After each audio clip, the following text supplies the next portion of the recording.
A big man, all golden in color, more like some kind of deity, stood over the people. His body was practically in the clouds. He shouted to Zhang Daolin that he was finished. He also told the guy to give him the Taiji soul stone and then maybe he would let him live. Zhang was on his knees and trying to catch his breath after the fight. A peculiar blue flower was burning in his forehead. The guy laughed because he knew that he would not be left alive. He also added that such pathetic people, who can only stab in the back like rats, will not be able to do so. The guy touched the flower burning with blue light in his forehead and said that it was a soul stone that his mentor had given him. After that, he added that, among other things, this stone is something that can help a guy become a god. The guy gathered his strength into a fist and flew away towards the big golden god. Other people watching this asked Zhang Daolin about what he was going to do. In response to this, the guy said that if he, Zhang Daolin, was too weak and saw a more worthy person in front of him, he would have handed him the soul stone with his own hands. But the man the guy was addressing dared to use the name Xian in order to lure Zhang into a trap. The other guys shouted to Zhang that he was out of his mind, because he was burning his soul. The other man laughed and said that the guy was really finished. The three guys should have stopped Zhang sooner and prevented him from making a breakthrough. Several glowing ropes grabbed Zhang's legs and arms and now he could not move. One of the guys laughed and said that now you just have to wait until Zhang burns his soul to the ground and then the soul stone will belong to them. Zhang thought that it looks like he won't be able to return to his mentor, but he will be able to destroy all these bad guys and the mentor's name will not be defamed.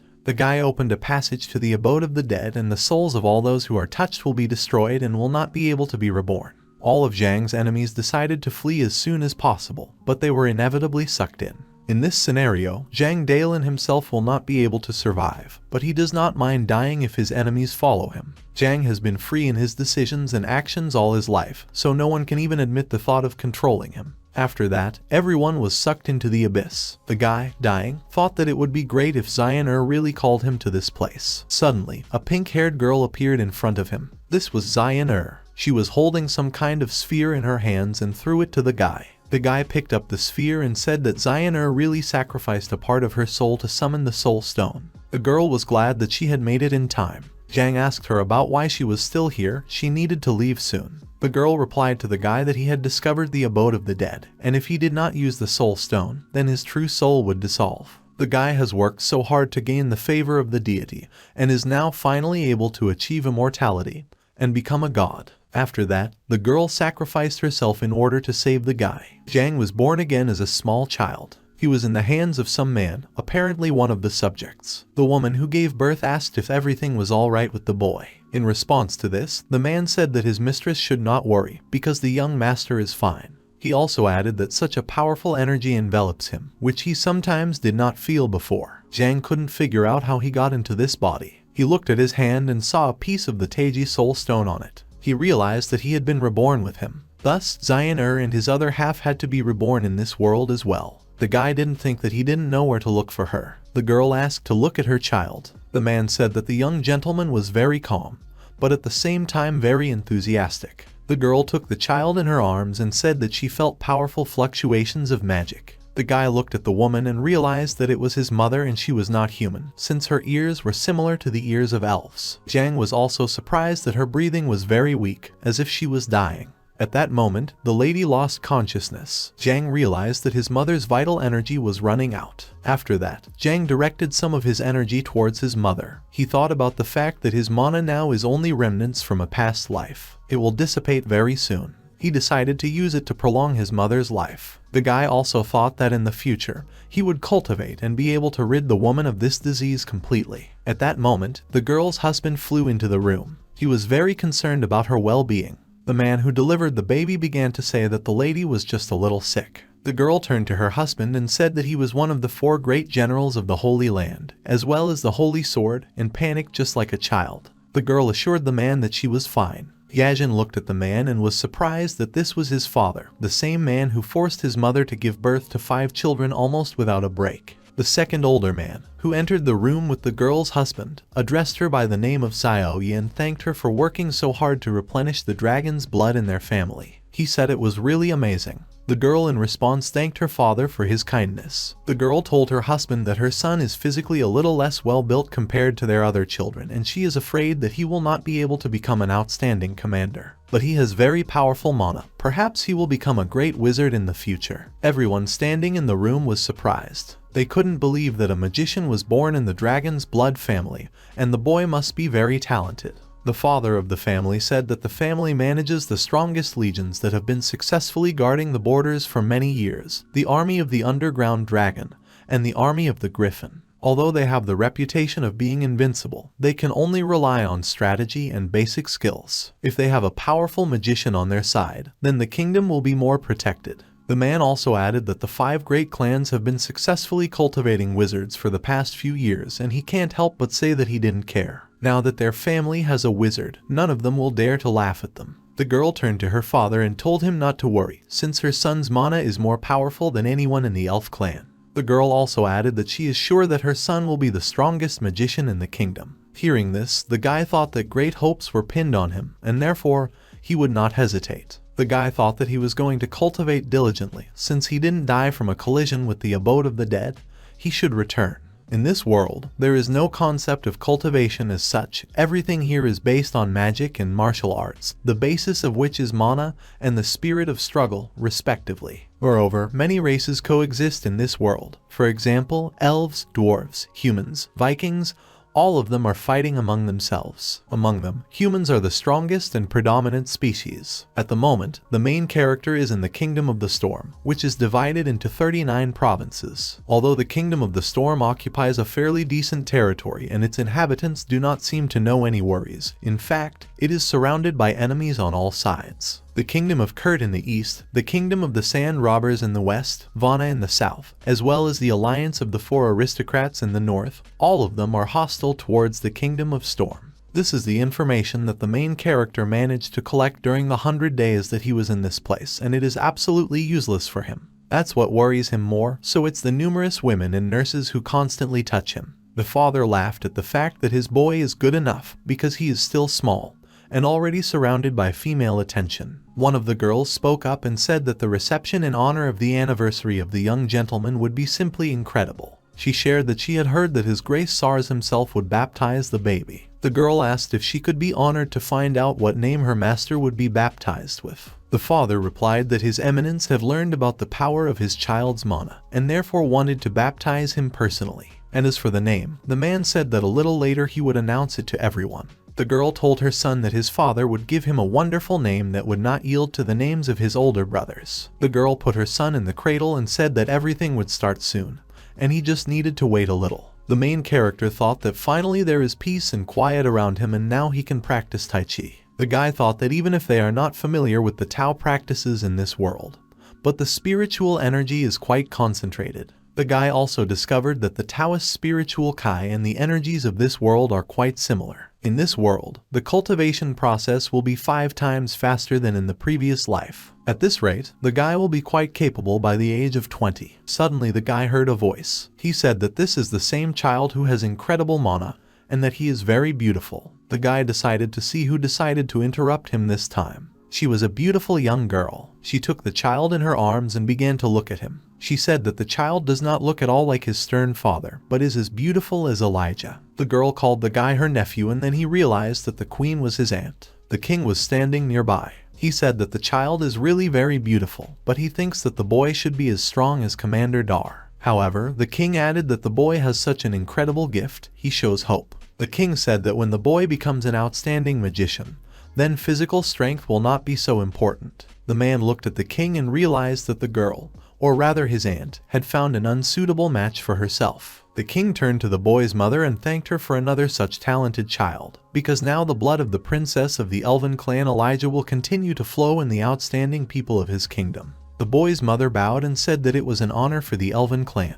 At that moment, a girl and a candle appeared in the hall. The girl turned to the king and said that His Grace Sars from the Church of Light had already arrived and the ceremony would begin soon. The queen turned to the princess of the Shixin family and said that as a concubine, she had no right to enter the Epiphany parade ground. In response, the priest said that the princess was in this place as his assistant, so he asked His Majesty not to interfere. The main character looked at the priest and thought that probably this Sars relies on his name and influence in the Church of Light, since he allows himself to behave like this. The guy thought about the fact that even in this case, he has no right to question the authority of the queen herself. The princess turned to Her Majesty and asked her to hand over the baby to her. The guy thought that this woman is an asshole and does not dare to look down on his family so much. He thought that he would teach her a good lesson in the future. The girl took the child in her arms and said that next she herself. Suddenly she felt some kind of smell. Turning around she found that the baby was emptying right on her dress. The guy thought that even if he can't do anything to Sarsu, but who said that he can't teach a lesson to an arrogant princess? The princess began to scream. In response to this, the king said that it was not allowed to shout in this place and she also could not continue the ceremony in this form, so he asked the girl to leave this place. The priest took the baby in his arms and said that he was really interesting, since he treats people from the Shixing family at such a young age. But he also said that the boy's mana is really unique and powerful, but as if it's not like that, so he will keep an eye on him.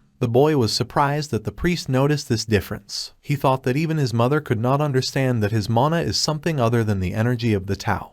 But this priest could immediately. The guy thought that as soon as this becomes apparent, God knows what can happen, not to mention that his family is clearly at odds with the Shixing family. The guy thought that, apparently, he needed to be more careful with this. After that, the rite of baptism took place. The priest handed the child into the hands of the father and said that the ceremony was over. He turned to General Dar and told him to give his son a name. The man said that this name would strengthen their bloodline. From now on, this child will be called Clay Longsu. 3 years later, the boy was running around the palace. Mom scolded him. She said that the royal palace is not a place for games and Auntie is already waiting for him. In response to this, the boy told his mother to let him run, because today is his birthday and aunts will not mind. In response, the girl said that her child is a pest. If the father finds out about it, then his dad will not be lucky. The boy hid behind the bushes and thought that if there is such a choice, then for the sake of freedom it is not a pity to be a little beaten. Suddenly the boy heard some screams and crying.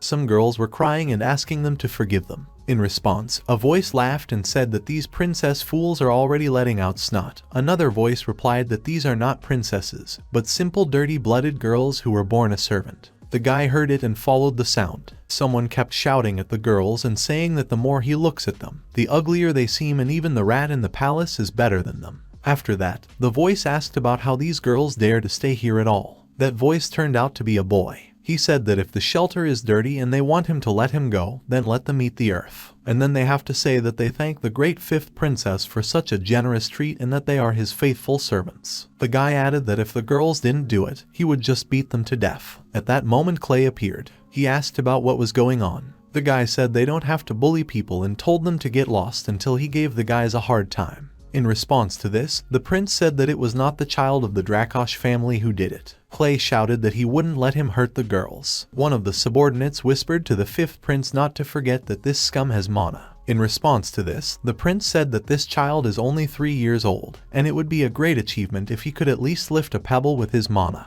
The prince shouted at the boy and said that just because his family had been serving his family for so long, he would not touch him. If the boy understood what position he was in, then he had better get out of here. Suddenly the prince discovered that the boy was no longer in front of him and could not understand where he was. It turned out that he had already helped the girls get up and told them not to be afraid. At that moment, the prince grabbed Clay by the clothes and began to shake him. He shouted at him and said that he did not dare to ignore him in this incredible arrogance. With the words that the prince would teach him a good lesson, he also brought the boy back to Earth. However, he managed to get up easily and said that it was, but he does not miss training for nothing. In response, the prince shouted that even if the queen likes Clay, it does not give him the right to look down on the prince. The guy said that he was the king's son and even if he killed the boy right now, no one would dare to say a word. The principal ordered his subjects to teach Clay a lesson. Clay smiled and used his magic to gather a bunch of plants around him. He went towards the prince and his subjects and said that this bunch of fools would not be able to teach him a lesson. The guy said that they can attack him, but he warns in advance that with the help of his mana he can not only throw stones. When the subjects saw the boy's magic, they were scared and told their prince that it was high-level magic. In response to this, the prince laughed and said that there was nothing to be afraid of. He also added that no one dares to do such a thing here and let the queen favor him, the nonsense of the king himself. The prince said he would just kill those mudbloods right now and Clay wouldn't be able to do anything.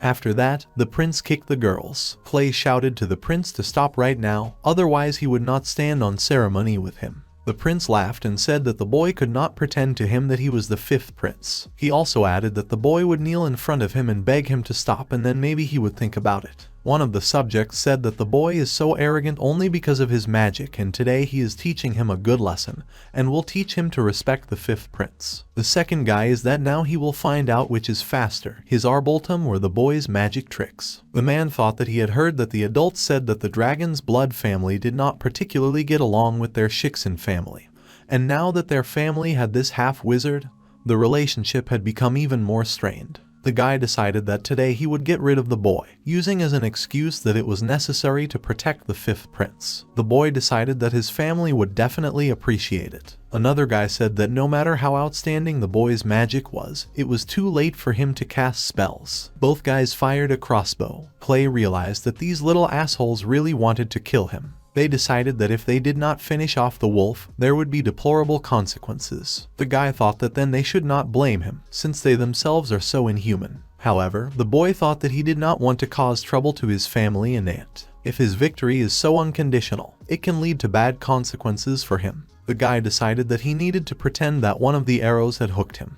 Despite the fact that he created a powerful shield around himself that did not miss the arrows, he cracked it, and his shots fell into his hands. The guys began to rejoice that they had hit the boy. However, the boy stood up, pulling the arrows out of his body, and said that the guys were the first to start. After that, he applied the wood spirit technique. Huge vines of plants wrapped around the guys who shot at him. These vines also reached the fifth prince. Someone was shouting and saying that you can't do this to him. Other guys screamed in pain and said that the vines were poisonous. They turned to young Mr. Clay and said that they would never do that again. Suddenly, the boy's mother heard strange screams and ran towards the sound. At this moment, one of the guys who was wrapped around the vine began to ask the boy what it was. In response, the boy asked the guy if he was scared. He reminded the guys that a couple of minutes ago they wanted to kill him. The boy told the guy to relax, because the vines won't do anything to them. The boy added that these plants were not created to kill. At this moment, the boy shouted that now the guys will feel the wrath of thunder. At that moment, the boy's mother came running. She couldn't understand at what point Clay became so strong.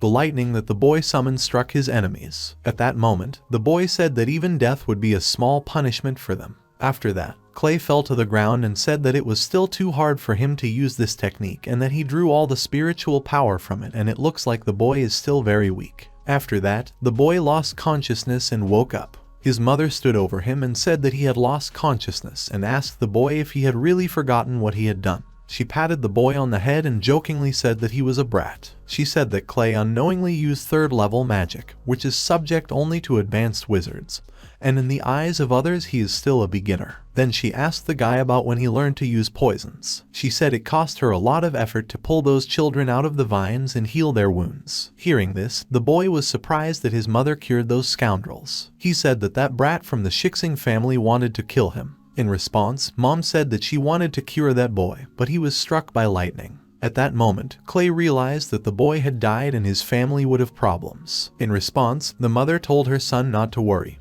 even though the princess threw an incredible tantrum, but the boy acted solely in self-defense, so everything should be fine. However, Mom said that Clay is very impulsive in his actions. In response, the boy asked his mother if she thought he shouldn't have gotten involved with the fifth prince. The boy thought to himself that probably due to the fact that in his previous life he himself was in a similar situation, he simply could not sit idly by and not help those two girls.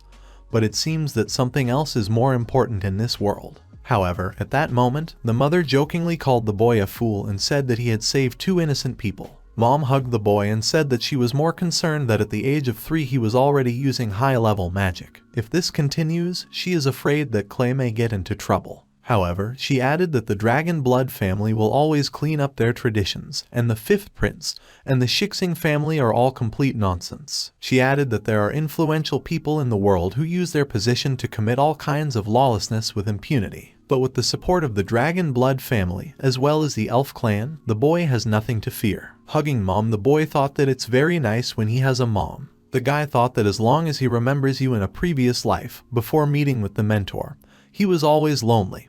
But in this life he will definitely take care of his family. At that moment, my father entered the room. The boy's mother asked him about what the royal family had said and whether everything would be fine. In response, he said that the royal family would not press charges, but they insisted on sealing Clay's magic and he agreed. Clay's mom was horrified. She started yelling at her husband and said that he was crazy for agreeing to such a thing. She also added that she would never make a decision. After that, the man said that the ceremony would be conducted by Grand Master Kara, such is the council's resolution. At that moment, the Grand Master appeared in the room and greeted Lady Elijah. The girl said that her son was only defending himself and also saved 2 people. She asked why, under these conditions, the boy should be punished. She said she did not agree with such a decision. She also added that if the king himself made this decision, then she would take Clay to the elf clan. The girl also added that her son can already use high-level magic and has unique abilities, so she will not allow his magic to be sealed. At that moment, the master approached Mrs. Illy and asked her to calm down.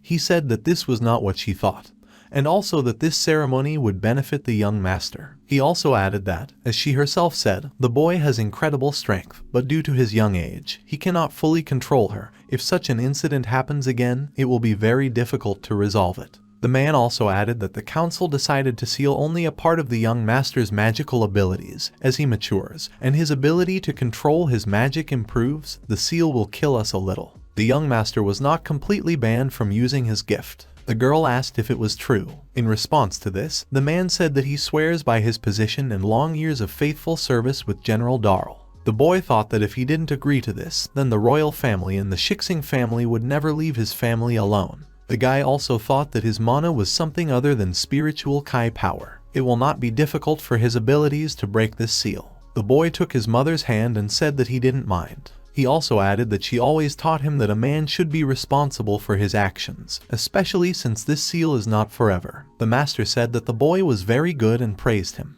He also added that his magicians will be fine and he cannot worry about it. He must study hard and work on himself, and then he will be able to become an outstanding magician. After some time, the master and the boy entered the temple. The master said that the boy could not go with his parents, but told Clay not to worry because everything would be quick and painless. After that, he said that the boy would only need to lie down on this elevation. In the process, he would be sleepy, so the boy could take a nap. The boy lay down on the stove. After that, 3 magicians stood over him and began to put a seal. Lying on the stove, the boy realized that it turns out to be a kind of magical network that will take away his magical power and will not allow him to use it freely. The boy realized that the magister was not lying.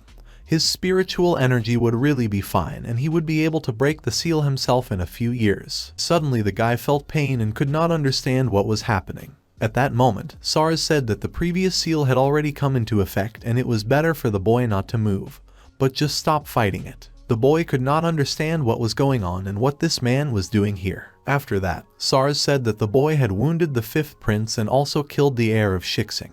He reminded Claire that he had told him that he would keep an eye on him. The guy thought that this old bastard Shixing was just incredibly cruel. If there were no ordinary magicians there, he would have killed him all the boy. However, he just can't do it. At that moment, Clay was lying unconscious on the bed. His mother screamed at the master and said that he promised something completely different, and now she says that the boy may not wake up. In response to this, the master said that no one wanted this to happen. The king said that Dar has already spoken to the Shixing family and he thinks that soon Elijah will receive a satisfactory answer. At that moment, 2 girls, whom he had saved, were standing near the boy's bed. One girl asked her sister if she thought her brother would be fine. In response, the girl said that Clay is so kind and good, so he will definitely be fine and all they can't do now is pray for him. At that moment, the king began to shout at the girls that it all happened because of the 2 of them. If the boy had not tried to protect them, then nothing would have happened. The king hit the girl hard. After that, he told the boy's mother that if she wants to stir up anger, you can do anything with these 2 girls,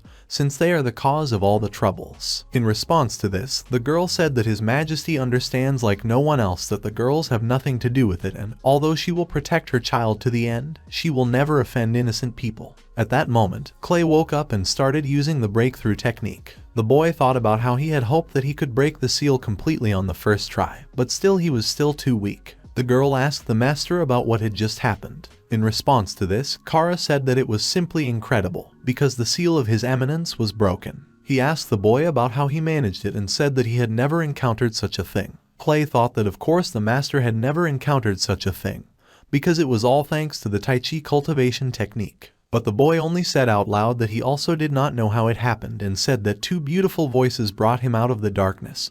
They must have been princesses and he thinks that the girls saved him. After that, the boy turned to His Majesty and asked him if he would punish his rescuers. The king replied that of course he would not punish the girls. After that, the mother turned to the master and said that now it was more important to urgently remove the seal from Clay. In response to this, Kara said that he could not do it and asked for forgiveness. He said that this seal can only be destroyed by the youngest Mr. Clay. As soon as his strength reaches the right level, the seal will be destroyed naturally. He also added that what they have now seen is a real miracle. And now the seal has weakened so much that it will allow the master to use third-level magic. The girl got angry and said that it was just burying talent. The magister said that perhaps her mother, the queen of the elves, could help the boy. Clay told mom not to get mad, because it wasn't Kara's fault. He also added that he is still alive, and this is the most important thing and they will not necessarily come up with something. Elijah burst into tears and said that her poor little boy was right. She also said that mommy would definitely come up with something and tomorrow she would take him to the elf clan.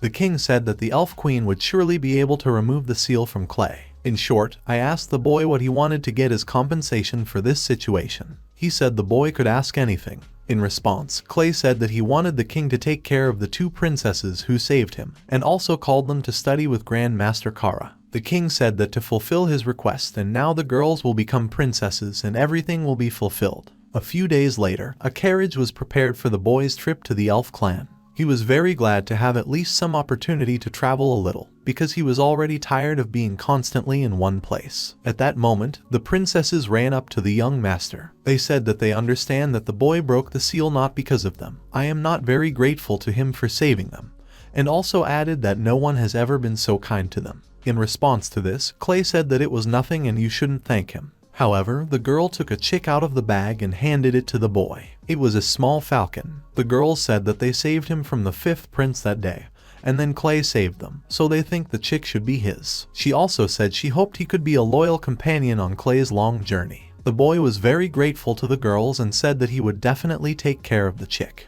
The boy came up with the name laid for him. After that, the girl with pink hair kissed Clay on the cheek. The boy was embarrassed while the girl asked him to be careful. He told the princesses not to worry, because he would definitely come back and even become stronger. After that, the boy got into the carriage and said goodbye to the girls. They shouted after him that they would be waiting for him. The father, who was sitting in the carriage with the boy, told him that he was a cunning man, still so young, and the girls are already hanging around him. In response to this, the boy said that he did everything as his father taught him, and since he was able to win such a magnificent woman as his mother, he could not lose to him. At that moment, Mom made a remark to the boys. She said it's been a few days since the incident with Clay, and the father is still speechless. She suggested that the man was very upset, and the boys could cheer him up. Clay didn't understand why the man was upset when such a murderous aura emanated from him. The boy suggested that the man was hatching a plan of revenge on the Shixing family, who dared to treat his grandson like that. At that moment, the father recalled one of the soldiers and said that he could return, because these damned people all deserve to die. Suddenly, the guy asked his father about what he was up to and whether he wanted to harm the Shixing family. The girl said that there was a blood alliance between their families and they could not kill each other, and even if they were not on the territory of the kingdom, they would still find out about it. The terms of the union state that they cannot kill each other, and this applies to their family members. But this does not apply to mistresses who were nurtured by this family on the side as well as their illegitimate offspring. The man said that they wanted to get rid of his grandson without even getting to the bottom of the matter, so he would pay blood for blood. He said that if they didn't respond to the Shixing family properly, then their family wouldn't be able to gain respect and take their proper place in society. On top of everything else, he added that the will of the king himself favored this, so nothing threatens the dragon blood family. At that moment, the king was standing in his castle and thought that the incredible aroma of the massacre of the Shixin family was in the air, and the old man turned everything around pretty quickly. The king was thinking that his eminence had been bothering him for so long, and now the time had come when he would teach him a lesson. This time, the king should really be grateful to this little devil from the dragon blood family. The king was thinking that he was already looking forward to their next meeting. Clay in the carriage that was heading to the elf clan was doing soul pairing with Leda. After that, he ordered the bird to fly. The grandfather asked his grandson what he had just done. In response to this, the guy said that he had done a small experiment. He said that even if his powers are sealed, just sitting and waiting is not an option. Third-level magicians should be quite enough to be trained in alchemy. In response to this, the man said that the idea is not bad, but becoming an alchemist is not as easy as it may seem. Suddenly, the old man noticed that the ball he was holding in his hands was broadcasting what was tens of kilometers away from them. He asked his grandson about how he did it. Clay replied that the crystal ball and Lada's eyes were connected by magic, and now the crystal ball broadcasts what the bird sees. He also said that he made some healing potions, and apparently mastered the water course of alchemy. The guy thought that fortunately he is not bad at alchemy, it will also help break the seal. Grandpa laughed and hugged his grandson.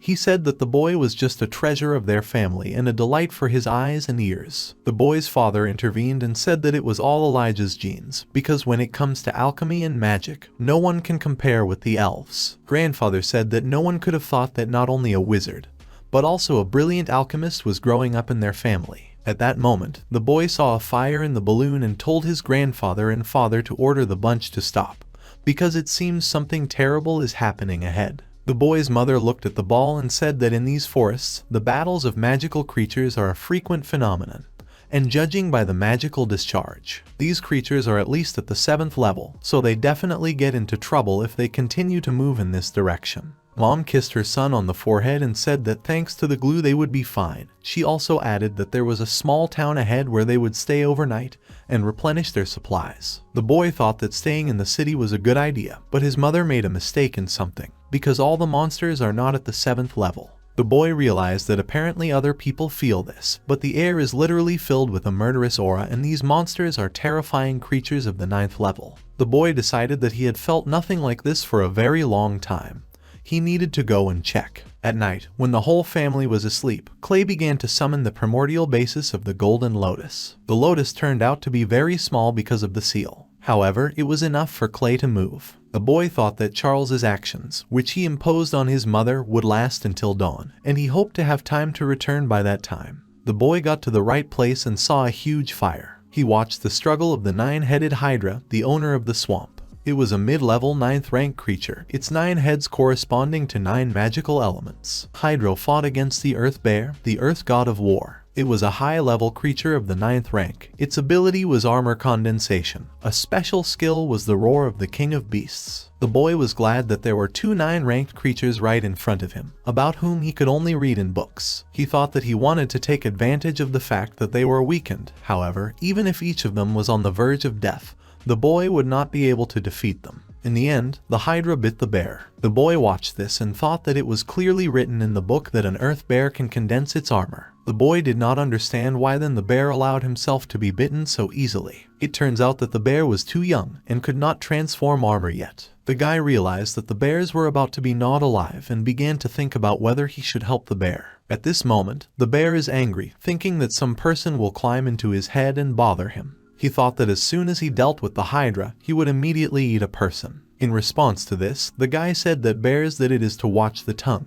because a couple more bites and he will die. Clay offered the bear a deal. He would help the bear defeat Hydra, and the bear would become his familiar. In any case, the bear has nothing to lose, because if he loses, he will be able to remove this arrogant person who dared to suggest such a thing. In response to this, the bear growled that no one needed to make deals with the boy and he himself would win this slug. After the Hydra bit the bear again, the boy said that the bears needed to solve something soon, apparently not for long. Bear asked the boy if he really will help him. In response to this, Clay said that of course he would help, but in this case the bear should swear to him, because the boy can't just trust him. After that, the bear said that he was an Earth Bear Gatsapir, swears by the name of Mother Earth that he will become this child's familiar, and will always follow him if he helps him destroy this Hydra. After that, everything was ready and the boy told the bear to call him his master. The bear told the boy that he had better keep his promise, otherwise he would devour him before his death, even with his last breath. After these words, the bear attacked the Hydra. Clay told the bear not to even dream.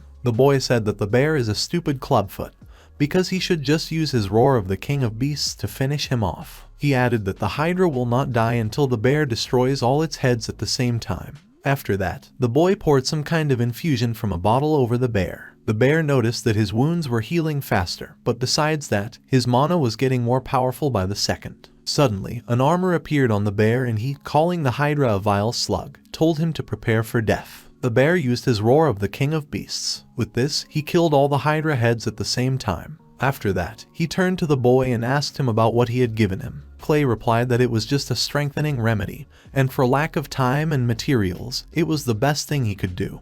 But Clay was outraged that the bear called him a boy and said he was a stupid clubfoot. At first the bear got angry, but then he bowed down to Clay and called him master. He said that he would serve him faithfully all his life. The boy replied that it was better that way, and it turns out that Clubfoot is not so stupid. In response to this, the bear got angry and said that his name was Gatsapir and not Stupid Clubfoot, and he would never accept this nickname.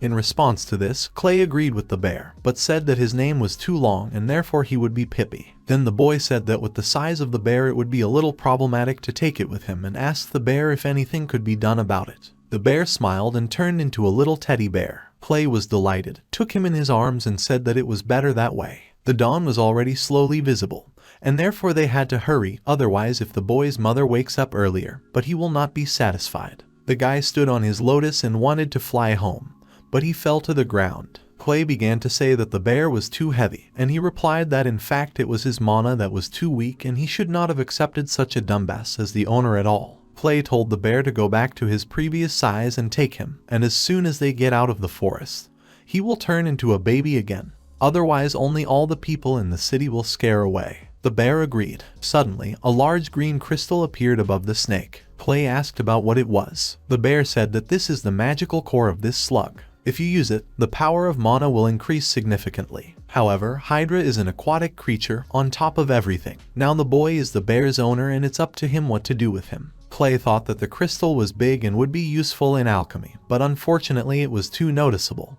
and they could not take it with them. For now, they decided to leave him here and think about it later, but in the meantime, he needs to go back. At that moment, Elijah woke up and could not find her child. She cried and said that they fell asleep together, but she didn't notice at all how he left and said that she was a terrible mother. Her husband calmed her down and told her not to worry and Clay would be fine.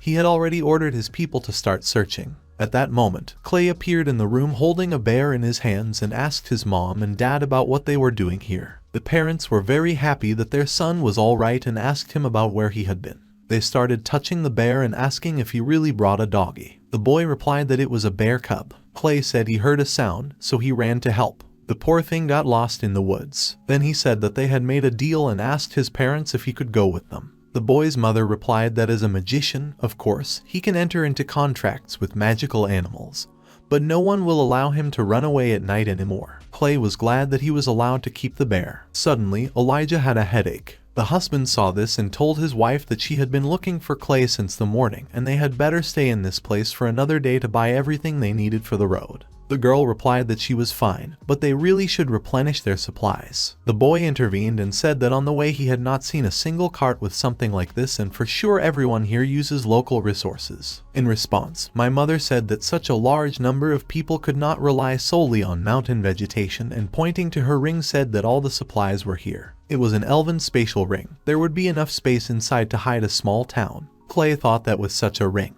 the issue of transporting the body and the magic core of the Hydra would be solved. Moreover, a fortune was usually hidden in the lairs of such creatures, and he, Clay, would become incredibly rich. The boy asked his mother that if someone finds a treasure outside the city, can he just take them for himself? Mom replied that of course she could and asked Clay why he was asking. The boy replied that Leda had found the corpse of a 9-headed Hydra and he thought it might be useful. The girl was very surprised by this and asked the boy if he was telling the truth. Clay replied that it was true, because they almost ran into 2 monsters yesterday, and she must have lost in that fight. The boy asked his mother if he could take her for himself and if she would help him. The girl replied that the find was really incredible and it was not surprising that Clay wanted to take possession of her. She also said that Hydra's corpse is quite massive and therefore the boy needs her ring. Mom replied that if the boy gives her half, she agrees. Clay jokingly said that she was a cheat and whoever found her took the Hydra. In response, Elijah said that no one forced him to ask her for help and laughed. As a result, they went light and headed to the elven forest on a unicorn. The boy thought that his mother turned out to be mercantile. Mom asked the boy Tom if he was still mad at her and asked him why such a little boy needed such great wealth. Clay replied that he wanted to become an outstanding alchemist, and these are precious materials. The girl replied that even in this case, half would be more than enough for the first time. Moreover, if the boy needed anything in the future, his family and the elf clan would give him every support, and the boy would worry about nothing. The boy agreed with his mother and said that in this case he would be the first to choose what exactly he would get. To himself, the boy thought that his mother clearly did not need these riches for a stash. A few minutes later, they arrived at the elven forest. After that, they found the corpse of a huge 9-headed hydra. The knights who examined the corpse said that the hydra is very huge, so also the 9th rank in person. The second knight replied that he had never seen anything more impressive in his life. Elijah shouted that they should take off the skin and divide it, and that not a single drop of blood should be spilled, because it is priceless. She ordered the second delight to search the area and find the hydra's lair. One of the subjects said that the hydra's lair would surely be skillfully hidden from prying eyes, and even if they threw all their strength into searching for it, it could take not only days, but months. The girl thought that this was indeed the case, but she was not ready to give up such treasures either. The boy told his mother to leave it to him and added that Pippi said he knew where her lair was and could not bring everyone there. At that moment, Pippi turned into a big bear. A few minutes later they came to the hydra's lair. One of the knights looked at the riches and said that he had never seen so many treasures in his life. There were top quality weapons, magic cores and crystals. Clay and the bear also went down to the den. He thought about the fact that the unfortunate people did not see anything at all in this world. The bear asked the boy if he was going to look, because the den looks pretty good. The boy replied that the lair looks really big, but he needs something special. After a few seconds of searching, Clay found what he was looking for. He said that as soon as he entered the cave, he immediately felt this powerful aura of the most valuable treasure among everything available here. He also found the shield and said that it was not bad, because the magic core of the Devil Flame Lion of the 8th rank was used in the process of its production. But what the boy was talking about was a ring. He took it off the skeleton's finger and said that an aura identical to his mother's ring emanated from this ring, and perhaps it was also a spatial treasure. Putting the ring on his hand, the guy saw a sword and a book in front of him. This book was a diary owned by Greenspan Dale. At that moment, Mom appeared next to the boy. She said that Greenspan Dale was the greatest alchemist of all mankind and he had no equal in forging weapons. She said that this sword is the personification of power, grace and speed, and that Clay has found a real treasure. In response, the boy said that he did not agree with his mother because this diary of the greatest alchemist is actually a treasure. Clay thinks it will greatly simplify his path to becoming an outstanding alchemist. The boy thought that he had already begun to worry about the lack of sensible works on alchemy, and after a while, the girl said that after everything was ready, it was necessary to inform all the detachments that they were returning. The boy asked his mother if she wanted to give everything to her grandmother and not keep it for herself. Mom replied that this was not quite true. She said it was for the Empress of the Embodied Elementals. In response to this, the boy asked if his grandmother was not the Empress. Mom replied that elemental elves are much more powerful than ordinary elves. They are similar, but different. The girl also added that perhaps the Empress of the Incarnate Elementals could help Clay. The boy realized that from the very beginning, his mother did everything for him, and he thought it was for some selfish reasons. Clay told Mom that he assured her that the seal would be broken very soon. In response to this, the girl replied that she believed in him. The boy thought that for the sake of his mother and for the sake of himself, he should deal with this problem as soon as possible. A few days later, a carriage finally arrived in the Elven Valley. All the courtiers rejoiced that the princess had finally returned to the place with His Majesty, and everyone welcomed the princess. The boy told his mother that the city of elves is so beautiful, if only his father and grandfather could be taken off now, they would also be delighted.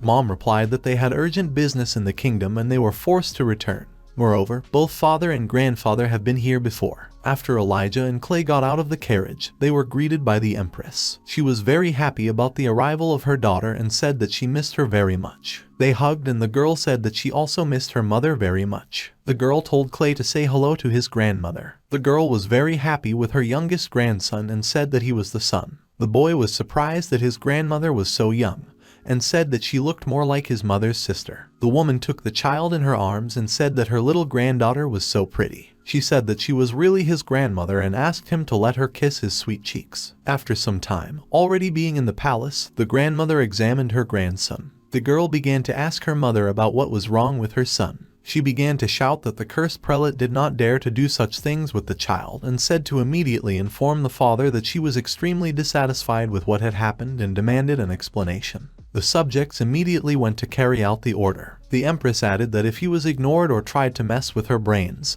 she would personally deal with him. The boy thought that his grandmother was trying her best to restrain herself, but he still felt an incredibly oppressive, murderous aura that emanated from her. For ordinary people it was like death. The boy wondered if this was the true power of the mistress of the 5 great ones. Grandma said that everything is much more complicated than it might seem at first glance. Apparently, you can't do without the help of the Empress of Incarnate Elementals here. However, she added that it is not necessary to give up ahead of time and she will do everything possible. She also said that in the worst case scenario, she would still be able to teach her grandson everything she knows about the field of alchemy. The boy thanked his grandmother. He said that he had just felt powerful streams of energy emanating from her. He also added that he really couldn't imagine that there was anyone who could be more powerful than her. Grandmother replied that she could use magic of the 12th level and the Empress of Incarnate Elementals of the 15th, which in many ways surpasses her magic. The boy was very surprised by what he heard. He said that the magic of the 12th level itself is the end point in the development of magical skills, and he does not understand how to use magic of the 15th level. In response to this, Grandma said that Clay was a pretty smart boy. She also added that this is all because elemental elves, like dragons, are not classified as people, so the 12th level is not a chapel for them. The Empress of the Embodied Elementals is equal to the gods in her power, so she should know what can be done in this situation. Mom turned to the boy and told him to rest a little and not worry about anything, and she and her grandmother still have some things to do. After that, they left the room. The bear asked the boy if he was upset. The boy replied that, as expected, this seal is incredibly powerful. He just realized that he still knew very little about this world and that he mistakenly believed that there was no more powerful magic than level 12 magic. In response to this, the bear said that in this case the boy is really a fool. He also added that even though magic of the 15th level is quite rare, but there are not so few people who use magic of the 12th level, and almost all adult dragons are more than able to do it. The boy said that he had never seen dragons before, and the bear, who had been tumbling in the swamp all day, could not see them either. In response, the bear said that among his friends there are dragons. One of them, a green dragon, lives on a snow-covered mountain, which is located on the outskirts of the elven forests. The boy asked the bear there if he really knew this dragon. He also said that he had heard that every dragon guards a treasure and asked the bear if this was really the case. Clay begged the bear to show him this place and take him with him. The bear exhaled and said that he was afraid that it was impossible. The boy asked the bear what he meant. He replied that he had agreed with the dragon that he would return to her only when he became powerful enough to use the spatial gate. Bear said he's been working hard on this for several years, but it's still not enough. In response to this, the boy said that he had developed a spiritual pill specifically to increase the magical power of the earth element, and handed it to the bear so that he could try it. The bear took the pill in his hands and felt the flows of the primordial magic of the earth. The bear also thought that following this boy wasn't such a bad idea. The bear ate the pill and now the spatial gate has become open. Suddenly, a portal appeared. The bear and the boy were on a snow-covered mountain. Clay asked the bear if he wanted to kill him here and thereby break their contract. The boy also said that if the Taiji magic protection had been used, he would have turned into an icicle a long time ago, and how could a dragon live in such a place at all? The bear shouted at the boy and told him to stop blaming him, because he told him that it was a snow-covered mountain. A dragon named Christina lives in a cave and she has not yet reached adulthood, like a bear. She lives in this place in order to improve her abilities. The boy and the bear went into the cave. The beast shouted that he was a Hatsapir and came to check on her. In response, the dragon asked her dear friend Gussie about why he looks like that. Then she asked about who the person next to him was and assumed that the bear had brought a treat for her. The bear replied that the boy could not be eaten, because they were bound by a contract and now he was his master. The bear also said that at his age the boy was already a very good alchemist. Thanks to his pill, he managed to open a portal and move to the dragon. The boy held out his hand to Christina and said that he was pleased to meet her, and also introduced himself that his name was Clay. The boy thought that the dragon was incredibly large, and the bear said that she was still a child by the standards of magical creatures. In response to this, Christina said in a sweet voice that the bear should have told her about it right away, and he only scared her. The dragon said that, apparently, Clay and Gussie are on good terms, and in this case, the boy is now her friend too. She said that she has one single rule: do not touch her treasure. Christina said she liked the boys so he could call her Tina. The girl asked the boy what the purpose of his visit was. The bear answered for the boy, and said that Clay was very curious and he just wanted to see a real dragon. The bear asked the girl to tell the boy about Dragon Island. The dragon said that she had not been there for a long time and nostalgia was even rolling over her. She said that it was very warm and calm there, and also a lot of delicious fish. She also added that about 2,000 people like her live there. However, she said that the dragon has a strict hierarchy that is based on strength. Since this dragon's parents died, she lost her sanctuary. For this reason, she had to move to the mountains, to this cold climate, in order to become stronger. Christina asked Clay why he was helping the bear improve. She also added that she might be forcing things too much, but she would like to ask the boy to help her too. Seeing how the guy hesitated, the girl told him not to worry, because she would surely generously reward him for his help, only if he did not touch her treasures. The boy said he just wanted to ask about the dragon's abilities. The girl replied that her element was water. The guy said he had something. He pulled out a water energy pill from his pocket. He said he only had one, but it should help. The boy thought that he was very glad that he had the opportunity to help her. Otherwise, he was already beginning to worry that he did not know how to establish relations with dragons. Christina said that she feels like she is filled with the purest energy of water. After she took the pill, she thanked the boy. As her gratitude, she gave Clay her scales, on which she cast a teleportation spell. Now, when the guy faces any difficulties in the future, he will simply crush her in his hands and Tina will immediately appear to help him. The boy thanked Tina and said that he would treasure the scale. The girl said that she really likes Clay and if she didn't have to stay in the mountains to improve, she would have followed him. It seemed to the bear that Clay was flirting with the dragon and this made him a little angry. Returning to the room, the guy happily talked about seeing a dragon for the first time in his life and she was really incredible. He also added that he hopes to visit Dragon Island someday. At that moment, Grandma came into the room and said that she had just been to the Empress of Incarnate Elementals and unfortunately even she could not help. She said that apparently, the guy would have to deal with her himself. However, she promised her grandmother so much that as soon as Clay grows up a little, she will allow him to sign a contract with one of the powerful elemental elves, and this is an incredible opportunity. The boy replied that there was nothing wrong with that, and in fact, he wanted to break the seal as soon as possible and stuff the muzzle of that right Reverend Shixon, because his father always said that a man should cope with his own problems. Grandma said that her mom had told her that Clay wanted to become an outstanding alchemist. She also said that the boy is quite talented in this matter. Clay replied that he didn't know if he was talented, but he really wanted to learn alchemy. In response to this, the grandmother said that from today she would teach him and teach the boy High Elven alchemy. Grandma said that if her grandson can't become a great wizard, then she will make sure that he becomes the most powerful alchemist on the entire continent. After that, the boy and his grandmother went to the Hall of Alchemy of the Imperial Family of Elves. It contains scrolls, magical artifacts, weapons, and potions. All this is somehow connected with alchemy. The grandmother said that in the future her grandson would have a lot of work, and that she would teach him everything. The boy thought that of course he would study it all. In conjunction with Greenspandale's diary, which he found then in the Hydra's lair, very soon everyone on the continent will know his name.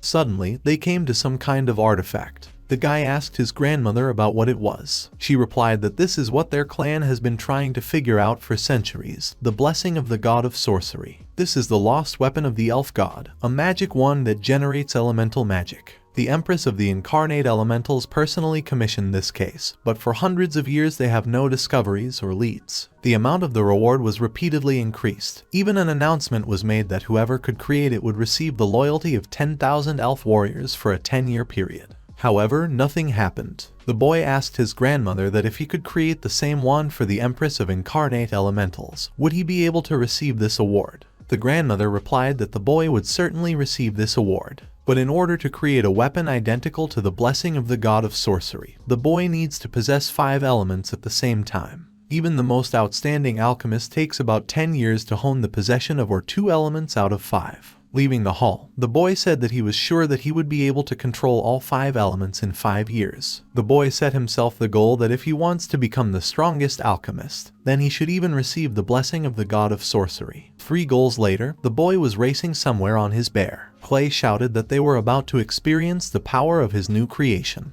The boy cut the air with his sword and a strong blow came out of it. The subjects began to congratulate the young gentleman on the creation of another first-class weapon. It can release both elements at the same time, both wind and water. It just didn't fit in my head that Clay could achieve such results in just 3 years of studying alchemy. The boy said it was still not enough. Clay has integrated some Taoist practices with basic alchemical processes, so refining and upgrading weapons is relatively easy, but he can't do the same with magic. and because of this, he does not submit to 3 elements at once. Suddenly, the knight remembered that the Empress was looking for a young master. Clay hurried to his grandmother. Suddenly, running past that very artifact, he stopped. The boy could not understand how the blessing of the god of sorcery managed to maintain balance and release the power of the 5 elements. The boy has been trying to deal with this for more than 3 years and nothing has ever made him feel so helpless. The boy also wondered what method was used to create this artifact. Clay was already beginning to doubt whether this thing even existed. At that moment, his grandmother appeared behind him and said that the blessing of the god of sorcery really exists. She reproached the boys for staring at that scroll again. In response to this, the boy said that he was just curious. He also added that when he finishes his studies here, he will definitely find it and study it thoroughly in order to create an even more outstanding weapon. The grandmother said that she was sure that the boy would succeed. After that, she said that in fact, the boy would leave this city very soon and that Elijah was already going. Clay was surprised by this news and asked his grandmother about why. She said he was leaving town because she had nothing else to teach him. She also added that her grandson turned out to be a much more capable boy than she could have imagined. Now Clay's abilities surpass the abilities of first-class alchemists, and now he needs to move on. Clay has already reached the age when he can study at the School of Witchcraft, and she can't keep him in this city. Also, that old man Reno, Clay's grandfather, keeps sending Grandma annoying messages that he misses his grandson. Grandma kissed Clay on the forehead and said that the elf clan blesses him. She also added that she was looking forward to the day when he would become the best alchemist in the whole world and be able to break the seal. So, the boy is heading to the Storm Kingdom. During this time he really missed his grandfather, dad and aunt. He also thought that he had unfinished business with his eminence Shixin. At this moment, in the Kingdom of Storm, the training ground of the royal palace was being trained by the 3rd prince named Losa. He still couldn't kill the big bear. His eminence Shixin shouted at the boy that he was still not even able to create 3rd level magic and called him a disgrace. After so many years of persistent practice, the boy is still so weak, and here the brat from the dragon blood family, as his eminence called Clay, could apply a similar technique 3 years ago. In response, the prince said that he would stop talking about him all the time and asked what was so special about him. He said Clay was just trash whose magic was sealed. He also added that as soon as he meets the boy, he will tear him to shreds. In response to this, the man said that the boy was incredibly lucky since he had just received information from a reliable source that Clay was returning to the city tomorrow. As he was leaving, he said that if the prince wanted to kill him, then he had to do it before he got to the city. The man urged the boy to show him what he is capable of and not to be fooled. After that, the prince ordered his subordinate to pack his travel bag so that he would go out of town. At that moment, the boy was riding his bear and said that they were already closed and should have time to enter the city tomorrow. In response, the bear said that it was very troublesome if he turned into a bear cub. He could be there today. In response to this, the guy asked the bear about whether there was not a drop of team spirit in him. At that moment, the boy heard some screams. He saw 2 guys taking away a little girl's bag. Clay was sure that it was Zion Er's voice. The boy shouted to the guys that they, 2 grown men, should be ashamed of terrorizing a little girl. In response to this, the guys said that they would not be afraid of the bear on which the boy was sitting and advised him to get out. The boy got off the bear and said he didn't need any trouble, so he would pay them instead. The guys laughed and said that this girl owed them 100 gold pieces. In response to this, she shouted that he was a crook and she took only 3 from the guys. The boy thought that there are not so few disgusting people in this world, but you can't fool him so easily. He agreed and said he would give 100 gold pieces. The guy threw a bag of money into the bear's mouth and told him to give the guys the 3 gold pieces they rightfully deserved and another 97 with interest. He also told the bear not to forget to make sure that they properly accepted their money. The bear growled and scared the guys so much that they started shouting that they didn't need anything and ran off into the woods. The boy asked the girl if she was alright and said that the guys would not bother her anymore. The girl thanked the boy and said that she had borrowed only 3 gold pieces from those guys because her mother was seriously ill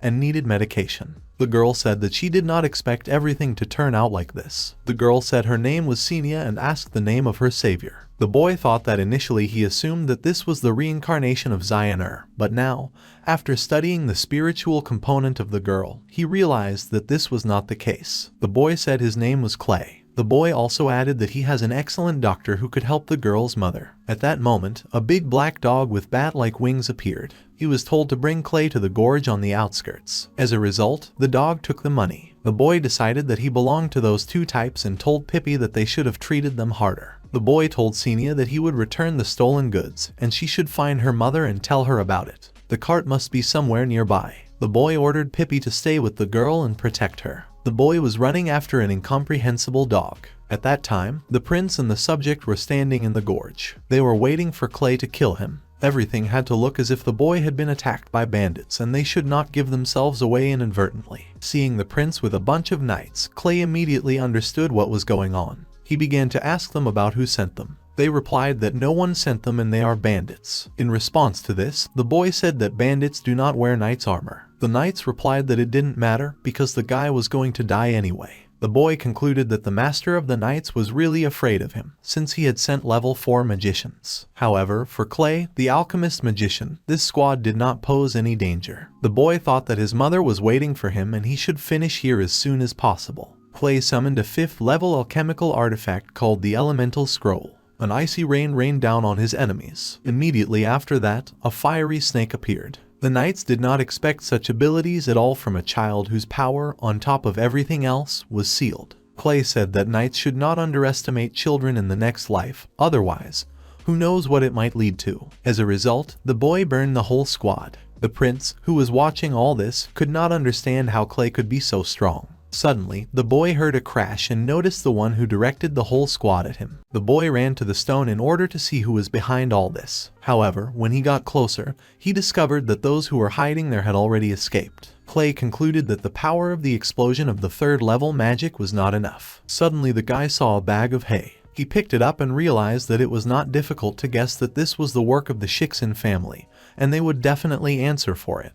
But first the boy decided to look into the bag to see if everything was in place. He found the Gaddafi family's draft badge. This family has the same origin as the Dragon Blood family. The guy decided that it was unlikely that this token was a fake, but for some reason he did not feel any magical energy from it. The boy assumed that a monster was sealed inside him. Clay decided that it was better to find out for sure, and even if it was necessary to use advanced magic to awaken tokens. But if she knew how to handle him, then everything should go smoothly. After that, the guy began to awaken the token. He was inside the token. The fire elemental is so powerful that the guy was sure that the beast was still in this place. In addition, he must be at least level 90. And yet it seemed strange to the guy that the token does not emit fluctuations of magical energy. The guy wondered why such a powerful being would hide his presence. Suddenly, the guy heard a sound and turned around. He saw the spiritual beast of the Gaddafi family, the fiery phoenix of the 90th level. The guy decided that it was time for him to leave, since it was already an adult phoenix and it was better not to anger him while he was not tamed yet.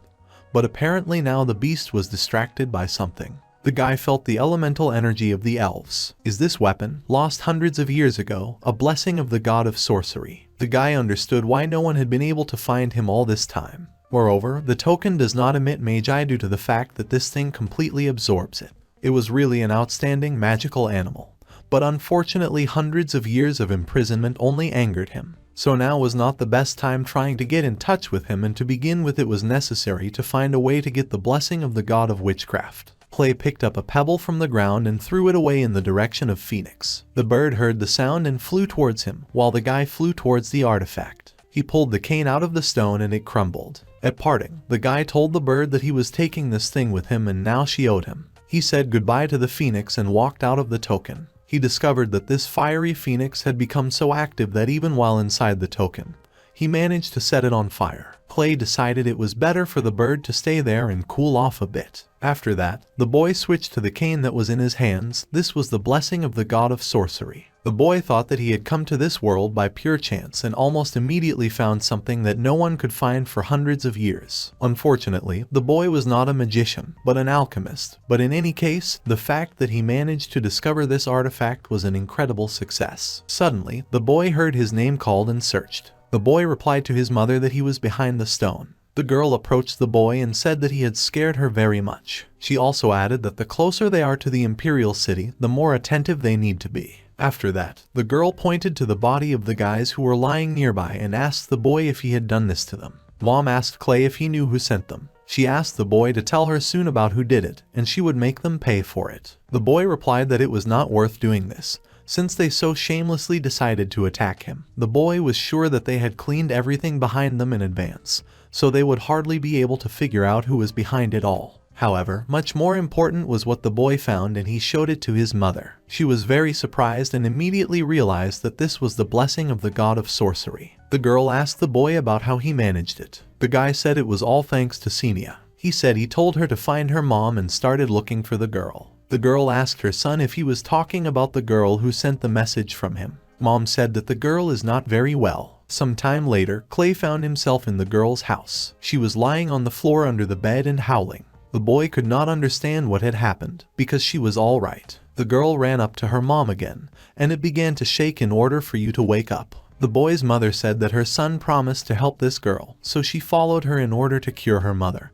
But when they came, it was too late, because the girl's mother was already dead. She said she helped the girl bury her mom while she was hysterical, so she couldn't leave her there. The girl was lying on the floor and crying. She said that now she no longer has a family. Clay looked at the girl and thought that she looked very much like Xian, not only in appearance, but also in her behavior. The boy decided that he could not just leave the girl. Since he couldn't protect Xian, he should at least take care of the one who really needs him right now. Clay turned to his mom and said that he wanted the girl to stay at their house as a younger sister. The girl was delighted and said that it was a great idea because she had given birth to so many boys, but always dreamed of a little princess. However, it turns out that they could not give Xenia their surname and enter it into their pedigree, since they are nobles and the royal family forbids it. In response, the guy said that Xenia is the heir of the Gaddafi family, which has the same origin as their family, and this token is proof of that. The boy handed the token into the girl's hands and said that from now on he would not allow anyone to offend her. After that, the boy happily asked his mother to take the girl to Stormwind. He himself said that he would return to his grandmother, and as soon as he received the promised reward,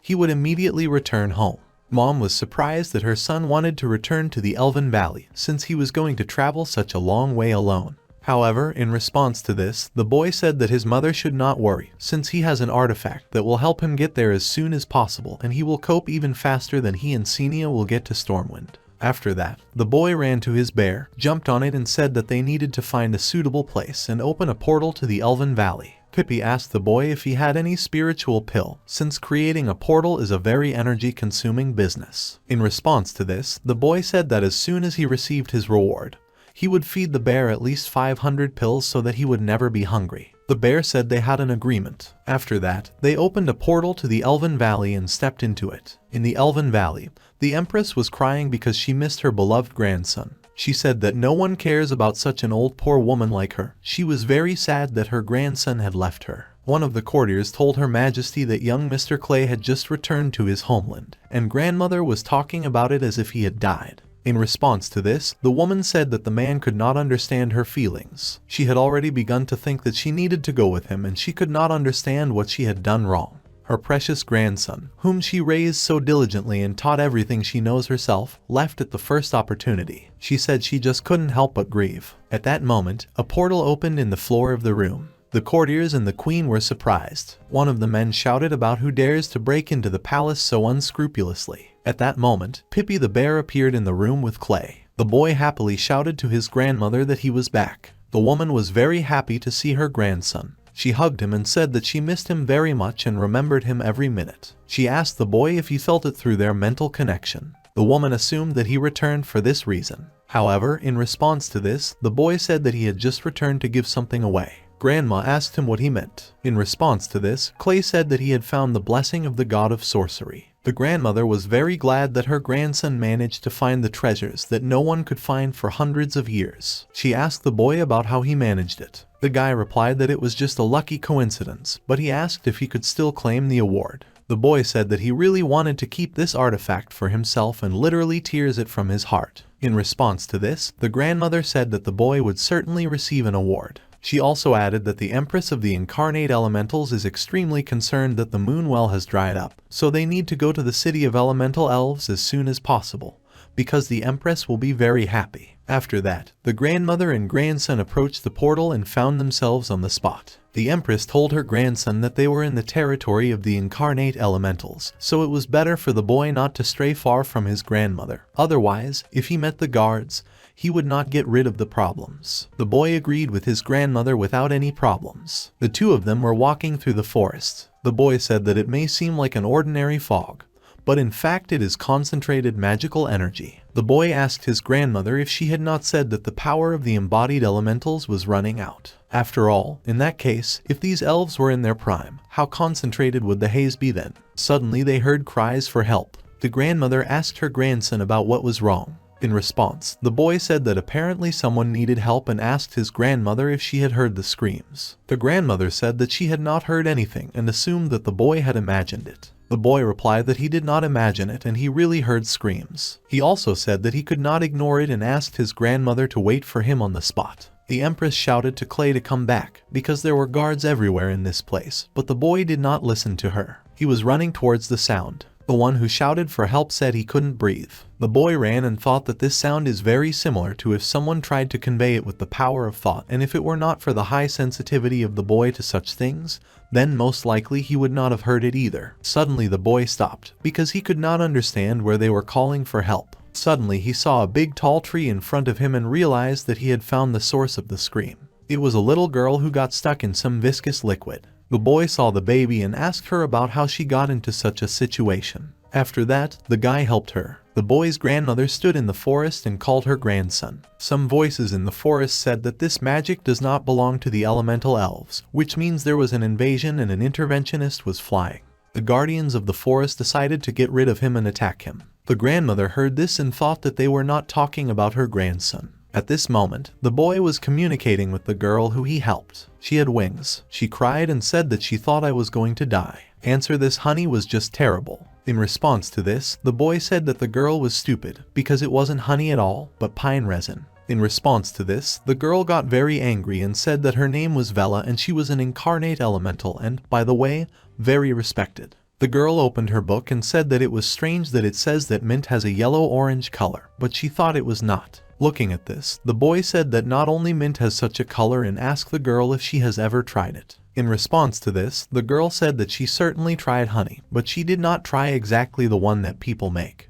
And the book says that it is the sweetest of all. She would really like to try it at least once. Then the boy took out a piece of honey from his pocket and said that his mother had given it to him. He handed it to the girl and said that now when she tasted real honey once, she would stop dragging everything into her mouth. The girl tasted honey. It turned out to be very tasty. She really liked it. She finished what the boy gave her and asked for more. The boy told the girl to eat for health because he is not sorry. The girl also ate and said that it was very tasty and it was the best honey in the world. The boy said that his mother could make it much tastier because there are a lot of different types of honey in the world of people. Suddenly, the girl felt the presence of the guards and warned the boy about it. One of the guards attacked Clay, but he quickly realized and pulled out a shield that repelled the attack. The guards began to shout that I was an interventionist in the forest. I needed to get rid of him, and he still dared to take the princess hostage. The guy thought that the power of the elves is very powerful, and apparently this is the power of the embodied elementals. The boy asked the guards to listen to him and said that he was not an interventionist. Also, the boy could not understand which princess they were talking about. In response, the guards said that the boy did not dare to lie to them and liars had no place on their territory. After that, they began to attack the boy with renewed vigor. In response to this, Clay said that they were forcing him to accept the force, and that then they should not blame him. The boy used the power of his shield and released a level 8 flame lion. At that moment, the girl Clay had saved shouted to the guards to stop, but they didn't listen to the girl and continued to attack Clay. At this time, Clay's grandmother was running through the woods and hoped that everything was fine with her grandchildren. In the end, she finally reached him and saw how the boy communicates with the guards and shares honey with them. The boy laughed and told the guards not to make such a fuss because everyone will get it. After that, the girl told one of the guards that it was incredibly delicious. He replied to her that it would be very cool if they could eat such delicious food every day, but unfortunately they rarely contact people. In response to this, the girl said that it was true. But then they just need to go to the world of people and there they will be able to eat enough. At that moment, the grandmother came up to her grandson and said that he scared her to death and she thought Clay was in danger. In response to this, the boy said that it really was quite dangerous, but fortunately Vela stopped the guards in time. The grandmother turned to Princess Vela and asked her why she was in the forest and whether the Empress knew about it. In response to this, the girl laughed and said that she had slipped out of the palace in order to play. She also said that her mom is quite strict with her older sister, but she is free as the wind. After that, Grandma said that since everything was fine, they needed to hurry up, since the Empress was still waiting for them. Also, the grandmother severely punished Clay so that he no longer dared to run away. The boy agreed and the three of them went to the palace. Walking through the forest, the boy thought that the magic of the embodied elementals was incredibly powerful, and even the shield of the 8th level did not stop them. It scared the boy. He remembered that when the Empress of the Incarnate Elementals offered him a contract with one of the elemental elves, he honestly did not attach any importance to it. But now he understands that it was a great opportunity. When the Empress and Clay arrived at the palace of the Incarnate Elementals, they greeted Her Majesty and gave her the blessing of the God of Sorcery. The Empress was very happy about this. She said it was God's mercy and now the elemental elves are saved. The Empress stood up and addressed Clay. She expressed sincere gratitude to the boy on behalf of all the elemental elves. The boy bowed and said that it was a great honor for him to be able to help them. The Empress said that according to the conditions put forward by her, 10,000 elemental elves would be loyal to the boy for 10 years. It was a spiritual oath. From that moment on, 10,000 elemental elves were at the disposal of the boy. In response to this, he said that he had one request. The boy reminded Her Majesty that once upon a time she had said that there would be an opportunity to sign a contract with one of the elemental elves. The boy asked the Empress if it was possible to do it now. The Empress replied that it was possible to do this, but before that she would very much like to see the boy at the ceremony of restoring the moon well, because it was he who found and returned the blessing of the God of Sorcery, and now he is a friend of the elemental elves. At that moment, Vela flew up to Clay and whispered to him that if she signed a contract with him, then in that case she would be able to go with him to the human world, so she asked the boy to choose her. The boy realized that the girl really liked honey and so she still has a sweet tooth, but she did not look like an outstanding warrior. In response to this, the girl said that Clay should not underestimate her if he does not choose her, then she will simply ignore the boy for the rest of her life. Clay laughed and said that threatening people was clearly not her thing. At this time, the Empress was looking at them and could not understand what was happening. The ceremony took place the next day. The Empress stood on a rock and took off her black cloak. The boy looked at the Empress and thought about how beautiful she was. The girl turned to the Almighty God of Sorcery. She asked him to bless them and give them joy. The energy from the artifact rushed into the sky. After that, the Empress announced that the moonbeams were filled again and the God of Sorcery was protecting them again. Everyone was very happy and blessed the Empress and the deity. Clay's grandmother even burst into tears, because now, after so many years, the population of elemental elves can be multiplied and it was wonderful. The boy suddenly realized that it was all in order to increase the birth rate. After that, the Empress approached the boy and said that the most outstanding warriors among the elemental elves were in front. She told the boy to listen to his heart and choose which of them he wants to sign a contract with. The boy looked at them and thought that the Empress really did not lie to him, because the waves of magical energy that emanated from the elves were quite powerful. The boy said that the Empress told him to listen to his heart, but he didn't know what to do if it didn't respond now. In response, the Empress smiled and said that any elemental elf would be happy to sign a contract with him. Then the boy said that he was choosing Vela. The boy's grandmother was horrified and said that Vela was a member of the imperial family and an heiress. Therefore, she cannot conclude a contract with the boy. In response to this, Clay said that the Empress herself allowed him to choose whom he wished. Then the Empress asked her daughter what she thought about it. The girl was delighted and told her mom that she didn't mind at all and really wanted to go with Clay. The Empress thought that hundreds of years ago, it was Vela's birth that finally dried the moon well, and now the person who helped them revive it and gave them hope for a better future wants to take Vela away. The Empress thought that everything is God's will and perhaps this is the best outcome. She leaned over to the boy and said that he should promise her that he would be able to take good care of her daughter. In response to this, the boy said that he was ready to protect his comrades at the cost of his life and he would definitely take care of Vela. The Empress said that since they were both very eager to conclude a contract, she would make an exception. The Empress took a drop of her daughter's blood and brought it to the boy.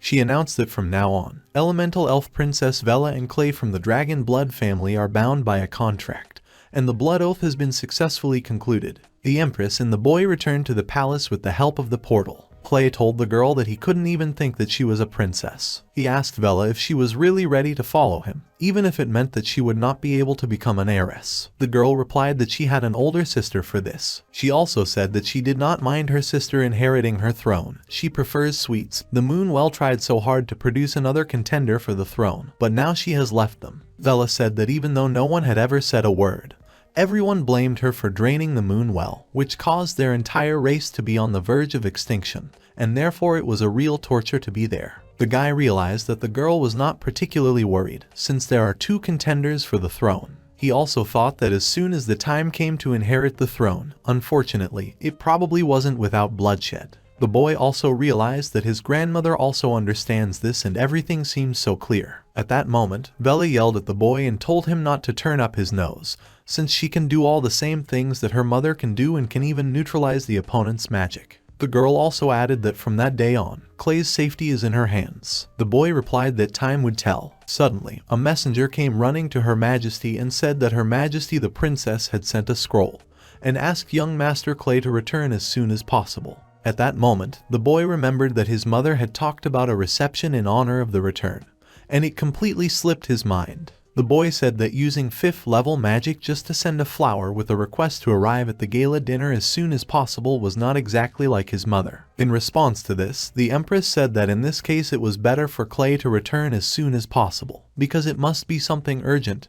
However, she told her grandson not to forget to visit her. The boy thought that maybe something serious had happened. At this time, in Stormwind, in the house of the Dragon's Blood family, a ball was held in honor of a gala dinner. Clay used the portal again to return home. The boy saw that his palace was very lively, and apparently they were worried in vain, because it doesn't look like something is wrong. The boy was about to enter the hall when suddenly the guards stopped him. They asked the boy about who he was and said that people are not allowed to enter without an invitation and accompanied by dogs. The guards again thought that Pippi was a dog. Then the boy told the guards that this was his house. However, he wondered what the royal guards were doing at their family's reception, and why the royal family was also present. Suddenly the boy's mother came running and told the guards to lower their weapons, because this is her son. The guard bowed and asked for forgiveness from Lady Elijah. He said that they had not had the opportunity to see young master for a long time and therefore simply did not recognize him. However, young master's pets would need to be left outside for the sake of His Majesty's safety. The boy approached his mother and asked about why the royal family was here. In response to this, Elijah said that this is the Shisin family. They secretly contacted the Academy of Magic and today announced that from now on the Academy of Alchemy is in no way connected with the Academy of Magic.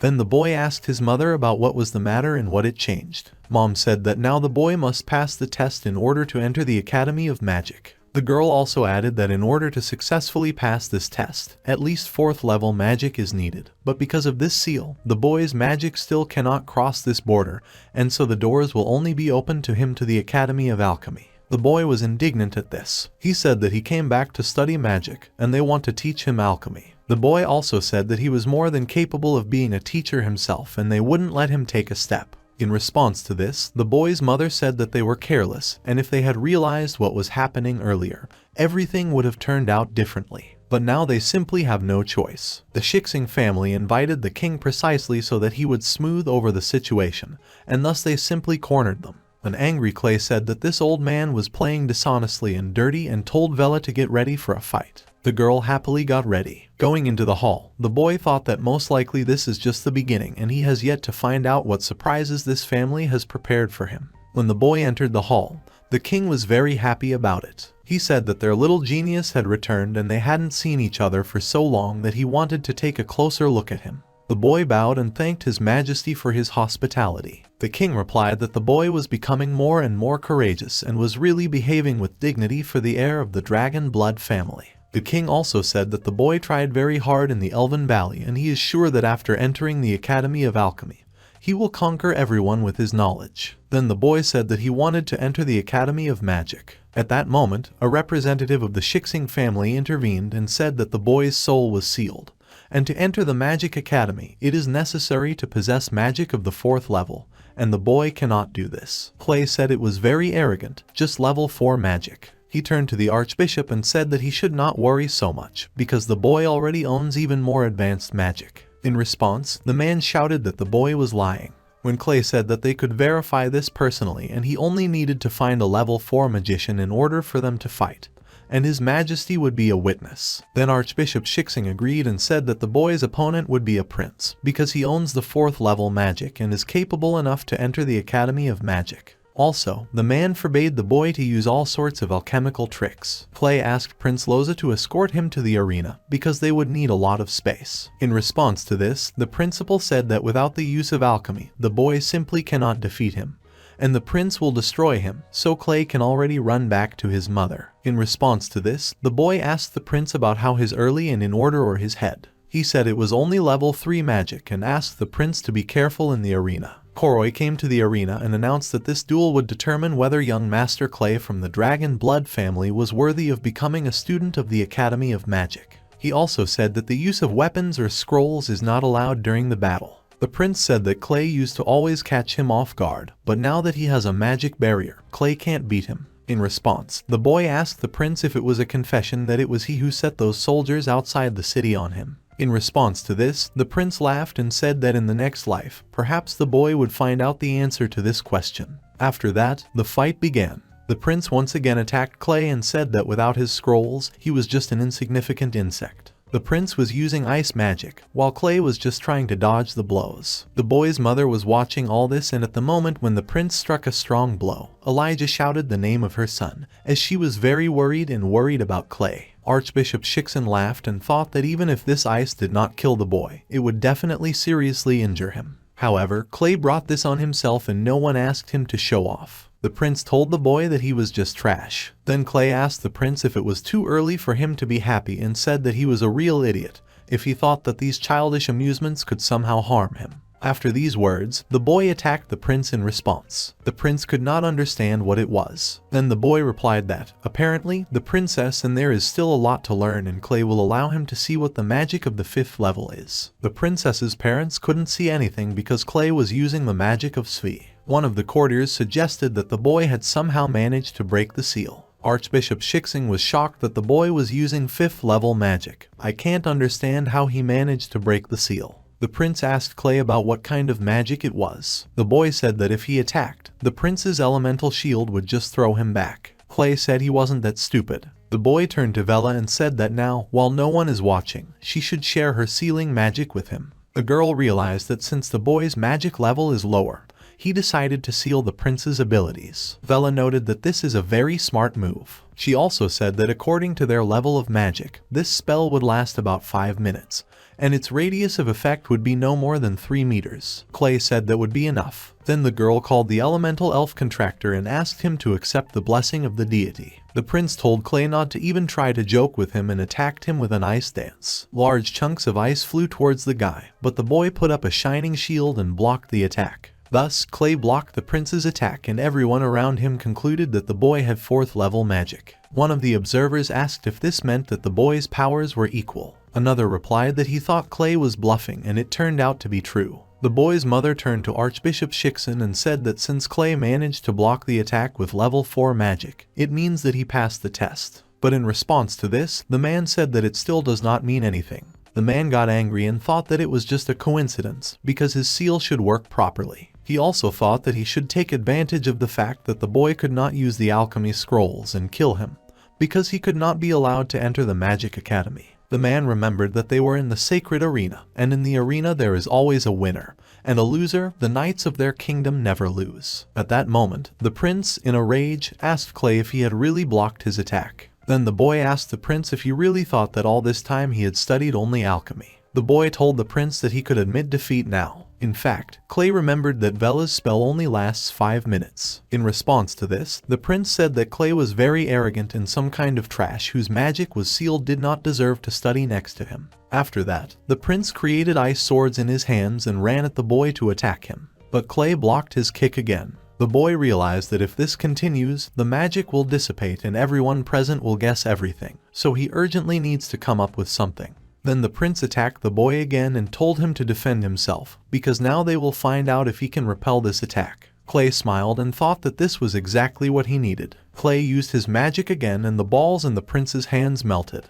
Then the boy ran at the prince and he, thinking that the boy had finally changed to attack him, said that he would smear him. The prince used his magic, but it didn't work out and he couldn't figure out why. Then Clay grabbed the prince by the hand, came closer to him and said that the prince could not use his magic. Clay is able to restrain the abilities of his opponent, since he owns the magic of the 5th level. The prince said that he had never heard anything like this about being able to restrain magic. In response to this, Clay said that it was never too late to find out about it and now he would show the prince his true strength. In fact, the boy was thinking that the magic of Vela made an ordinary person out of the prince, and even the magic of the boy at the 3rd level will feel like something murderous for the prince, and since he is one of the heirs, he cannot kill him, otherwise the royal family will at least hold a grudge against the boy's family. Then Clay attacked the prince again, creating some kind of creature. It was a large Venus flycatcher that swallowed the prince. The father of the Shisen family immediately began to worry about his son. Then the archbishop told Clay that he dared to kill the prince, which means a challenge to the royal family. The man ordered the arrest of the boy. In response to this, Clay said that this is a sacred arena, and there should be one winner, and these are words that belong to the archbishop himself. The boy also added that technically the test should have been completed the minute he blocked the prince's attack. Well, since the archbishop himself said something like that, then Clay decided to do so. The man interrupted him and said that even though Clay was a worthy place in the Academy of Magic, it didn't matter since the boy would have to pay with his life for killing the prince. The boy asked the archbishop if he recognized that Clay had passed the test and could enter the Academy of Magic. As soon as the boy realized that this was true, he ordered his plant to release the prince and said that it would still not be able to digest a 4th level magician. Then the plants opened its mouth and spat out the prince. The guards said that the prince was unharmed and he just fainted. Then His Majesty was delighted and told him to take the prince to his chambers as soon as possible and release Clay. Clay bowed to His Majesty and said that the dragon blood family is infinitely loyal to him and he would never dare to harm the prince. He also added that Archbishop Shixing had just recognized Clay's powers. The boy asked His Majesty if he could enter the Academy of Magic. Then the emperor turned to Archbishop Shixin and asked him if he had any objections. The man did not want to answer His Majesty that he had no objections. After that, he approached the boy and congratulated Clay from the Dragon's Blood family for having successfully passed the 4th level magic test and could become a student of the Magi Academy. However, the man added that the boy should not rejoice ahead of time. Screams could be heard from the royal palace in Stormwind.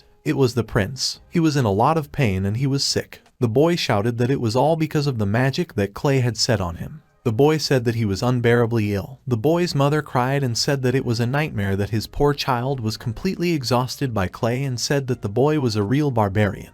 The girl turned to His Majesty and asked him about it. It seems to him that this time the Dragon Blood family has gone too far, because it will affect the reputation of the Shixing family. Then the queen asked Princess Shixing what she meant. The princess's statements angered the queen and she said that it was their family that provoked the fight and now they are just trying to blame all the blame on the Dragon Blood family and it was obvious. The queen also said that Clay did not harm the prince because there is not a single scratch on him and the boy has shown enough mercy. He told his wife not to get so angry and began to escort her out of the hall. He also said that they would not bring up this topic anymore and would go to rest. The king said that with such talents, Clay would surely achieve great success at the Academy of Magic and he would undoubtedly glorify the whole family and the whole of Stormwind. After the door closed behind the king, the princess turned to her brother the archbishop and asked him if they would really leave it all like that. Is the Shixing family going to bend under the Dragon's Blood family? In response to this, the man said that this would not happen for anything. He also added that His Majesty does not want to deal with Clay because of his high position in society, but this does not mean that he forbids others to do it. The man asked his sister if she really thought he would listen to the Dragon's Blood family. The man said that this time he would take care of the boy personally and he would not have a chance. After that, he turned to the prince and said that his status also obliges him to make more efforts. The boy was angry and said that Clay could use magic and alchemical scrolls of the 5th level. And he even removed all their guards of the 4th level, and now his whole lousy family is still behind him and they will not be able to get close to him in any way. The guy said that if I had his guardian, he was afraid that he would have been dead even then. The prince was very angry with Clay and decided that he wasn't done with him yet. In this case, the man decided that he needed to leave Clay alone. He created a scroll and ordered the princess to immediately send this letter to the dwarf and ask them for the death of the dragon. The man also added that the dwarves do not dare to refuse the Prince of Stormwind and thus with this treasure the man will deal with this child once and for all. The prince took the scroll in his hands and was very happy about this coincidence. Finally, the man said that the territory of the Academy of Magic is under his jurisdiction, and therefore Clay will not leave alive. The next day there was a lesson at the Magic Academy in Stormwind. The teacher was standing at the blackboard and was going to talk about methods of controlling magic. However, she saw that Clay was sleeping and it made her angry. She screamed with all her might and the boy woke up. He decided that something had happened and monsters were attacking, but all the classmates were laughing at him. The teacher was very angry and said that if monsters attack, it's only in the boy's dreams. She demanded from Clay that he immediately tell her what magic control is, and if he has at least one inaccuracy, he will clean out the cages of magical animals as punishment. Then the boy was scared and said that he would tell everything now. Then he said that magic control is the ability to rely on one's own spiritual power and use it to control magical fluctuations. After that, the bell from the lesson rang. The joyful boy ran out of the office and told Xenia and Pippi that lessons were over and another carefree school day had come to an end. The boy thanked the guys for coming to the rescue and said that if they had not helped him, he would have had to stay after school. In response to this, the girl said that the boy should be more attentive in class because not everyone gets a chance to study at the Academy of Magic. The boy realized that the girl was angry. He told her that he did not take all these classes seriously only because he had already studied all this in the Valley of the Elves. He also told the girl not to worry because she, too, will soon be able to enter the Academy of Magic. The boy thought that he wanted to enter the academy so much only because he thought that it could somehow help him in the matter of removing the sealing magic. However, the fact that the academy taught mostly only the basics of the basics depressed him. The boy saw Archbishop Shixing and wondered where he was in such a hurry. The girl replied that she seemed to have heard something when she and the bear entered the academy. Apparently, something unusual was found outside the city. Archbishop Shixing put a seal in order to smooth out the magical fluctuations, but apparently the seal was broken. The boy thought about the fact that Archbishop Shixing's seal was broken, so it must be something special. This interested the guy very much, as it could be very useful for him. The boy said he wasn't going home yet and asked Pippi to send Xenia back. The girl was angry that the boy left so quickly, because she also wanted to go with him, but Pippi said that it was impossible, because they were ordered to go home. Then the girl began to cry and beg Pippi to take her with them. Clay got to that very place. One of the guards told the other that the Archbishop had just strengthened the seal, so we need to be careful. The boy was hiding behind a stone at that moment when the guards were distracted. The boy penetrated through the barrier. He thought that this is a very powerful printing magic and he literally feels its effects on himself. Well, something about it confused him. The boy thought that he did not feel any vibrations from the earth, so the magic could not affect it for too long. Respectively, the treasure he was talking about was here for a relatively short time, as if someone had framed it all. The guy decided that since he was there, he would see what kind of place it was. Suddenly the guy saw a huge dragon in front of him. The boy thought that if he was not mistaken, then this dragon is 10 times bigger than Tina. A blade was inserted between the eyes of this dragon. The boy reached him and took the blade in his hands. He realized that this was a 9th level northern blade and no one could even think that it seemed in such a place, because such a thing is quite difficult to find in the realm of the immortals. An ordinary person cannot control such an artifact, in which case it turns out that Archbishop Shixin could not seal it. What are you doing wrong here? Suddenly the guards arrived and saw that someone was on the dragon. They decided that someone dared to make an attempt on the death of the dragon.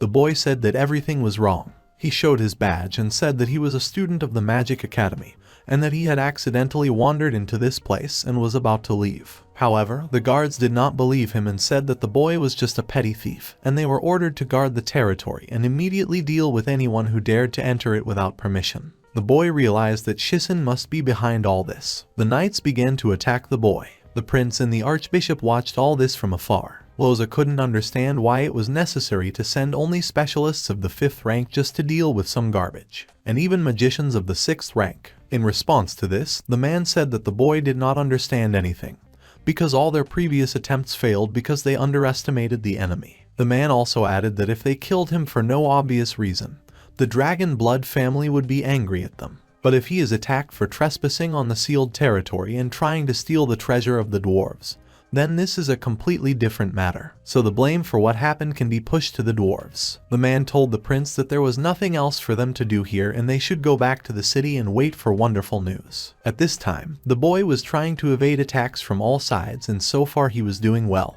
However, his strength was almost running out and he kept hoping that it would end soon. One of the magicians said that the archbishop was right, because this child relies on magic scrolls. He ordered the others to stop him from leaving and destroy him. The boy thought that this time Shixin really tried, because he hired knights and magicians who would line up their attacks in such a way as to literally not give the boy a break. A rank 9 magical beast suddenly appeared. It was Pippi, and with him came Xenia. The boy was very surprised and asked the girl about how she got here. In response to this, she said that if she had not come, the boy would not have been well. Then Clay said that the girl did not obey him at all and would be punished for it. While they were arguing, the boy did not notice that an arrow would fly at him. But the girl saw it and saved her brother. She took the blow on herself and an arrow hit her shoulder. At that moment, the magicians were able to capture Pippi. Clay couldn't figure out what to do. The boy was crying and could not understand why everyone was trying to take away people dear to him from time to time. The boy got angry and said that he would make everyone answer for it. Thus, he managed to pull the blade out of the dragon. The boy began to attack all the guards holding his new weapon in his hands. When the magicians saw that the boy could use this artifact, they also decided that they needed to leave because it was dangerous. However, one of the magicians said that Archbishop Shixin would not like it and they should kill the boy. In response to this, Clay said that no one could escape since they were all murderers. The boy had used the sword for such a short period of time and yet his spiritual strength was already running out. It was all because of the seal. The boy remembered his younger sister and ran to her. The girl's soul has already begun to dissipate if this process is not stopped. Then the boy will not be able to save her. At that moment, a bear ran up to the children and told them to get on his back as soon as possible and he would pull them out of this place. But the boy said that he was afraid that Xenia would not survive the trip in such a state. Clay ordered Pippi to come back soon and inform his parents about everything. He also added that some of the attackers escaped if they bring reinforcements. Then Clay is definitely finished. Pippi was very scared for his loved ones and promised to return as soon as possible. Then the magicians surrounded the boy and asked him if he had really used all his scrolls and even allowed that beast to escape. The magicians were sure that the boy could not defeat them in such a state. Then Clay said that the bear is the only one who can help him, because the boy has a trump card up his sleeve. Then Clay touched the blue petal and told the dragon who had signed a contract with him to hear his call and come as soon as possible. Tina heard the boy's call and set out on her way. However, the highways laughed at Clay because they did not believe that some dragon would come and save him now. At that moment, Tina appeared and said that the dragons of the city and noble creatures and no one can imagine that they can control one of them. Tina ordered me to surrender. At that moment, the boy turned to the dragon and said that these people had wounded him and his sister and asked Tina for help in order to deal with them. Tina got very angry and growled very loudly. The magicians were afraid that a real dragon had appeared and began to run away. However, Tina wouldn't let them do that. Tina asked Clay if his sister had died. In response to this, the boy said that now he has sealed the girl's soul in this body, and she is not dead yet, but he cannot help her. Then the boy asked Tina if she knew someone who could bring the girl back to life. In response to this, the beast said that she thinks that only the dragon grass of immortality can help here. Clay immediately perked up and said he had to find her as soon as possible. Tina said that many years ago, one person was near death and used the herb of immortality. Then not only did all his vitality return to him, but he also became the first person in history who could use magic of the 13th level. The boy was surprised by what Tina said, because he thought that the 12th level is a chapel for a person. In response to this, the girl said that the boy was right and it was exactly what upset the balance of power in the world. So since then the dragon clan decided not to give this plant to anyone.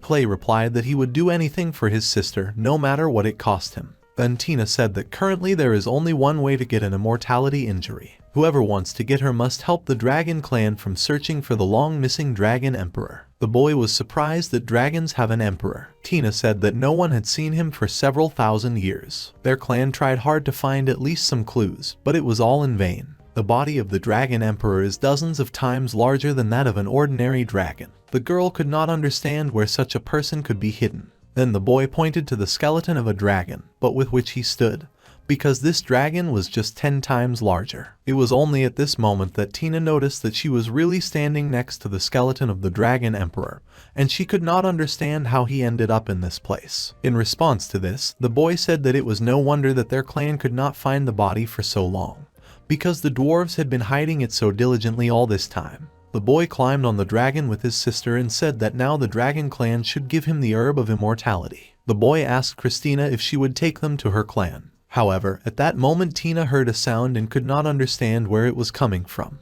After that, she felt the rich smell of blood and did not understand who was fighting with whom at all. The boy realized that on the one hand it was reinforcements from the archbishop, and on the other it was his grandfather. The army of the boy's grandfather ran to meet the army of the Shixing family. Grandfather ordered to kill everyone and leave no stone unturned. Grandpa said that the Shixing family had dared to encroach on the life of a member of the dragon blood family and it was time to show them who they were messing with. The boy's father turned to his grandfather and said that the knights were only following the orders of the Shixing family, but at the same time they were part of the secret of the imperial organization. The guy asked his father if they should use such cardinal methods. In response, the grandfather said that he didn't care who they were or what they were, because anyone who dared to touch his grandson with a finger would be destroyed. After that, the barrier was broken, and the guy ran to his son to help. Archbishop Shisen ran up to his grandfather and began shouting at him. He said that Grandpa didn't have the right to kill all the knights of the imperial organization and breach his protective dome.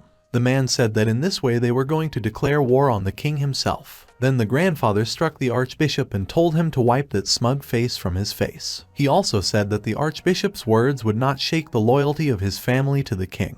In response to this, the archbishop said that he hoped that the grandfather in the face of his majesty would also be able to be as brave. In response to this, Grandpa said that they could try to figure it out without using brute force. However, if at least one hair falls from Clay's head, he will row the whole Shiksen family alive. At this time, the boy and his younger sister were flying on a dragon. Tina said that they were already close, but warned the boy that he should choose expressions when communicating with the elder, because his magicians could not withstand an ordinary person. In response, the boy thanked the beast and said that he would definitely listen to her advice, because he is ready to do anything to save his younger sister. After that, the dragon landed on the island. One of the dragon guards addressed Christina by name and said that they had not seen each other for a long time. He also said that he saw 2 bugs on the dragon's body and asked her if she wanted him to catch them for her. In response, Christina said that these are her friends and no one dares to harm them. Then the dragon said that if Christina overcomes him, then he will miss them. However, at that moment, some other dragon told the vizier to stop immediately and let Christina in right away. Vesey turned around and said that Christina was lucky that Scabbit intervened. He told Christina to follow him so that he would accompany her. At this time, the boy was very scared of the power of the dragons. His soul seemed to tremble before such power, and this power was enough to tear a person to pieces. After that, Christina approached the dragon, which was several times larger than her. Dragon Po greeted the boy. He introduced himself as an elder of the dragon clan named Scabbit. The elder said that Christina had told him that the boy had managed to find the remains of the dragon emperor. Scabbit asked the boy if this was really the case. Then the boy turned to the respected elder and said that he had really found the dragon emperor and would like to return him to their clan. But he had one more small request. Scabbit told Clay to continue. The boy said that he would like to get the herb of immortality. The elder was outraged by this and said that the boy was either too brave or too stupid. The dragon got very angry and began to growl. He called the boy a stupid, greedy little man. Christina told the boy to take back his words, otherwise it would all tear him apart. Then the boy said that he would not take back his words because he needed the herb of immortality. Despite the fact that the dragon was strong, the boy understood that he could not retreat. Then the dragon stopped. He asked the boy if he was really willing to sacrifice his life for this. He also asked the boy about how much he longs to get the power that is hidden in this plant. Then Clay replied to Mr. Scabbit that he was not interested in strength, because he needed death herbs in order to save his sister and everything was not as the elder might have thought. In response to this, Scabbit said that he likes people who have no selfish thoughts. He said he would give the boy the herb of immortality, but first he had to show him the dragon emperor. In response to this, the boy said that he would not do it until he received the herb of immortality. He also added that Christina saw the skeleton with her own eyes and can confirm this. Clay asked Mr. Scabbit about how he could trust him. In response, the elder remained silent. The boy said that as soon as he gets the immortality herb to heal his sister, he will immediately give the elder what he wants.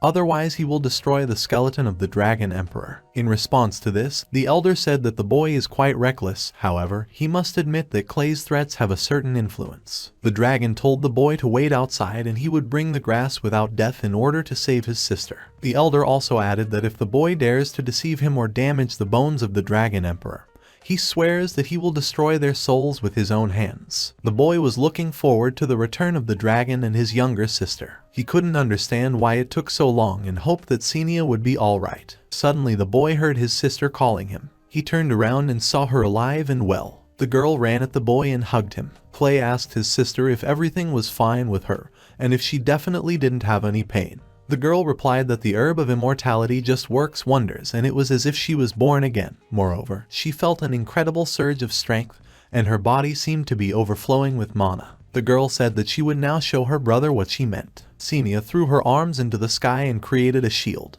The boy was surprised by this because it was high-level magic and he had never seen such magic circles. Then an elder came and said that the herb of immortality is a bunch of energy of the Dragon Emperor. By absorbing her, the girl not only took part of his power but also inherited his wisdom. Thus, very soon the light will see a new personality. After that, the elder said that he had fulfilled Clay's conditions and now the boy must fulfill his promise. In response to this, he said that the skeleton of the Dragon Emperor is in his spatial ring.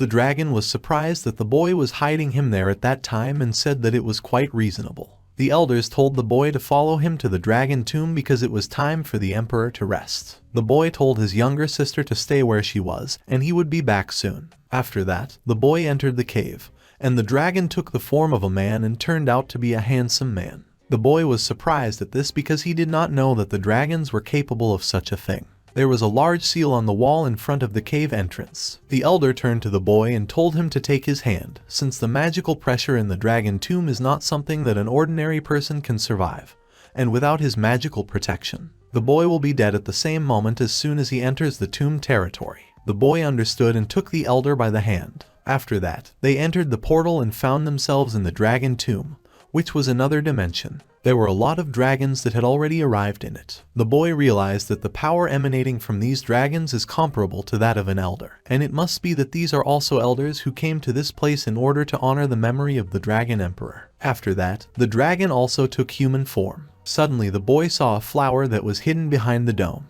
The boy realized that these are the Islands of Immortality and it grows in this place. The elder ordered Clay to show the Dragon Emperor. Clay took the skeleton out of his ring and threw it into the tomb. After that, all the elders growled. The boy realized that, apparently, this is how the grief of the dragon sounds, and he could really feel the feelings of grief and sorrow overflowing them. After that, the elder turned to the boy and said that the dragon clan thanked him. He also thanked the boy for returning the Dragon Emperor to them and now his soul will be able to find peace. After that, the boy turned to Mr. Scabbit and asked him if he could take the liberty of asking him to let him take more immortality herbs. The boy said that his magic was sealed and he thinks that the herb could help him get rid of the seal. In response, the dragon said that he could only let the boy do this if he had something as valuable as the bones of the Dragon Emperor, or he could try to get it himself. But the elder reminded that as soon as the boy steps over the magic barrier, he will meet the goddess of death, and even the elder can only take a limited amount. The boy was delighted and said that he should definitely try.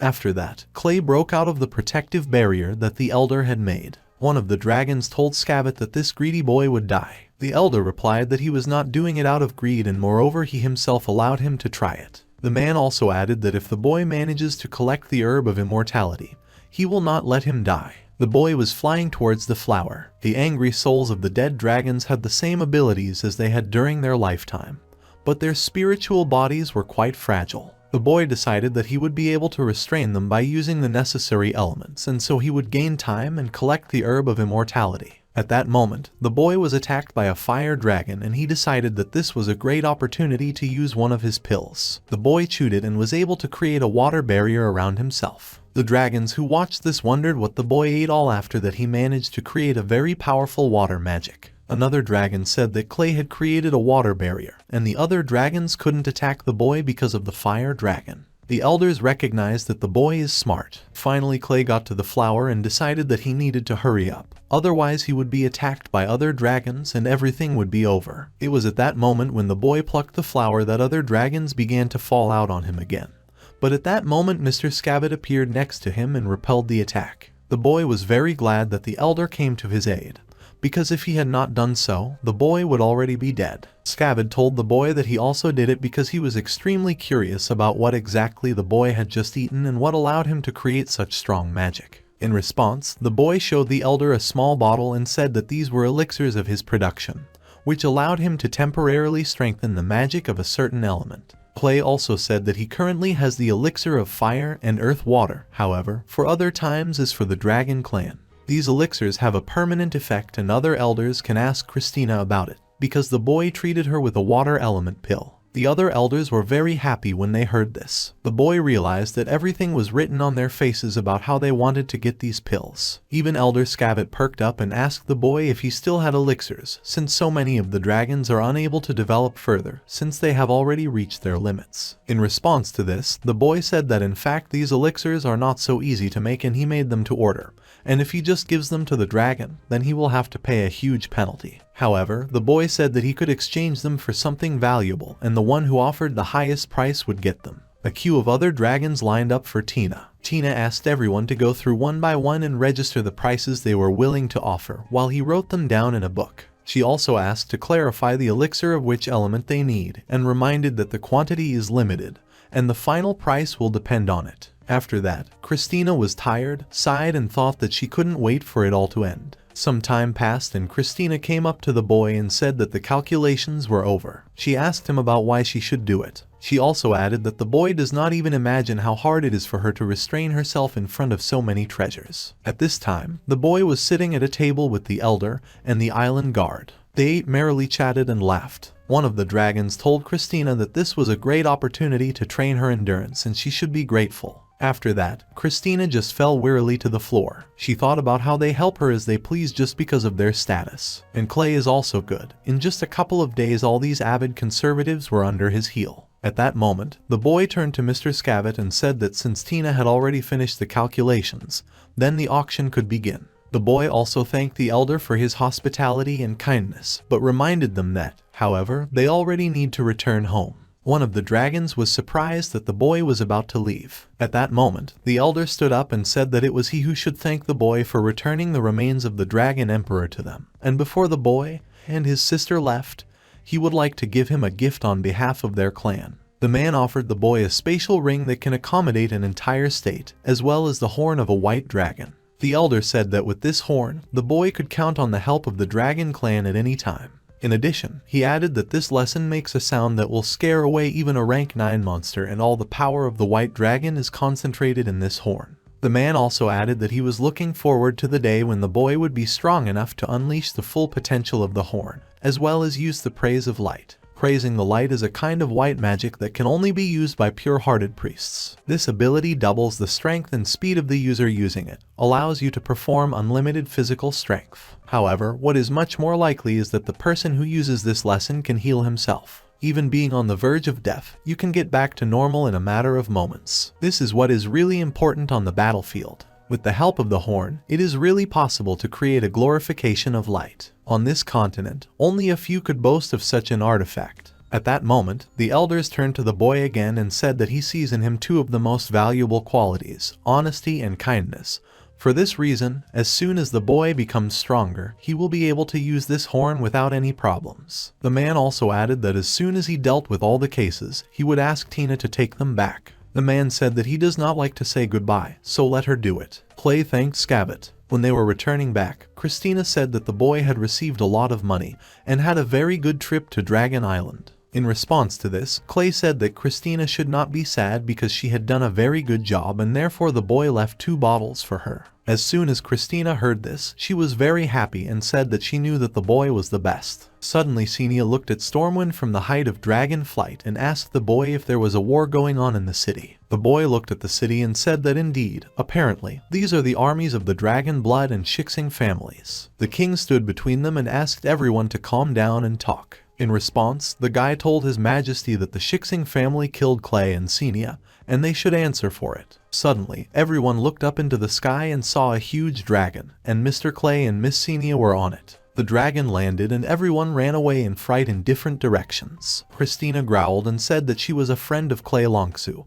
and she would not spare anyone who dared to go against his family. In response, the knights of the Shixing family said they wouldn't dare. The king was shocked that some child could control a dragon. Dar hugged his children and Xenia asked him about what was going on. In response, the man said that he was very glad that Clay was okay because he thought they had killed him and was going to avenge him. After that, the king approached the boy and said that he had arrived just in time, otherwise Stormwind would have turned into a bloodbath. The boy apologized to the king and said that he did not think that he could come to this. He also said that he and Xenia had indeed been attacked by the Shixing family, and the boy was in a hurry to take his younger sister to Dragon Island, so she did not have time to inform the family. After these words, the king turned to Archbishop Shiksen and asked him what he could say about this. The man said that the boy was the first to enter the area of the barrier, and there was a terrible misunderstanding. Moreover, the boy was alive. After that, the man came closer to His Majesty and said in a whisper that he should not be his target, since the dragon blood family has the support of the elf clan,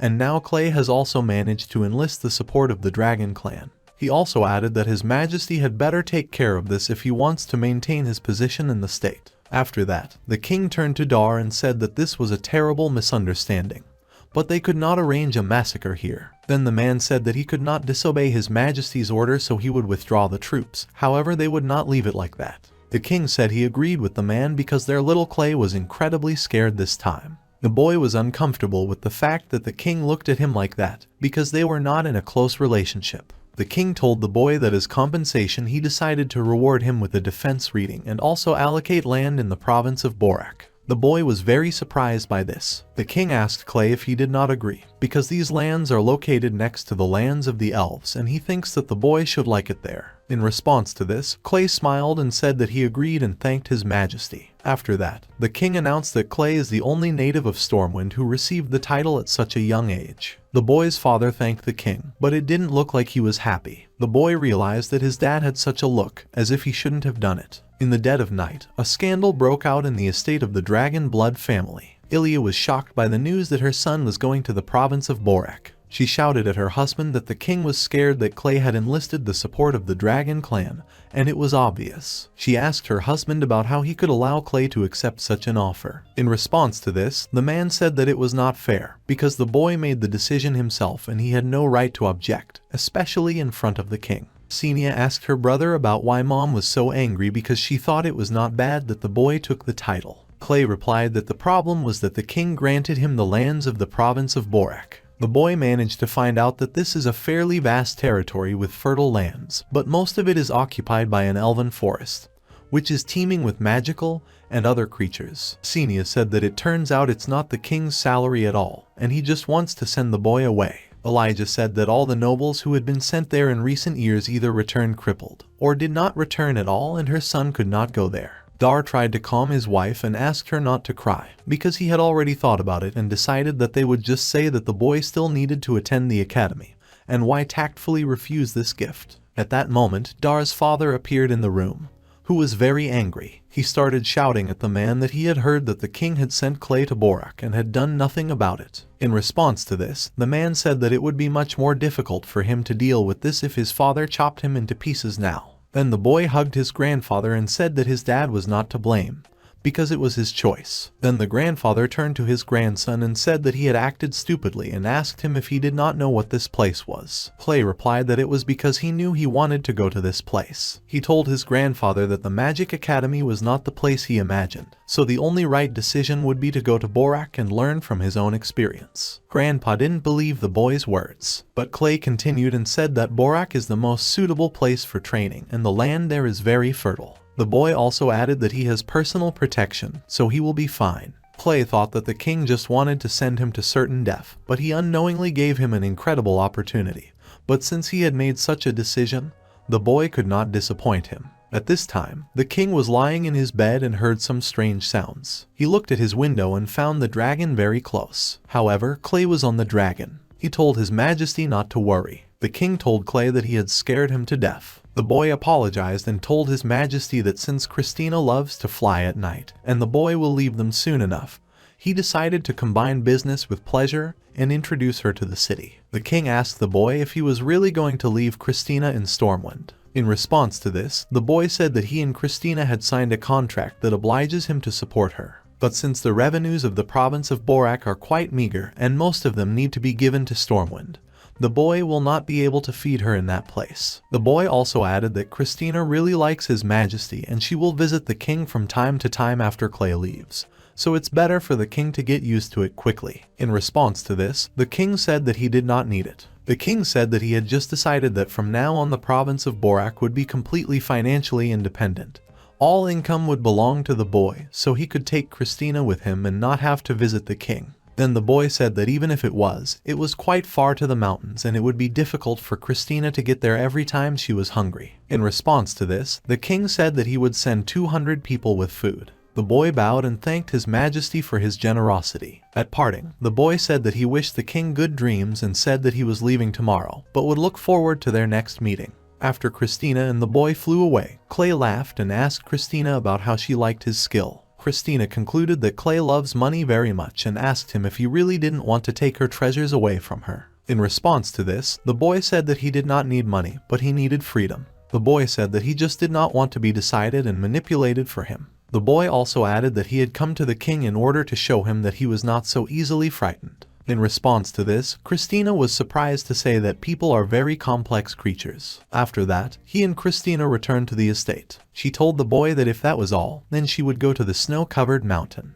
It is quite close to the province of Borak, so as soon as the boy wants to visit Tina, she will be waiting for him. The boy said goodbye to Tina. He thanked her for everything and said that next time he would definitely bring her a couple of water pills as a gift. After that, Clay decided that he needed to get ready for the journey. He used his spatial ring that had Vela in it. She ate honey, after which she fell fast asleep. The boy woke her up and said that then she climbed into his spatial ring with the words that she had used almost all her strength and she needed to recover. However, now it was clear that Vela had recovered a long time ago and everything was fine with her. In response to this, the girl indignantly said that she had not eaten enough honey yet. Then Clay said that she could eat sweets in this world. He told Vela that he was going to Borak tomorrow, so today he had to have time to prepare everything for departure. That's why the boy needed Vela. At this time, Elijah went outside and saw vehicles made of the skulls of a 9-headed hydra. Clay heard his mom's voice and rubbed his eyes. The boy woke up and wished her good morning. Elijah asked the boy if he had done it all in one night. Clay replied that it was better to go on a long journey with the army, and this was the best thing he could do in such a short time. Then Mom asked the boy about whether his magic was still sealed, because only a magician of at least the 7th rank could do this. In response to this, he said that it was all thanks to Vela, because she shared her wind magic. And now she is sealed in this magic crystal that allows the car to move. And all this cost the boy just a couple of sweets. After that, the mother hugged her son and said that watching all this, she really realized that her son had become an adult. She is incredibly happy, but she can't help but be sad. In response to this, Clay said that he would always be a child for his mother. Elijah said that her son was right and that's why Mom would take 2 units for herself. The boy asked his mother about how it was connected at all. The woman replied that he had said himself that he would always be a child for his mother, and children should always listen to their mother. Clay replied that it was unreasonable, but he couldn't do anything. Then the boy said that his mother had taken 2 skulls and apparently they would have to make several more. Xenia told her brother that a difficult road awaits them. Then the boy turned to Uncle Joe and told him that in order to use this car, a horse was not needed and also asked him about what Xenia was doing here. The boy realized that it was all the work of his mother and then it was not surprising that she took 2 skulls from him. The boy also thought that the title given by the king provides for the possession of 2 horses, while the king was so scared. Clay realized that if he somehow shakes the king's status and his self-confidence again, then most likely the boy will not be able to avoid problems, and now, after his younger sister took the herb of immortality, it is dangerous for her to be in Stormwind. After that, Clay bowed and began to say his oath. He turned to Mom, Dad and Grandpa and said that he had made trouble for them, but he promises that he will justify their hopes and become the strongest in this world. The king turned to the boy's grandfather and said that his grandson was so young but already unusually intelligent. He asked his grandfather about whether they would not go to see him off. There was no point in staying here. In response to this, the grandfather said that he had sent his man along with the boy, so everything should be fine. However, Archbishop Shixing thought that the boy's grandfather was an old fox and he was staying here only because he was worried that he and the king might set a trap for Glue. However, unfortunately for them, he and the king were still 1 step ahead. He thought that this child would not reach the province of Borak alive. After that, the boy happily announced that he was going and their destination was Borak province. After some time, the army led by Clay was walking through a snowy gorge. Clay was looking into his balloon with his younger sister. Finally, Xenia asked her brother about why he still continues to look into this ball. Did he see something interesting? In response to this, the boy said that they had been pursued since Stormwind, but now this man, for no reason at all, rushed ahead of the curve. In response to this, Uncle Joe said that there really are a lot of bandits and robbers in Kingfeng Gorge, but even if they are trying to bribe them, they still would not dare to attack the Dragon Blood family. However, in response to this, the boy said that they could be sure of it. He also added that winter is coming and their supplies and food are still a tasty morsel. The boy said that if these robbers are after his soul, then he is afraid that there are people who are willing to pay fabulous sums for his head.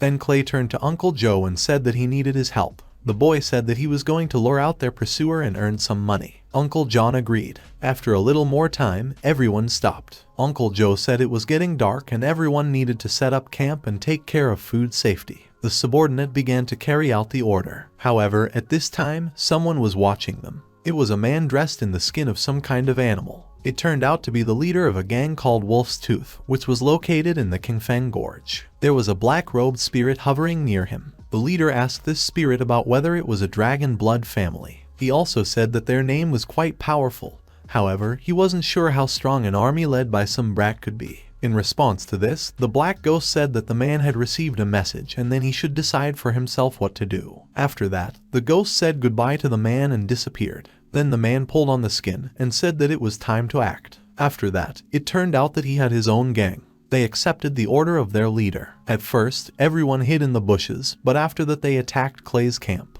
The leader shouted that they would kill everyone and take away supplies, because they would not be able to survive this winter. The gang began to attack the knights, but they began to melt. Then the leader realized that it was a trap, and all the knights were made of snow. After that, Clay came down from above and said that he thought he was waiting for a battle with real bandits.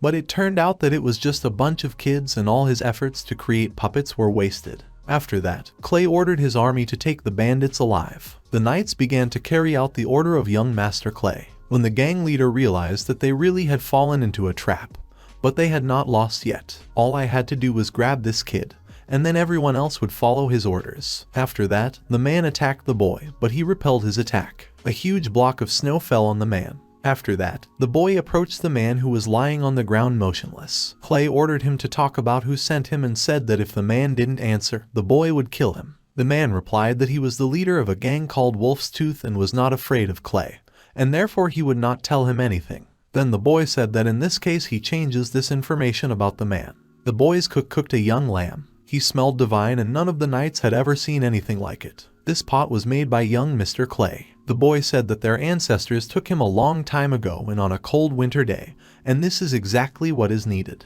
He also said that if there is not enough, then there is another whole lamb. At that moment, the boy was roasting a lamb on a spit over the fire. The young gentleman was thanked as a knight. At that moment, the gang leader and his henchmen were chained to wooden crosses. They smelled delicious food and also wanted to eat. One of the gang members turned to the boss and said that this guy was simply unbearable. Okay, if he just left them to die from the cold. So they also decided to make fun and eat right in front of them. In response to this, the gang leader said that he did not want to hear anything. After all, if his henchman cannot resist a piece of mutton, then he is not a man, but a child. At that moment, a boy came up to them and said that it was quite cold here, but it was comfortable and warm near the campfire. He also added that it was just cooked, the leg smells so appetizing, and the meat in the pot is very tender and delicious. The boy added that it was incredibly hard for him to look at them, so poor, hungry and freezing. He also said that he has quite a lot of supplies, but he can only share them with his own people, which is a great pity. Then one of the gang members told Clay that he was giving up and asked him to take him in, because he did not want to starve to death. After that, the second gang member said that he was also giving up.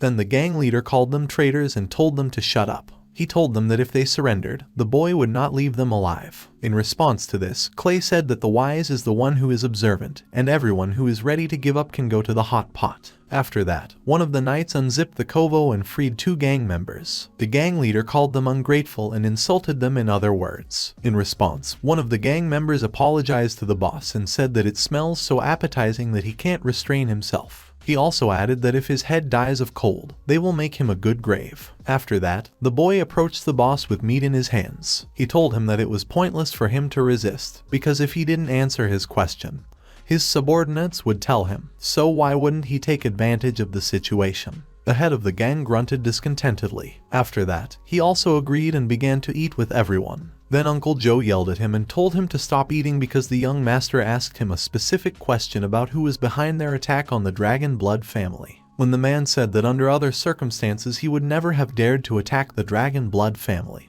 but this year the cold weather came very early. and there were too many hungry people waiting for him in the mountains and he simply had no choice. The boy asked the man about what kind of hungry people. Then the man said that the noble families of Stormwind live happily ever after and no one cares about ordinary people. He also added that the year turned out to be lean. No one lowered taxes, so people go to the mountains and become bandits. Only the Wolf's Tooth Gang has several thousand people. In some other banks there are even more of them. All people want to eat, and they have a constant shortage of oil and drinking water. And suddenly a man appeared and said that soon there would be some miner from the Dragon's Blood family who had huge food supplies. Uncle Joe got angry when he heard that the man called the young gentleman petty, and therefore pulled out his weapon.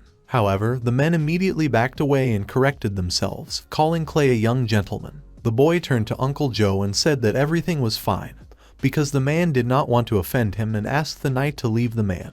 And then the boy said that based on what the man said earlier, he concluded that there were other gangs. After that, the boy asked the man about why they continue to accept new people. The man replied that he was not like them, because he himself had once been in the place of these poor people and came to the mountains, and therefore he could not leave them in trouble, and unlike these ungrateful idiots, he understands this perfectly. The man also said that when victims of natural disasters arrive in the city, the more submissive are left, and the rest become slaves. The man did not like it, so he was sent to the gorge with the most severe conditions. In response to this, the boy said that, apparently, the man in front is a fair bandit. Clay also said that he was going to clean up the gorge, so that the man would have complete freedom of action in the future. In response to this, the frightened man said that this was impossible, since the rest of the gang already knew that the boy was here and they had already prepared traps and the like. He also added that even if the boy wins, the man will not be able to take control of the gorge, because it is a utopia. In response to this, Clay said that he would help the man get rid of the label of a bandit. He would just need to follow him.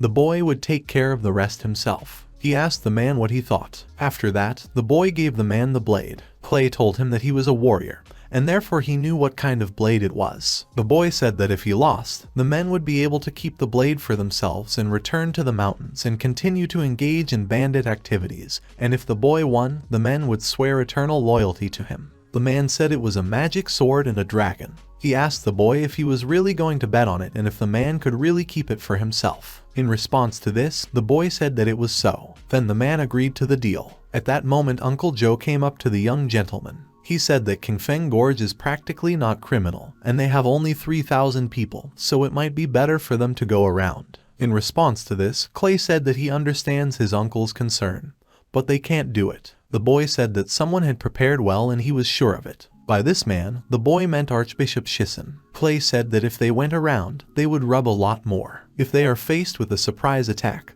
they will be too exhausted by the long journey and will not be able to fight back, so it is better to act ahead of the curve. The boy also added that the Dragon's Blood family will never run away and will not get scared. The boy also added that in addition, when he said that he was planning to earn some money, he meant that he was planning to take them away from the gang that was chasing them.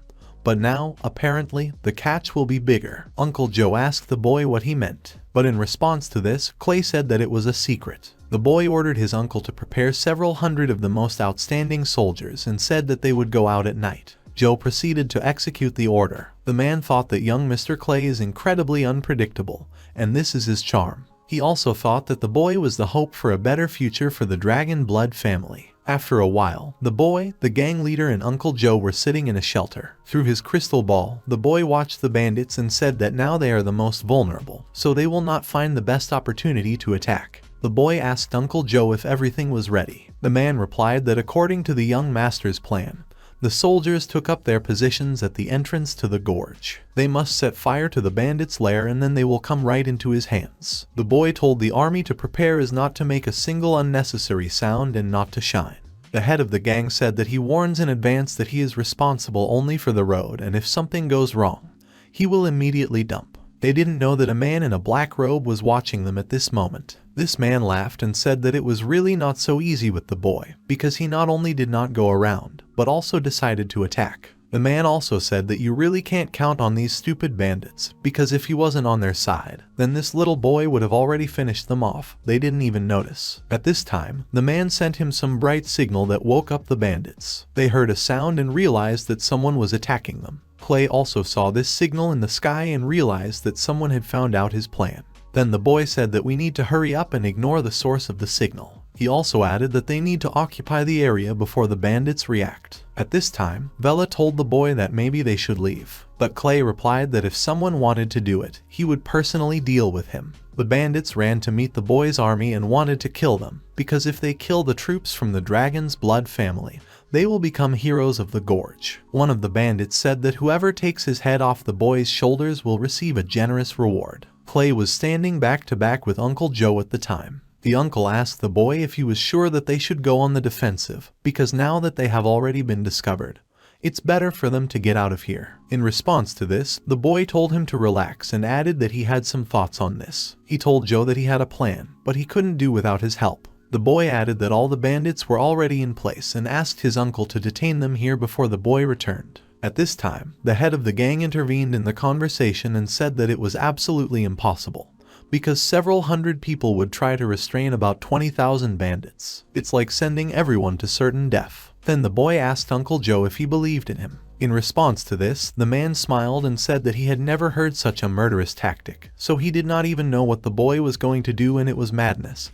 But this is what makes his blood boil. The man ordered his knight to go on the attack and show the bandit what the true strength of the Dragon Blood family means. The knights shouted for the prosperity of the Dragon's Blood family and went on the attack. The boy thanked Uncle Joe very much and said that they only needed to detain the bandits for a while, and he would be back soon. The boy grabbed the gang leader by the arm and ran somewhere. The man asked the boy if he had left his knights there in order to escape himself. In response to this, the angry boy ordered the man to show the way until he left him. This was observed by the same man in a robe who gave the signal to the bandits. He thought that the boy wanted to suddenly attack alone. However, the man decided to take advantage of this opportunity and deal with the boy himself. At that moment, Vela told Clay that they were being followed. She also said that this person who is a 7th rank magician and the boy will not be able to cope with him. The girl asked him if he needed to borrow his strength. In response to this, the boy said that they have to use her magic later, so they don't need to give it now. Moreover, the boy has already taken some precautions and therefore should not worry. The boy thought that under the circumstances, the bandits would concentrate on fighting the main forces, and only the one who wanted to kill the boy would follow him.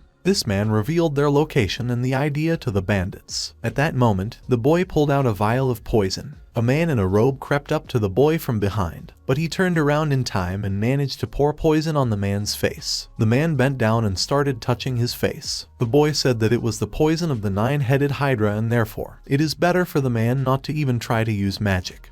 Otherwise he will die in even greater agony. Then the man ran up to the boy and grabbed him by the neck. He lifted Clay off the ground and started yelling at him. He called him a stupid child and said that the boy was wrong to think that the Hydra poison would be able to stop him. However, the man felt some kind of pain on his hands. He saw the skin and muscles on his arms melting. From the pain and horror of the man, he screamed and asked the boy about what he had done. In response to this, Clay said that the Hydras use poison for protection, but also to dissolve the opponent's magic attack. The man was poisoned, but still decided to use magic, and that's what came of it. As a result, the man completely left in the poison. The frightened head of the gang ran up to young Mr. Clay. He was delighted that the boy was able to destroy an opponent of the 7th rank with just one gift of poison. In response, the boy said that if he showed pity, he would be the next one to die. However, Clay regretted that he had not been able to extract any useful information from the man. After that, the boy urgently ran on and said the head of the gang that they need to hurry up, because if the bandits understand what's the matter, then send people here,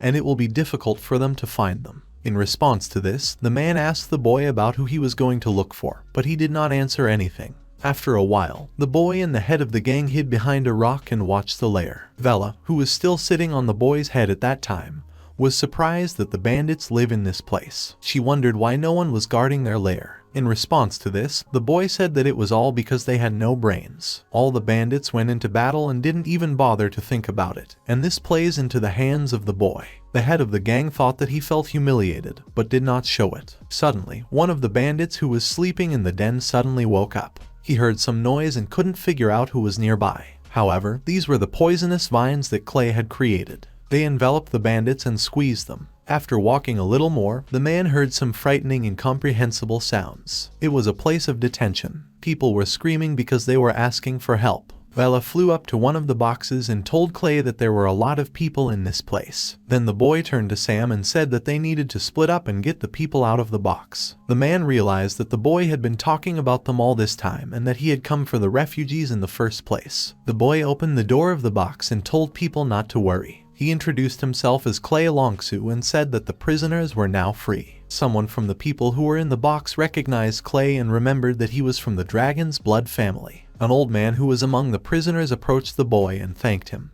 but he said that even if they were free, they had nowhere to go. The man also added that natural disasters and ever-increasing taxes are incredibly hard, so it's probably better for them all to stay here and wait until they are sold, because when they have at least some tiny chance to survive. In response, the boy said that he knew that the prisoners had suffered for their lives. Clay invited the prisoners to go with him to his lands. Grandfather was surprised that the boy has his own lands. In response, Clay loudly shouted that he was not only a member of the Dragon's Blood family, but also the proclaimed king ruler of Borak province. The boy said that in his patrimony he would free all prisoners from taxes and show them what a good life is. The prisoners were delighted and said that if everything the boy said was true, then they wanted to follow him. Clay said that the Dragon's Blood family keeps its word, but the only thing is that now the boy is being monitored, so people will have to get to his patrimony on their own. The boy pointed to the barn and told the ex-prisoners to take the supplies and food of the bandits, because this should be enough to get there safely. People rather ran to the barn and were very grateful to the boy. They also said that they would follow him to the ends of the earth. Sam approached the young gentleman and asked him about what he was doing. The man reminded the boy that he wanted to earn extra money, so why did he give everything to them? Then the boy told the man that it seemed to him that it was a great chance to enrich himself. Clay said that Borak province has vast lands and rich reserves of resources, but there is not enough labor, so people are the main wealth. The boy continued talking and said that if all the people he had saved worked faithfully on his land, it would be enough for Borak to become the most prosperous province on the continent in a fairly short period of time. After that, Clay said that he was going back to Uncle Joe and the man should follow the people. The boy also told him that if someone gets in their way, then he can just use it, and handed him another bottle of liquid. The boy, running away, said goodbye to the man and said that he was counting on him. The man thought that although the boy is a little demon, but he has a pretty powerful aura, he is brave, smart, and calculating. The man also thought that Clay is a natural ruler, and he, is not ashamed of having given in to him. At this time, the knights were at war with bandits. At some point, one of the knights told Uncle Joe that they could no longer fight and asked him when young Master Clay would return. In response to this, Joe asked the man about what answer he hoped for and said that they just had to keep the bandits. Joe called on the entire army for the Dragon's Blood family to cross their blades. At that moment, Clay blew into the rock. The sound of this was heard by the boys' army and they were glad that young Mr. Clay had returned. At that moment, a certain magic circle appeared on the ground where the boys' army was standing. Thanks to him, the wounds of the warriors were healed. Uncle Joe realized that this was a rank 9 spell called Praising the Light. The uncle was surprised, as he knew that the young master's powers should still be sealed and he did not understand how then the boy could use magic of such a rank. This defied any explanation of the man, and therefore frightened him and worried him. The boy continued to blow the horn, and Velar radiated magical streams. Uncle Joe shouted to his army not to let young Mr. Clay's efforts go to waste and they should take these bandits. He ordered the knights to fight and they went on the attack. The bandits do not understand what is happening and why the knights look as if all the screens have tightened at once and are set to fight even more than from the very beginning. Clay kept blowing the horn. Vela was worried and told the boy that his body could not withstand such a powerful flow and magic. A little more and his body would begin to collapse. The boy told her that he had a powerful restoring pill of the elf clan, so he would continue, because the praise of light cannot be stopped at such a moment. The man remembered about his past life. Back then, in the mortal realm, he was alone and did not fear death. Clay realized that he could not retreat now when so many people were fighting around him. The boy took the pill, despite the fact that his body had already begun to collapse. Clay said that he had not felt such enthusiasm for a long time, and it turned out that it was much more interesting to drive a team to victory than to fight alone.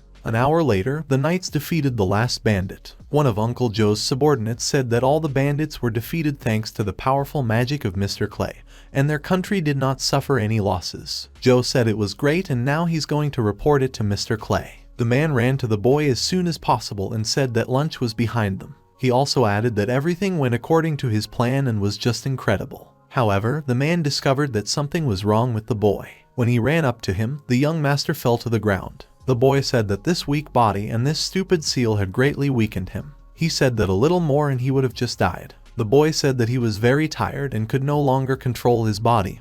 However, he had not yet finished what he wanted to do. Clay didn't know what to do. At that time, Xenia and Pippi were sitting in the camp in Confen Gorge. They were bored and waiting for Clay to come back, because they don't even know how things are there. At this time, Uncle Joe appeared. He was carrying the boy's body in his arms and shouted to Miss Xenia that something had happened and asked her to run up to him as soon as possible. The girl was scared and asked her uncle about what happened to the boy. In response, Joe said that they were ambushed and Master Clay used too much magic. The uncle was in agony and shouted that it would be better if he died instead of the young master, because he believed that it was all his fault. Pippi yelled at the man and told him to stop crying, because the boy was just sleeping. He asked the man if he couldn't tell the difference between sleeping and dead. Then Joe asked about how much longer the boy would sleep. In response to this, Pippi said that the young master's body was exhausted due to the fact that he had overdone using magic, and it was difficult to say when he would wake up, but the bear could try to do something.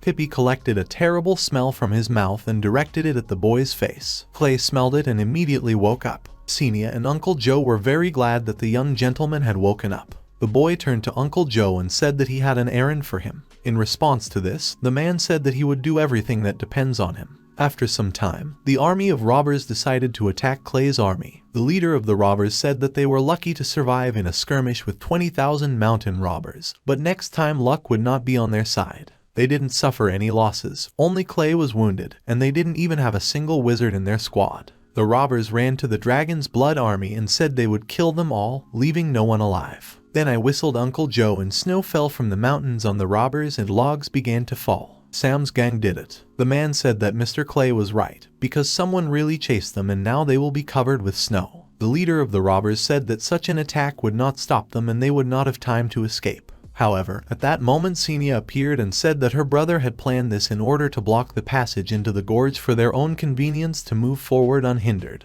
and they just got caught. The brother also said that if one of the robbers survives, they should inform the Shixing family that they are next in line. The road for the robbers was blocked on both sides and as a result they were all covered with snow. At that moment, Xenia asked Uncle Joe if she was cool, because she wanted her brother to see her in action. In response to this, the man said that it was incredible, and the Shixing family, even in their worst dreams, could not imagine that they had such a powerful magician in their team. In response to this, the girl said that her brother is even cooler, because he can predict the future and will defeat this Shisin even in a dream. In response, Uncle Joe said that the girl was right, because Clay not only saved all of them and eliminated the threat, but also blocked the road to the gorge, the only one leading to the province of Borak. No matter how many squads Shixing sends, I will be able to keep up with them. Some time later, Clay's army was on the approach to the province of Borak. Sam said that the border of Borak province is directly ahead. He asked Uncle Joe if young Mr. Clay was awake or still. The man replied that the boy had used too much magic and was therefore exhausted.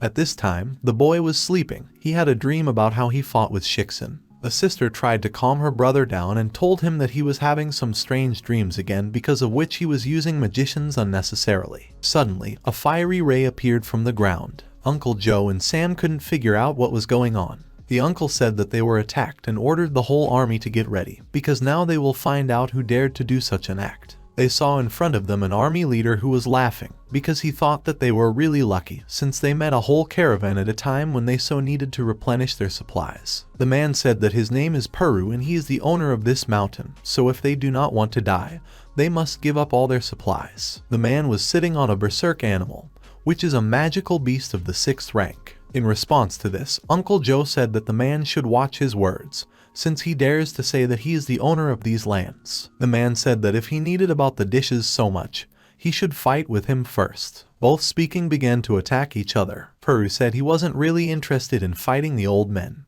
but Uncle Joe looks pretty strong. The man got angry at being called an old man and started attacking the feast with renewed vigor. The man realized that the techniques of the feast were familiar to him and he had a feeling that he had already met him before. But to begin with, he decided to capture him first. And why already find out? The man on him with a strong blow feast. Subordinates asked the gang leader about whether he was okay or not. In response to this, the man said that it didn't matter and his subordinates just needed to grab supplies, leave the wit to him. The men ran to attack for their clan. In response, Sam asked them who they thought they were. It started by itself. At this moment, the head of the gang increased in size. He told Uncle Joe that it had been a long time since anyone had forced him to fight at full strength. The man realized that Berserk was angry. After that, he attacked Joe. The gang members said that now the whole army is over because no one can defeat their boss when he is in such a state. The knights could not understand where the Berserker came from in such a wilderness, but in any case, they swore to protect young Master Clay. At this time, Xenia was crying. She told her brother that they were going to lose and begged him to wake up soon, because she was very scared. Then Clay took his sister by the hand and asked her about who dared to bring his sweet sister to tears. The girl was glad that her brother had woken up. Peru said that although it takes a long time to recover from the madness, but this amount of supplies is definitely worth it.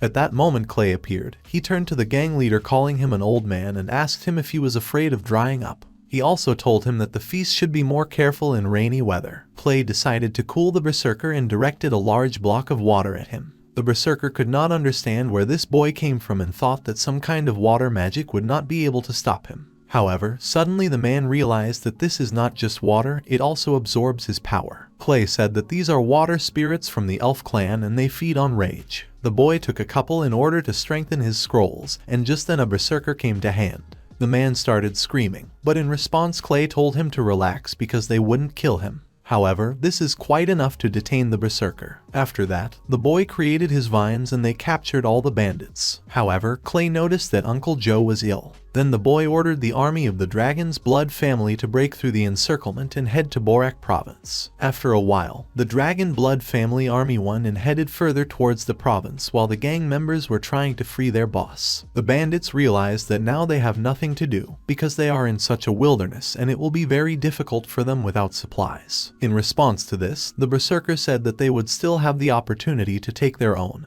and they were fighting with the army in Borak. The man thought that if he had not misheard who that boy said something about the Dragon's Blood family. Then the Berserker realized that this was not just a caravan. The Berserker thought that it was extremely unlikely that they were really from the Dragon Blood family. However, if so, they could be in great danger as soon as they entered the city, so the men decided to send someone to find out about everything. At that moment, someone approached the gentleman in the city and said that the new owner of the lands of Borat's province, Ram Clay Longsu, had already arrived. The man asked his master if we should meet him. The man turned around and said that since he was not killed on the way here, then of course they should welcome their new master. This man turned out to be the state tax inspector of Borak province. Clay poured the contents of a bottle into Uncle Joe's mouth. After that, he asked his sister to distribute these bottles to all the soldiers. Xenia fulfilled her brother's request. After Kala gave Joe a drink of medicine, and recovery began and he woke up. The man jumped up abruptly and saw a young gentleman next to him. He asked the boy about when he woke up and said that he had fought a Berserker after all. In response to this, Sam started shouting and said that Joe asked a great question, because if it wasn't for the young Mr. Clay who woke up in time, then they would all be in a mess. In response, Joe said that it was not his fault, because he simply could not fulfill his duty. Then the boy said that their opponent was the son of a sword master and even paired with a magical beast of the 6th rank. Take it off was really hard to deal with. Before leaving, Grandpa told Clay about his old nemesis, a sword master named Carlo, who might be in Borak province. And even if the boy did not see Carlo himself, but he saw the style of battle of that Berserker and therefore can draw certain conclusions. In response to this, Uncle Joe said that the young gentleman was right. This robber was definitely his descendant. The man said that a few years ago, on behalf of the church, Archbishop Shissen recognized Carlos and his family as heretics, followed by a decree on their expulsion. The archbishop told them that they were dirty blasphemers and he was taking away from them the opportunity and the right to be called knights, and they would never enter this land. By the time General Reno returned, they had already left Stormwind, and until recently there had been no news from them. However, the men did not understand why the descendants of Carlos decided to become bandits, because they are berserkers. Even if they were kicked out of the city, why don't they seek refuge with elves or dwarves? In response to this, Sam said that he agreed with Joe, because they could just go and ask. However, Clay said that until they figure out the situation, they can't act rashly, since this can have a negative impact on the Carlo family, which probably has reasons for such behavior, and since there are Shissen replacements here, then everything can't be that simple. The boy was sure that there were many people of the Shixing family in this place, but first he had to deal with internal problems. When Clay entered his province, he was joyfully greeted with flowers and posters. The boy was surprised, because it was supposed to be a backward mountain area, but for some reason everything looked completely different from what they were told. The boy's younger sister was glad that there were so many people here and much more lively than in Stormwind.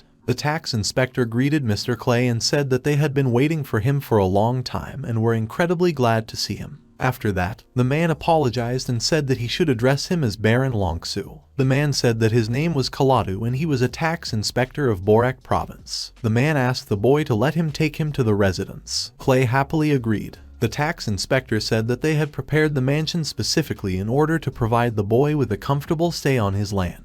In response to this, Clay said that after all the rumors about the province of Borak, he could not have thought that something so magnificent and majestic could expect them. In response, the tax inspector said that the boy could enjoy life here because this mansion hides a lot of surprises, some of which may seem very exotic. After that, the man whispered in the boy's ear that he was sure that the boy would not even want to leave there. Clay laughed and said that if a man is not lying, then in that case he is impatient to see and try it all. Sam smelled a delicious aroma and thought it was coming from the fountain. The man ran up to him and started drinking water from him. To the man's surprise, it turned out to be a wine that was incredibly delicious and simply divine. At that moment, a beautiful mermaid girl appeared from the fountain and said that she could offer more drinks if the man did not like it. The girl hugged him and said that she would follow any instructions of the man and fulfill all his desires. For a second, Sam thought he was in heaven. At that moment, several girls arrived. The tax inspector said that this is the most beautiful girl from the feathered clan.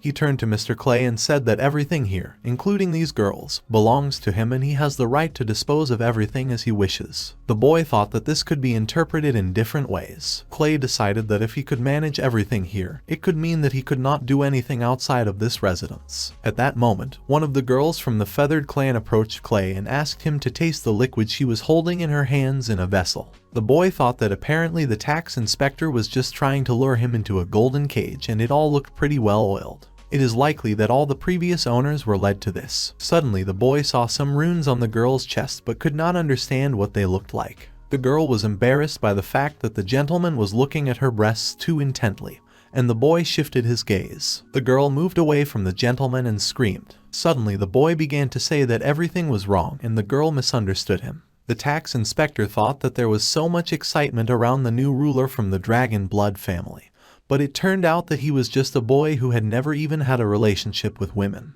The man also thought that the boy was even better than all the previous lords of idiots, and that he would be explained and captivated by this golden cage that he had created. The boy said that he urgently needed to rest and ran to his chambers. The tax inspector decided that the gentleman did not like the wine. In response, the boy said that he preferred juice and chocolate. Clay also added that the road was so tired and he needed to rest because Mom always said that good boys should go to bed early. The tax inspector wished Mr. Sweet dreams. After that, he turned to the girl and said that he still had milk on his lips, but apparently he liked the girl. The tax inspector called her by the name of Maya Olai and said that she was truly the pearl of the feathered clan. The inspector said that the girls do not need to understand anything, but just need to understand who is the real boss here and look after the boy for him. The girl obediently agreed, as she had no choice. At that moment, the boy entered the house and exhaled with relief, as he finally managed to get away from this nasty Kaladu, and now he could finally get down to business. The boy released his bird to Leda and told her to try for him,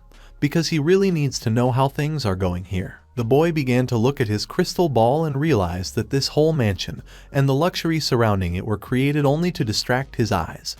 But in fact, things were much worse than the boy could have imagined. Clay was sure that there was not enough without Kaladu and he needed to think carefully about how to deal with him. Looking into the ball, Clay saw a berserker in the city. The boy thought that their old acquaintance was acting recklessly as always. Clay ordered Leda to inform Joe about this, because she couldn't let Khaled discover their guest. At that moment, the door handle twitched and the boy asked about who came. The door opened and it turned out to be the same girl. She approached the boy and said that her name was Maya Olai and she had come to satisfy all his needs. She also added that the tax inspector said that it might be difficult for the boy to fall asleep himself because he misses his family very much.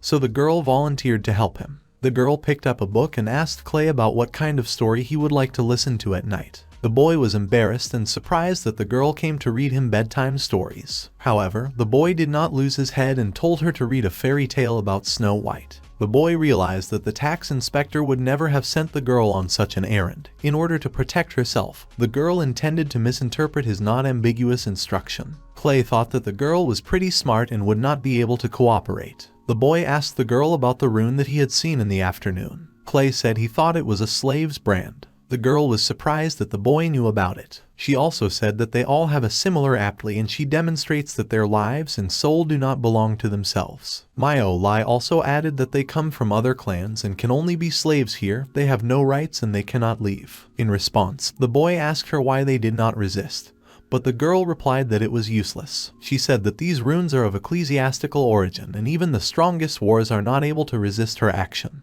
The boy thought that in this case it is not surprising why the 6 of you were in such a state, because from the very beginning they were limited by the slave brand. Clay noticed that this time Shisen surpassed himself and the province of Borak is a real prison. The boy told Mayo to leave it to him. After that, Clay started doing some magical things. The girl asked him in fright about what he was doing. In response to this, the boy said that even though the runes that the church had imposed were really strong, but as the owner of these lands, he had the right to remove them. Clay said Manhwa was free now. He also added that he would release not only her, but everyone else. The girl was shocked by what she heard and asked the young gentleman if he was serious. She asked the boy if he really gives everyone freedom. Then the girl said that on behalf of everyone like her, she wants to say a huge thank you to the boy. After that, the girl kissed him on the cheek. However, at that moment Uncle Joe flew into the room with the berserker and began to shout that he had grabbed him, and Kaladu did not have time to spot him. The man decided that he seemed to be at the wrong time, as he saw a boy on the same bed next to a girl. At this time, the berserker said that he thought Clay was a good person since he came from the dragon blood family,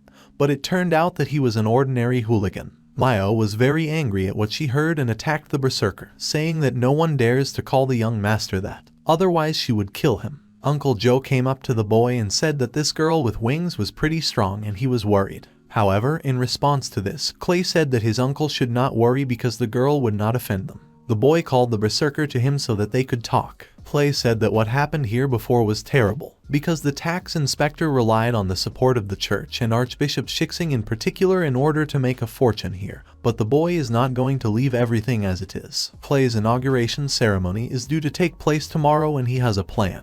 The boy expressed his hopes that the berserker would agree to cooperate with him. Mayo happily replied that their clan was ready for anything for the sake of the young master, and the berserker said that they would trust the boy this time.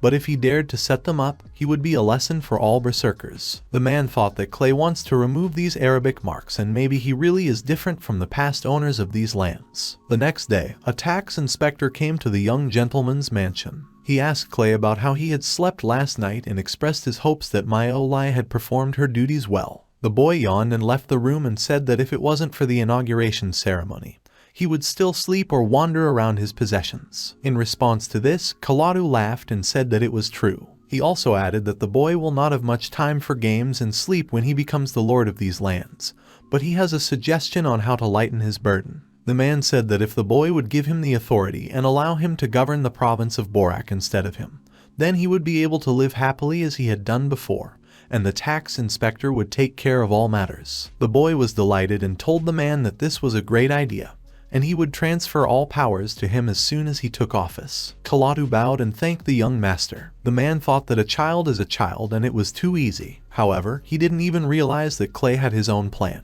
Suddenly the boy spoke up and said that, in addition to everything else, all the authorized representatives of the tax inspector should be present at the ceremony, because the boy should know them. Otherwise, if his mother starts asking questions that the boy cannot answer, she will get very angry. The man laughed and said that he would do it and the boy would not worry about anything. After the inauguration ceremony, the tax inspector brought the documents to the boy. The man told the young gentleman that it was enough for him to simply put a seal on this document and he would be able to go play, and the magic of the seal would do everything by itself. In response to this, Clay said that it was quite convenient and asked the man if he had also fooled past gentlemen. After that, the boy took out a new document. The tax inspector indignantly asked him what it was. The boy replied that it was a document of liberation from slavery, and also regarding all of them, they will be banished from this place once and for all. The tax inspector was furious. At this time, the boy was putting a seal on his document. He said that Archbishop Shixin and his faithful dogs from now on will not be able to send in this territory. With these words, the boy put a seal on his document. He also said that he, Clay Longsu, would create a new world here. In response, the men got angry and called the boy a brat. He also added that even if the boy is from the dragon blood family,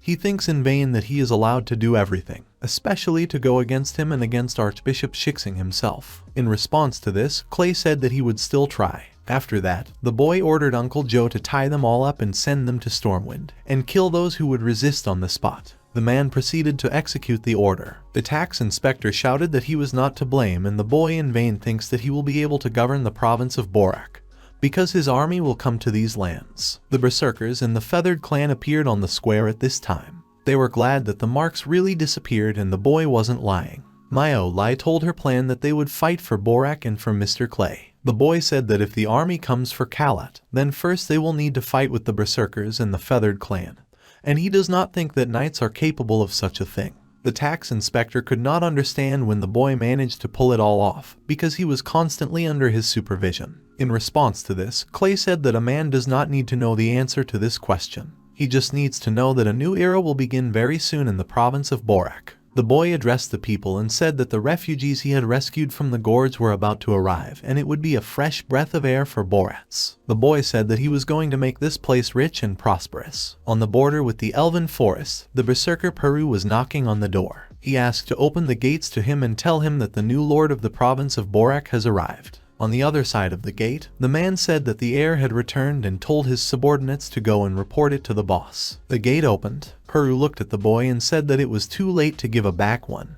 His father had always disliked people from Stormwind. The boy said that he was here to negotiate cooperation, and the berserker should stop scaring him, because he was not afraid. Clay also added that if he really wants to make Borak strong and prosperous, then he, as the owner of these lands, is obliged to meet with the master of the sword. Moreover, Clay also added that he had already dealt with Kalatu and slave marks, so as they say, forge iron while it's hot. The boy looked at the berserker and said that it seemed to him that he was more nervous than him. In response to this, the man got angry and said that this was nonsense. It was just that his father hates people from Stormwind, and here he would personally lead him directly to him, and earn beatings not far away. The man asked the boy if he really perceives the beatings of the berserker sword master as a joke. The boy thought that, as expected, grandfather's sworn friend is as hot as he is. They are even merciless to their own sons. As soon as the boy and the berserker entered the room, all insults flew at the man. He was called a brat and asked about who asked him to drag a man from Stormwind here. Despite the fact that the boy has removed the slave marks, they are still not bosom friends. In response, the man asked the one who insulted him to think about it a little. Peru said that Clay is not like all the other lords, because he is from the family and the blood of the dragon.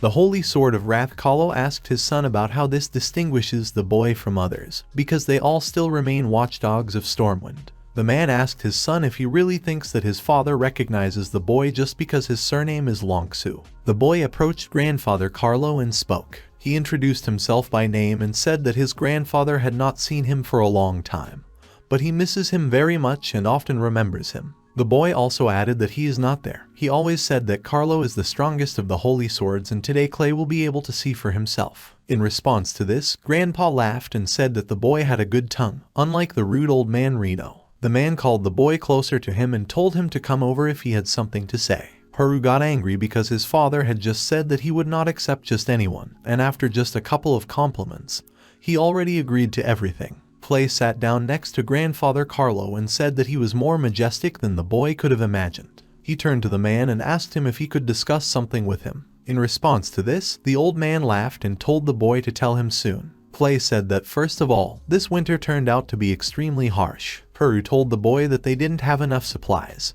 so the boy brought some food and money. Secondly, Clay said that he wanted to introduce a cooperative management system in Borak. Therefore, the boy expressed his hopes that the old man would become the head of the berserker clan in Borak. Carlo was surprised when he heard the boy's words, but immediately cheered up. He asked Clay if he had really brought some food and money and wanted them, who had regained their freedom, to take part in the management of Borak. The old man asked the boy if he was afraid that they might betray him. In response to this, Clay said that collective interclass management implies the containment of one clan by the rest, so everything will depend on common interests. The boy also added that his grandfather had told him that the berserkers had gained fame as incredibly loyal and wise creatures under the guidance of the old man. The boy asked Carlo about how he managed it. The man laughed and replied that old Renault had an incredibly talented grandson. The boy continued talking and said that he would also like to hire berserkers in his own army, and the salary would be from him.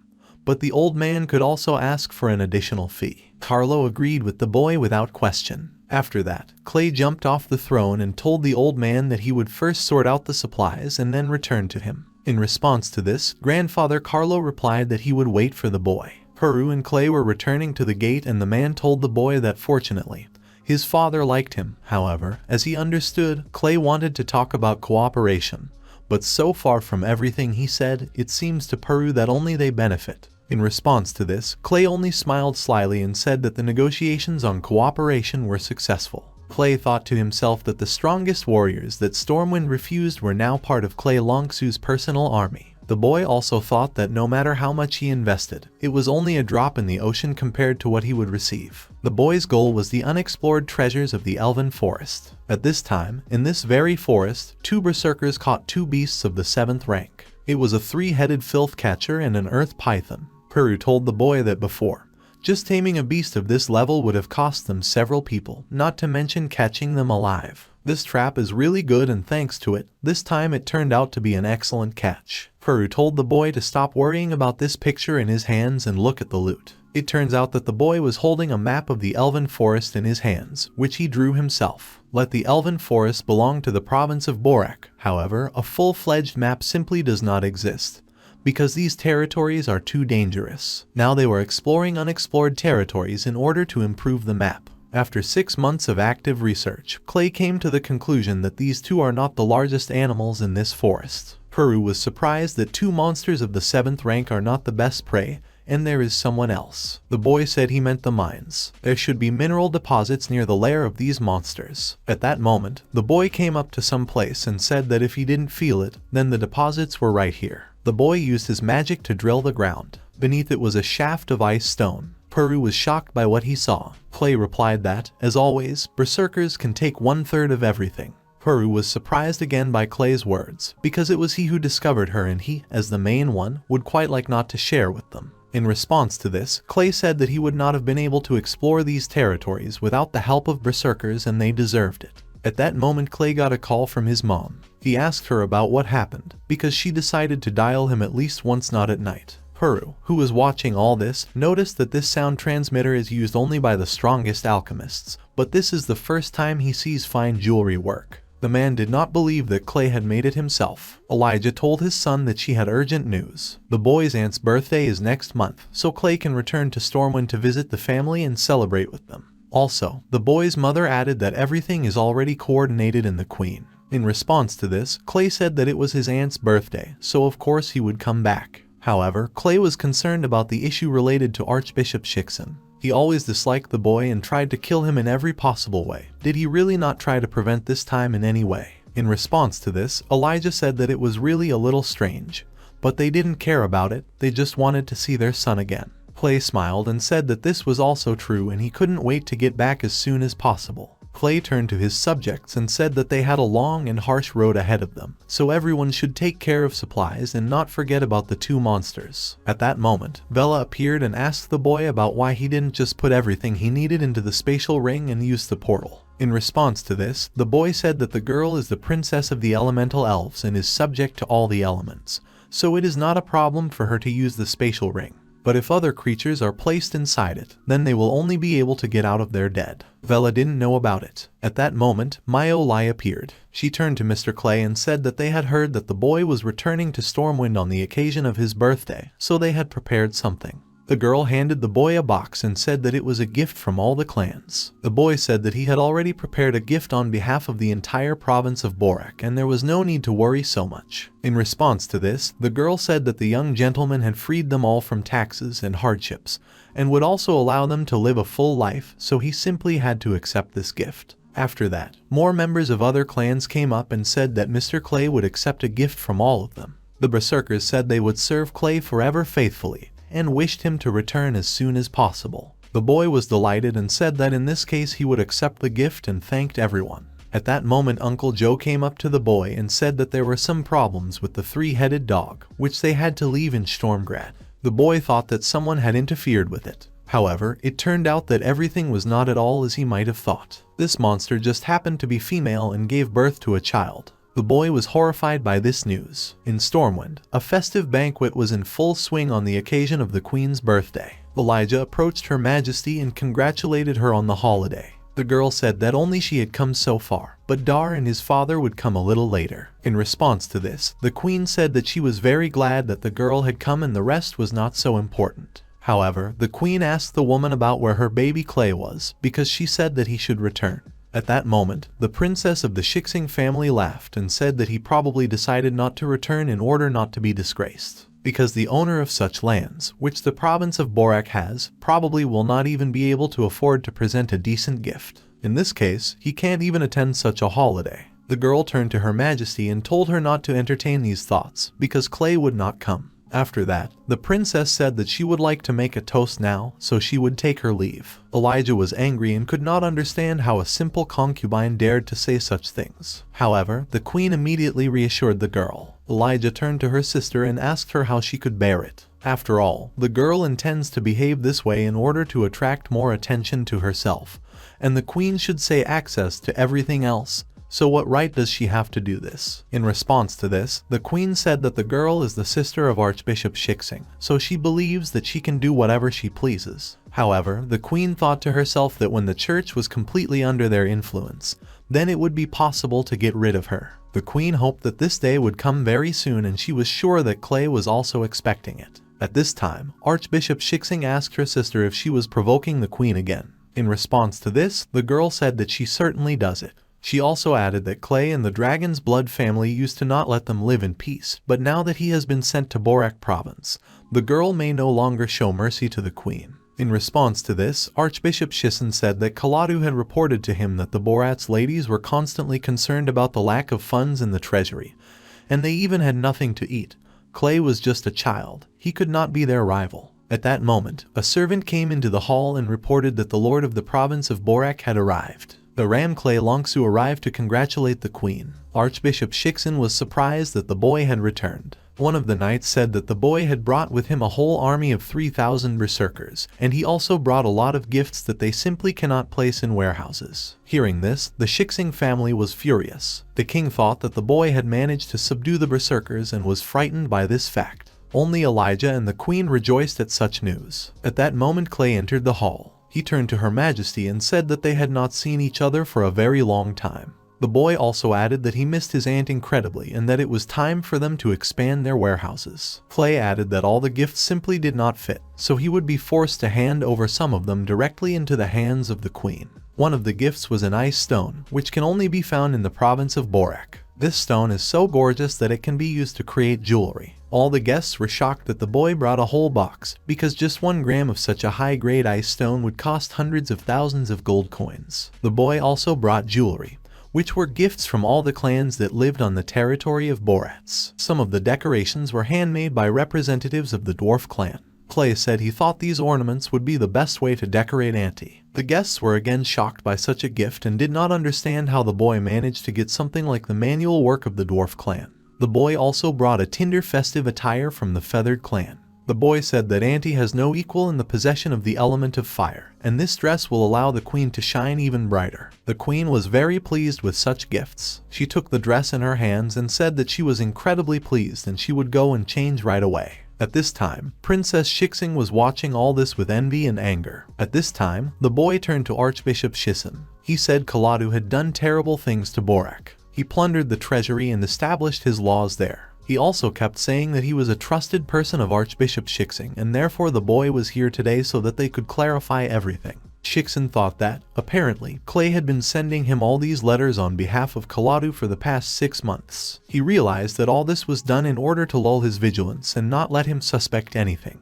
The man admitted that it was not a bad job. At that moment, the princess ran up to the tax inspector and kicked him in the face. She yelled at him and told Baron Clay that he dared not bring uninvited people to the king, and even more so to such a celebration, so he also allowed himself to be late, which is simply unbearable. In response to this, the boy calmly said that he needed to navigate his family's affairs, so it took some time. In response to this, the girl shouted that this was nonsense, because the boy had to come to greet His Majesty first. The girl asked the boy about what the royal family means to him. Suddenly Clay smiled and said that he had completely forgotten. He needed to visit the legion of their family in order to leave their mother there, because it is extremely dangerous to bring animals of the 7th rank to the palace, and these two are also a gift to the queen. At this moment, the boy took off his mancha and 2 3-headed puppies appeared under it. The king was surprised and delighted when he saw the puppies of the beast of the 7th rank. He asked the boy if they were meant for the queen. In response to this, Clay said that to be more precise, they were intended for Her Majesty's son. The boy also added that these puppies are incredibly valuable, and he hopes that this will help to forgive him for that incident with the heir of Shixing. At that moment, Archbishop Shisen approached the king and whispered in his ear that all this should be just a drop in the ocean from what Boratz has. The man also added that Clay left his family animals of the 7th rank, and also gave puppies to the queen. Shixin said that such financial capabilities and strength are a direct threat to the royal family. The king thought that he agreed with the archbishop, because only 6 months had passed and Clay had already become so strong. The king was trying to figure out what to do. After that, he approached the boy and said that he had apparently done a good job in Borak, and all this was due to the fact that Koroi had freed the territory from taxes, because otherwise nothing would have happened. But now that the situation in the province has stabilized, the king decided that he could impose taxes back. He also added that he wants to introduce 20% taxes. Archbishop Shisen said that they are currently tight with finances, but since the head of the province of Borak could afford to give kinder, it is likely that he will also be able to cope with taxes. In response, the boy said that the kingdom's finances were traditionally managed by the Shixing family, and in this case, if the financial problems of the kingdom are the problems of the Shixing family, then there is no need to levy taxes from its territory. Moreover, His Majesty personally exempted his territories from paying taxes. The boy asked the archbishop if he really wanted the king to break his promise. His Majesty told Baron Clay to watch his statements, because the archbishop's proposal is currently under consideration. Then Archbishop Shixin couldn't stand it and yelled at the boy. He said that the province of Borak is part of Stormwind and all decisions concerning the kingdom are made by His Majesty. Now he has decided to introduce a 20% tax for Borak, and Clay dares to contradict. The archbishop asked the boy if he really wanted to organize an uprising. In response, the boy shouted that the king's decision could not be so easily reversed or changed, and the archbishop should forget about his intention to use Borak to fill his pockets. This statement made the man very angry. He yelled at the boy again and said that there was no territory accountable to him. The man turned to His Majesty and asked him to stop it. Then the king shouted at the boy and said that if he dares to treat the orders of the king in this way, then he withdraws the right of Boratz to non-payment of taxes. The king also added that he would personally send his people who would collect from the province of Borak everything that is required. Moreover, there are also taxes for all this time when the territory was exempt from them. At that moment, the queen returned. She asked her husband about why he was so angry, because she was gone for only a couple of moments. Then the queen turned to the boy and said that he would not lose anything if he gave as a tax a little earned by his territory, and it was not worth it because of this, bringing you to the whole family of the dragon's blood. After that, the girl turned to the king and said that the boy was just a child. He should not doubt the loyalty of the dragon blood family, because they never obey the king. Clay smiled and told his aunt that she probably forgot that the blood family, in addition to loyalty, has pride and they will never back down and will not ask for mercy. The boy also added that the queen is wearing a precious dress, but her words are not worth a penny, because it is she who brings the blood of the dragon on the family. The boy said he wouldn't pay anything. He also added that if the Shixing family is not competent enough in the matter of financial management, then the dragon blood family does not mind replacing them. Clay said that he had already congratulated his dear aunt, and therefore he was forced to return. The archbishop shouted that the dragon blood family had rebelled. In response to this, the king said that he was binding an emergency meeting and making this child pay for his words. At home, the boy's father swore at him and beat him. Reno's grandfather, however, supported his grandson and said that the dragon blood family is not some small fry that you can wipe your feet on. In response to this, the boy's father said that it was the royal family and they could not enter into a confrontation with them because of centuries-old ties. In response to this, grandfather said that they could not just accept it. Clay said that now that they have the Elf clan and the Dragon clan on their side, as well as the Berserkers and their family's army, they have nothing to fear. The Shixing family is trying to annoy them by using their partnership with the king. The boy used this chance to show them that this is a personal choice of the Dragon blood family and not the only possible option. At that moment, the boy's mother burst into the room and said that the king had called an emergency meeting and also ordered to gather some of the soldiers. The boy was surprised that his mother did not immediately follow him, but it turns out she stayed in order to learn more about what was happening. The boy told his mother not to worry, because the boy is not afraid of the king, even if he decides to do something against him. In response to this, the girl said that she knew that the boy was not afraid, but she warned him that it would not be easy to fight with the royal army. Moreover, Longsu's army will not be able to open a field on Clay's country, so he will need to be more careful when he returns to Borak. The boy smiled and said that since the king had decided to use brute force, the boy would show him what it was. The next day, Clay and Peru were walking around the city. The berserker asked the boy about what kind of people are constantly following them. It turned out that they were responsible for collecting taxes from Stormwind and they were instructed to follow them. They said they had better show respect to them, otherwise they would pay all the property to the province tax. The boy smiled and realized that these were the sent Cossacks of the king, and it is not surprising that they are so brave. The boy turned to them and said that Borats would not pay taxes and it made no sense for them to follow them, so it was better to stay in this place. The men asked the boy if he dared to disobey the king's order. After that, Clay took out a sword and carved something on the stone with it. It was written there that any of them who dared to cross this line would die. Clay said that there was no need for the men to follow him in the feast,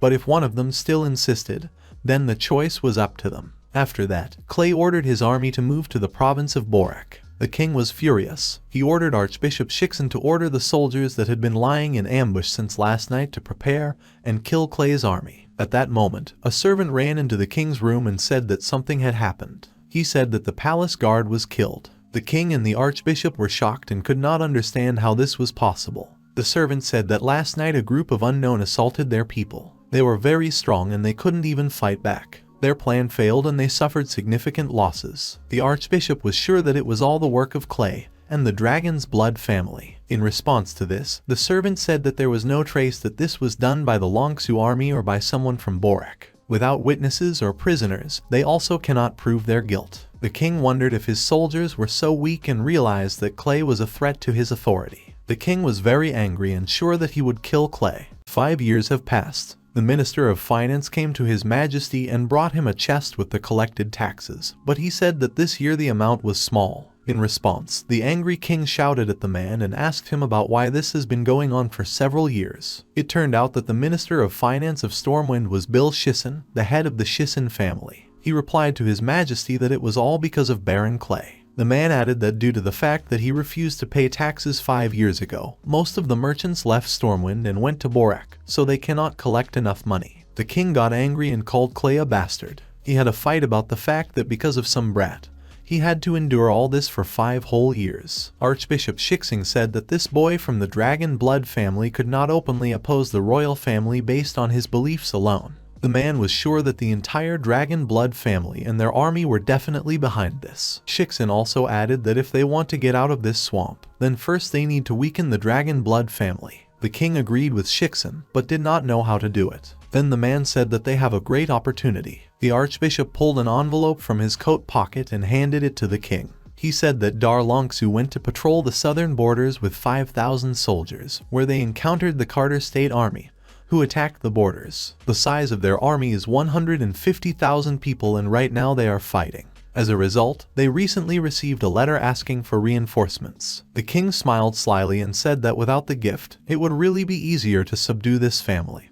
But what if the enemy army took advantage of this chance to invade the territory of Stormwind? The archbishop replied that if the king was willing to spend a little, then Shixin would put pressure on them on behalf of the church to be sure that they would not dare to act rashly. The man also said that as soon as the gift dies, the archbishop will personally lead the army to attack, and then to retreat, so the prestige of the king will increase significantly. At this time, it was announced on the southern border that whoever killed Dar would receive a huge piece of meat. These words were said by Matthew, one of the 4 most prominent generals, the commander-in-chief of the army of the Carter State, a sorcerer who specializes in dark magic. The enemies attacked the Knights of Stormwind. One of the knights informed the general that these soldiers are monsters and all the knights of the Dragon Blood family army are beginning to mutate. The man realized that it was cursed magic. He turned to the knights and said that they could immobilize their enemies or make it so that they could not attack them.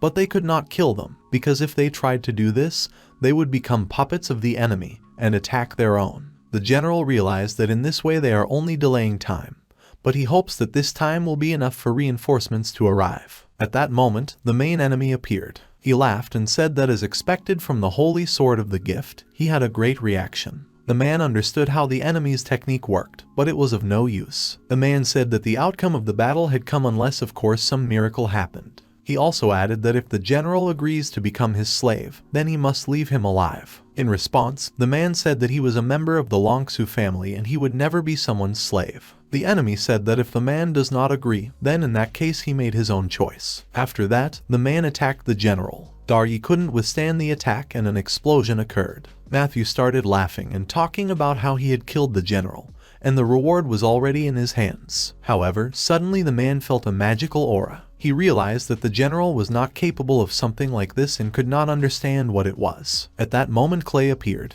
The boy turned to his enemy and said that since he dared to attempt his father's life, it means that he most likely already managed to say goodbye to his life. Dar looked at his son in surprise and asked him about how he got here. The boy looked at his father, smiled and said that he had sent someone to Stormwind with a request to send reinforcements. Mom gave the boy this news. Clay asked his father if he showed up on time. The enemy thought that this was the famous Scarlet Baron. He turned to the boy and said that it turned out to be Clay. He asked the boy if he really thought he could change everything by coming here alone. The man also added that even if he is not affected by the magical curses of the enemy, he still will not be able to defeat 150,000 soldiers. In response to this, Clay said that he did not come alone. He just arrived first. Patamush to teleport alone much faster. The giant teleportation array Borat should be ready soon. In response to this, the enemy said that the teleportation array could not exist. In response to this, the boy said that the fact that the man has never heard of it does not mean that it does not exist. That's the difference in strength. At that moment, berserkers appeared on the boy's back. Clay asked his enemy if he thought his army of 150,000 slaves would be stronger than the berserkers. The boy said that he hoped that they would entertain his army of 2,000 berserkers for at least half an hour. After that, the boy ordered the berserker to kill the enemies. Peru shouted that the order had been received and ordered his subordinates to kill everyone.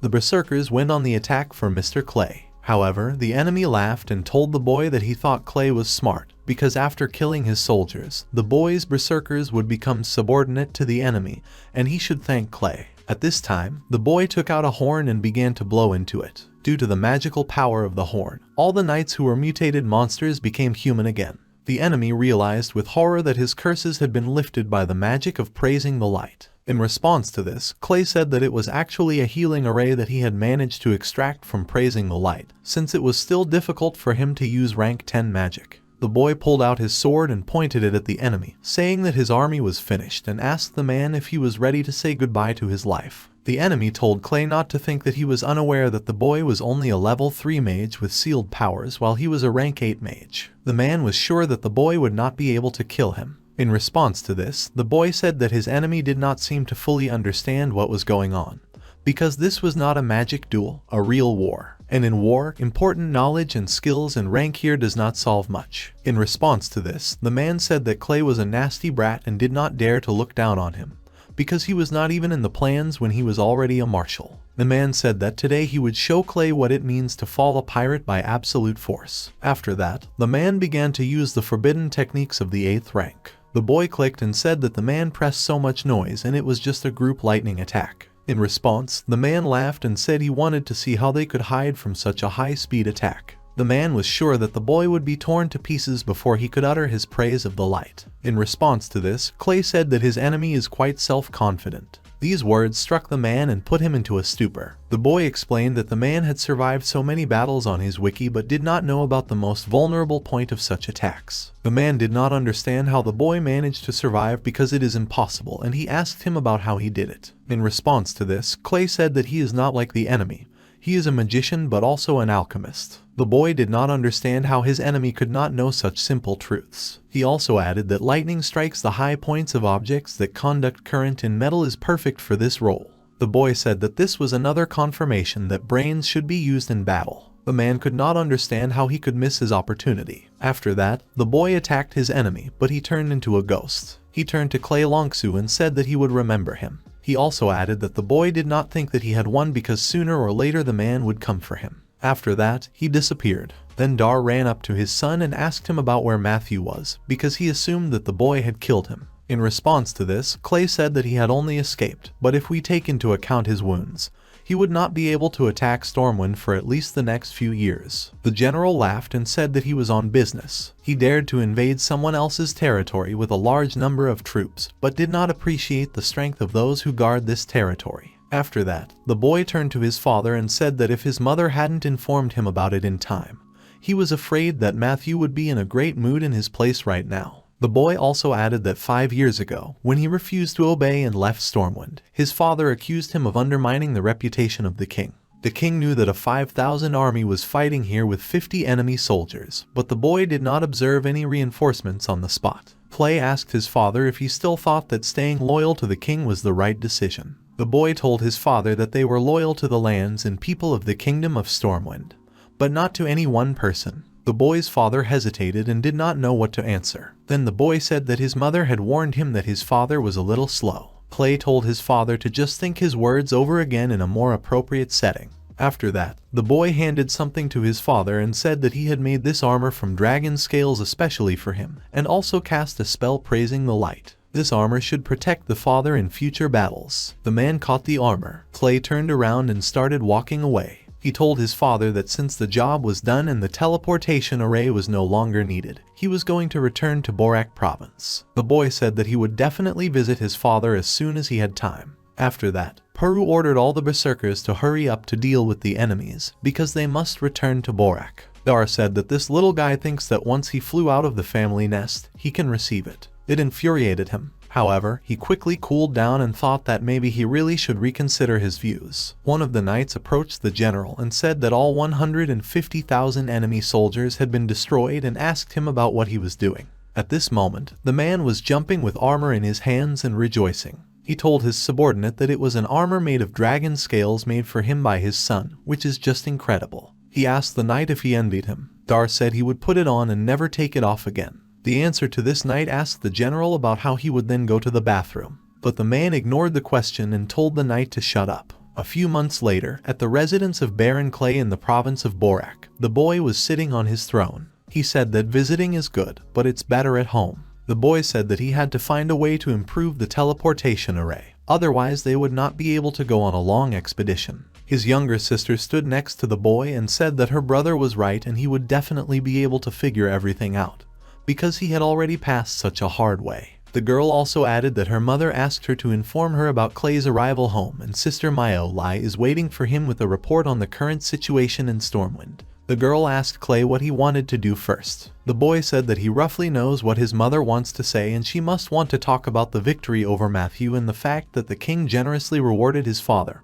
His status in the kingdom has greatly increased. The boy already knew that. However, Clay thought about the fact that this battle was actually planned by the king and the Shixing family because of the threat of the Longsu family. The boy wondered how sincere the king's words were when presenting the award to his father. The boy was afraid to imagine what humiliation the Dragon Blood family would have faced if they had lost back then. Ultimately, the strongest has the last word. Clay thought that they should become stronger, so strong that no one would ever dare to go against the Dragon Blood family. The boy replied to his younger sister that he would contact his mother in the evening and now they can listen to Myo Lai. The girl agreed with her brother and invited Myo Lai to the hall. The girl flew in and thanked Mr. Clay for the invitation. The boy turned to the girl and said that she had done a good job during his absence, looking after the province of Borak. The girl replied that having the opportunity to serve Clay was the highest reward for her. The girl asked the Baron for permission to report to him about the current situation in the city. The girl said that nothing has changed significantly during Clay's absence. The population and the economy are steadily growing.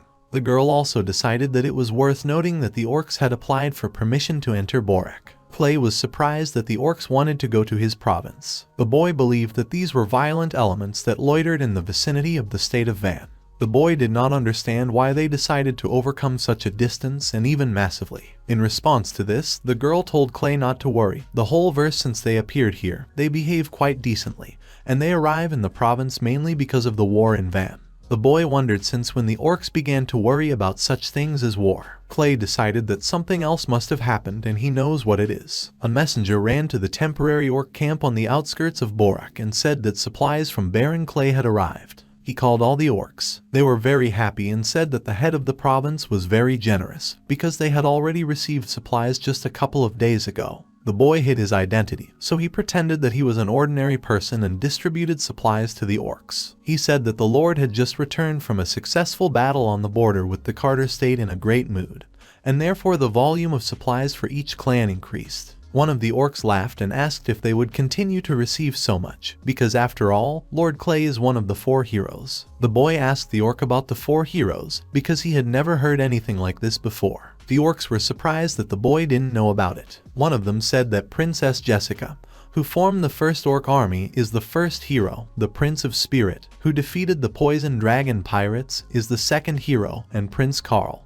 who raised the strongest war horse, is the 3rd hero. And the 4th hero is Mr. Clay, who refused to pay taxes and left the capital, and also killed many aristocrats and royal guards. The man continued to speak and said that all 4 heroes were famous for their might and they were even called the future of their states. They win every battle they take part in. The boy thought that he had never dreamed that his reputation would go so far ahead of him. The boy replied to the orc that if they were all so powerful, that is, either Ram Clay and Princess Jessica came face to face, then who would come out victorious? In response to this, the man said that he did not know because they were both very good. After that, he ran away and said that he needed to give supplies to his relatives as soon as possible, and thanked Clay the Ram once again. At that moment, the messenger asked the gentleman about why the man suddenly tensed up so sharply. In response to this, the boy said that it happened because he hit right on the spot. Initially, Clay wasn't sure of his guesses, but now everything was coming together 100%.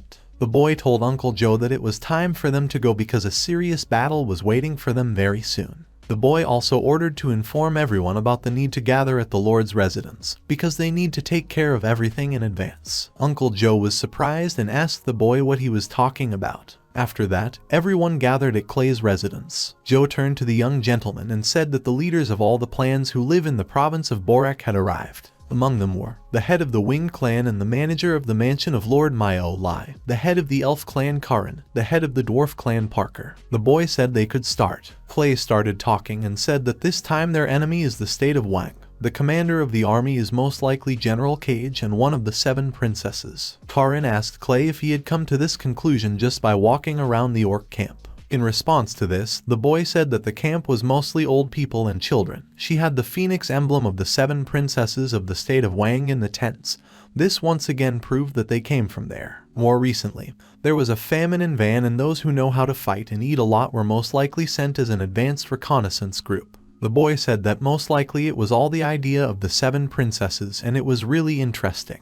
She knows that Borak is under the control of different clans, and therefore she purposefully sent them here in order to ensure their protection, and allow them to enjoy the supplies of the province and conduct an investigation. That's what they call killing 2 birds with 1 stone. In response to this, Uncle Joe said that based on this, they could not conclude that Vana was going to attack them. Also, according to the military report, in order to ease domestic tensions, Cage is leading troops to the city of the White Tiger, so why would he attack the province of Borak? In response to this, the boy said that not so long ago his grandfather told him about the crisis in White Tiger City, and advised him to take him without a fight as soon as Wang's army ran out of supplies and did not surrender. That is, if I manage to take the city of the White Tiger, they will simply choose a new target for themselves. In response to this, Joe said that even if they starve, the orcs and the first General Cage most likely do not dare to go through the Elven Forest even if they decide to fight with the army of Borak province. In response to this, the boy said that the man apparently forgot that for greater convenience, the boy laid a straight road through the forest that connects Van and Borak, unless of course this road has not yet been discovered.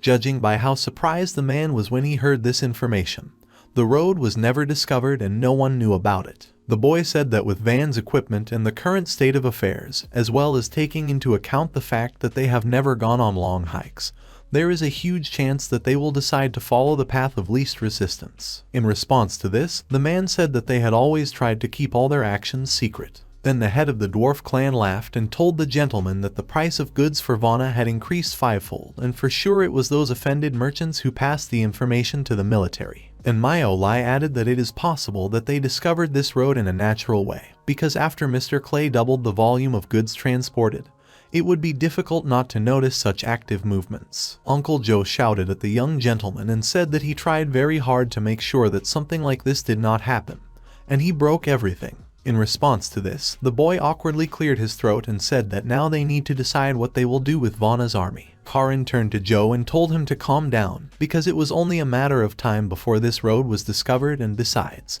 active trade with Van was extremely beneficial for their province. After that, the girl turned to the young master and asked him if he had forgotten that he had powerful elves under his command, because it only takes one of his words and Van's army will be attacked. In response to this, Clay said that this would not do and he could not afford to throw away such valuable personnel. Moreover, it is quite dangerous to use magic in the elven forest, because you can attract monsters and incur even more trouble. Suddenly the boy started thinking, and after that a brilliant idea came to him. Clay realized that they could use monsters. After that, the boy was sure that they would definitely win. A few days later, two warriors were standing on the other side of the elven forest. The younger one turned to the second one, calling him his father, and said he looked worried. He was the son of the general of the Wang state and the first general of the Cage continent named Jim. In response to this, the man said that they would have to go up against the Keeper of Borats, one of the four heroes of Clay Longsu. He also added that it would be quite difficult to cope with only 3,000 berserkers under his command, and this is really very troublesome.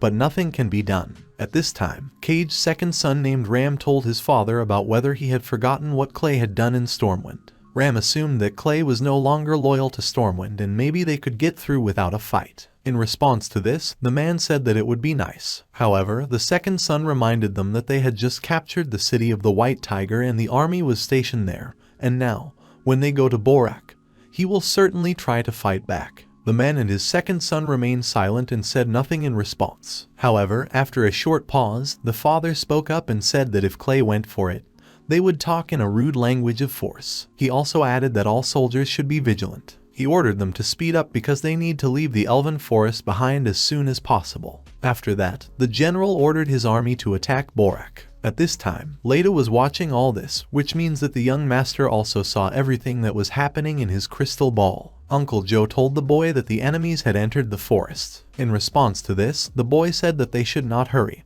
because they should go further. Clay also added that they cannot leave the enemy away to retreat, and they must not ensure an unconditional victory for themselves. The boy said that Cage and his father are still good friends and he should call him uncle, but war and feelings should be shared. The boy only hoped that Cage would be able to get out of the forest alive. Ban's army was marching in the elven forest. The general said that they had reached the most remote part of the forest and now they needed to cross the river and reach the borders of Borak as soon as possible. The son told his father that for so many days there had not been a single ambush, and they had not even met a single spy, so the general should not be so nervous. In response to this, the man said that he was uneasy precisely because everything was going so smoothly. After all, why was there no response at all from one of the four outstanding ones? The men said that you are so quiet for sleeping that he does not feel any danger, and it even seems to him that someone is constantly watching him. In fact, Clay's bird was really constantly watching him. At that moment, Uncle Joe was sitting on the dam of the elven forest and looking into a crystal ball. He said that Cage really deserves the title of the strongest general because so much time has passed,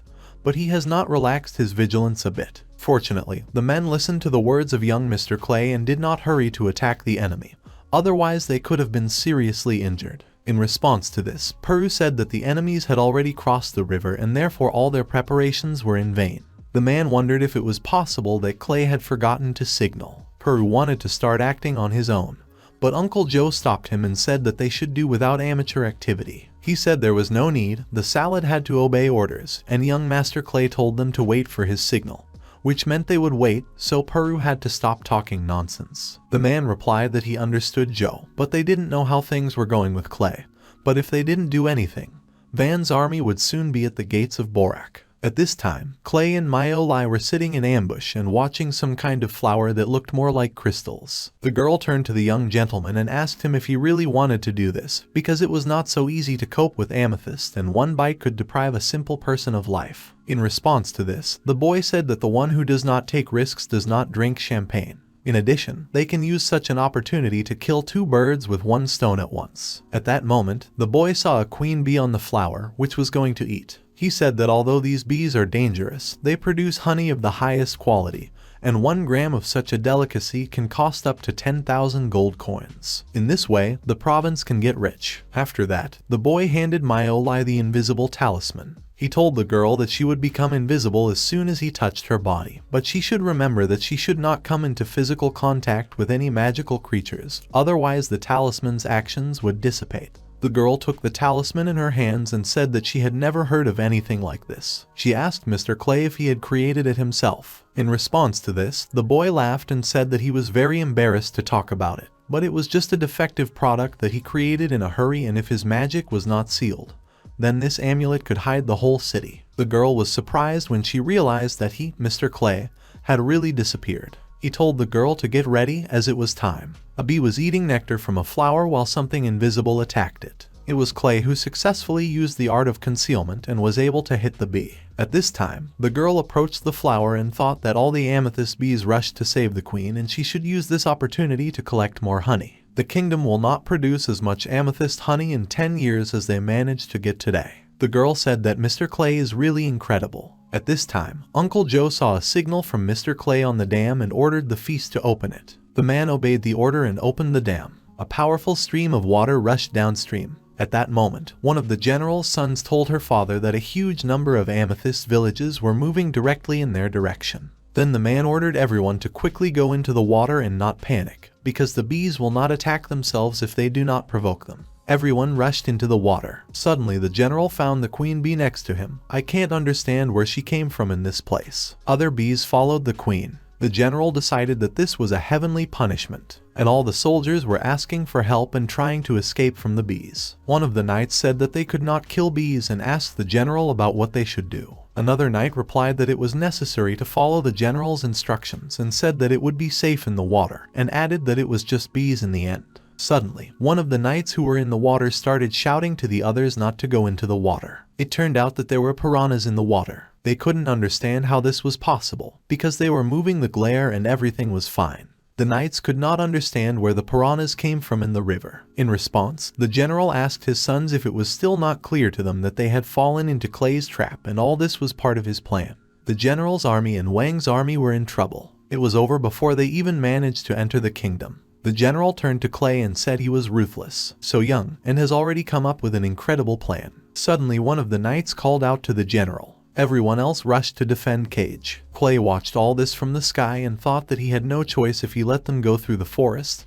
Then everything would end badly. Even if the boy had been able to protect Borak, many people in other cities of Stormwind would have died. Clay realized that war is an incredibly cruel thing. Wang's army was still trying to save themselves and save the general. One of the sons ran up to his father and was relieved to see that he was alive. The soldiers trying to protect him did not give their lives in vain. In response, the father asked Ram about the situation with the wounded and whether everything was alright with Jim. The guy replied that they had about 2,000 people left, all the others were killed, and Jim was seriously injured. The general was angry at what he heard. He could not believe that there were only 2,000 people left from a large army. The general said that even though they were trapped, it was still a mystery to him how they managed to attract the amethyst bees. At that moment, someone turned to General Cage and said that he would be able to personally question their master about it. At that moment, a net fell on top of the man and he fell into another trap. This net covered the surviving soldiers. Joe came up to them and said that Mr. Clay wanted to talk to the general about what had happened, so he should just follow them without any tricks, unless of course they wanted the number of victims to increase. Some time later, Myolai arrived at the Baron's residence and told Mr. Clay that she had already collected all the honey of the amethyst bees. The boy replied that it was excellent, and also added that the honey of amethyst bees is the best antidote to the poison of amethyst bees. He asked the girl to clean it as soon as possible and distribute it to the surviving soldiers. The girl was surprised and asked Clay if he really wanted to give the antidote to the enemy. In response, the boy said that these were their friends, because very soon the best general of the continent would leave Van and become his submissive subordinate. After that, the boy went into the general's room and addressed him,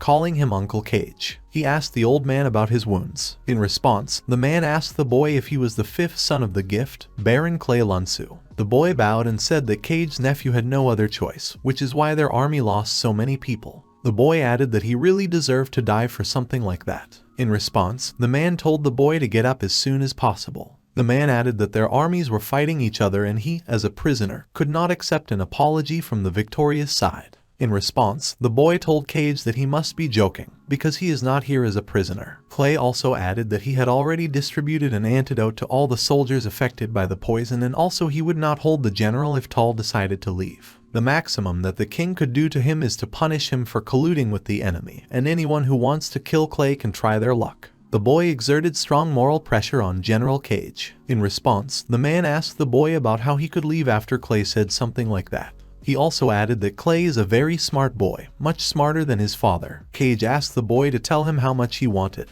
In accordance with the rules of wartime, the general could buy his freedom. The boy thought that he didn't need money at all, because he had plenty of it and all he needed were people. The boy told the general that he wanted Cage to go with him to the capital. There he will be able to meet the boy's father, because they are good friends, but have not seen each other for a long time. The boy also said that, to be honest, he was somewhat puzzled, because with the strategic thinking of the general, he chose the Elven Forest as the road to Stormwind. The boy asked the general about why he chose this option if there are much safer roads. In response to this, General Cage said that of course he was aware of this, but as a general he had to obey the orders of the king. The man also said that after this woman from Wo Chun Jai appeared in the kingdom, the king constantly indulges her whims, and it was her idea. The boy realized that the state of Vo is a state in the south of Van. The boy also said that he heard that it was strangely teeming with cute cheapies. Apparently, this reputation is deserved. Well, what are you punishing some woman of dubious origin drove a skid? He must not be particularly smart.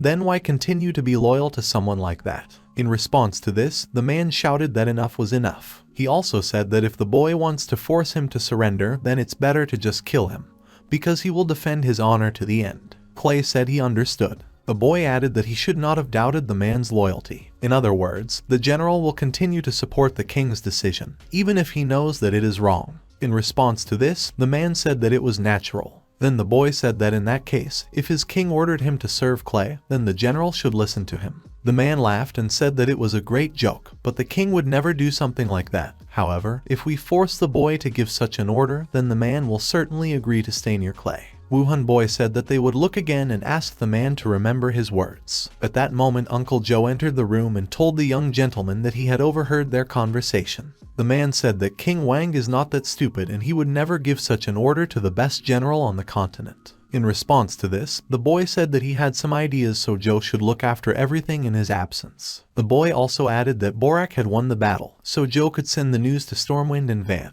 Clay said he was sure that Wang's messengers would be looking for him very soon. A few days later, at the border of the Elven Forest, there was a cart with a girl carried by 4 men. The girl said that this idiot Cage lost, and now she needs to go far away in order to figure it out. This infuriated the girl and she did not understand why Lord Boratz had not arrived yet. This girl was King Wang's mistress, Chun Jai's concubine. The boy thanked the girl for waiting and said that he could not even think that a beautiful woman seemed to be the special envoy of the kingdom of Wangge. The girl told Clay that judging by his seductive speeches, he must be Lord Clay. The girl said that he could just call her Chun Jai. In response to this, the boy said that it was time for them to get down to business. They should talk about the conditions on which they wished to get General Cage back to their Van Kingdom. The girl replied that there was no need to hurry so much because he had lost 200,000 people in the battle, and now the people of Wang are extremely worried, because they would not want to spend a lot in order to redeem such a person. The girl also said that given his reputation upon returning to the country, he would most likely escape punishment, so the king would like to ask Clay to quietly finish off the general. The boy thought that the girl was really ruthless because she wanted to kill a man with someone else's hands. Well, the boy just laughed out loud and told the girl that she took him for an idiot, because what king would agree to miss such an outstanding general? Clay told the girl that he was sure that this was her sole intention. This angered the girl and she said that the boy was talking nonsense, because I did not want him to die and this was a direct instruction from the king. After that, the girl agreed and said that the boy probably just wants to get a reward. The girl also added that if Clay kills the general, he will receive 2 million gold as a reward. It was twice as much as they can offer as a ransom for a high-ranking person. The boy asked the girl about why she had so much hatred for this man, because if the girl had not suggested King Wang, then 200,000 soldiers would not have died. The boy also added that when General Cage returns, the first thing she will do is go after her soul. Clay said that if he was not mistaken, then this campaign was initiated in order to replenish the treasury. Well, then where did these 2 million gold coins come from? The boy assumed that this is what the girls managed to get their hands on. Clay said that if the girl didn't admit it, then he would just send Crystal, who had been recording their conversation all this time, straight to King Wang, and he will decide what to do. From shock and fear, the girl fell to the ground. She said that the boy was right and she would admit everything. The girl begged him not to give anything to the king and said that she would do anything. Then the boy said that it sounded promising and smiled slyly. Clay said that in that case, the girl should return and bring him a copy of King Wang's decree, which would say that General Cage should be loyal to Clay. The girl was surprised and said that it was almost impossible. She said that the king is not an idiot. General Cage is the guarantor of the security of the entire kingdom and he will never give such an order. Then the boy said that he would pay the king 100,000 gold coins. He also added that since the kingdom's economy is on the verge of collapse, this money will be enough to pacify civilians a little. The boy said that he had destroyed almost the entire army of General Cage. If the kingdom simply does not exist now, then what is the use of his return? The boy also added that he thinks that the king will not really agree with her methods of inflaming passions. The girl hugged Lord Clay and said that he was so young but so talented and now she understands why everyone around him is so admired. But the boy abruptly threw the girl away from him and told her to take her hands away from him, because he is not interested in older women. Clay also said that he will accompany Cage on the way to Stormwind and the boy hopes to get good news from the girl. He also added that he would give me another 10,000 gold coins after she completed the assignment. However, if she did not, then she could prepare for death. A few months later, Lord Clay arrived in Stormwind. All the residents of the city greeted him with joyful shouts. They said, "Long live the hero who defeated Van's army, long live the Ram Clay." Uncle Joe turned to Mr. Clay and said that everyone was incredibly happy that the boy managed to repel the attack of Vanna, and now he is incredibly popular. In response to this, the boy said that he did not think so. At this moment, many girls joined the berserkers and began to hug them. They talked about how strong and courageous they were. However, the boy thought that everyone was shouting his name, but they were hugging these big guys. This prompted Clay to think that everyone still takes him for a child.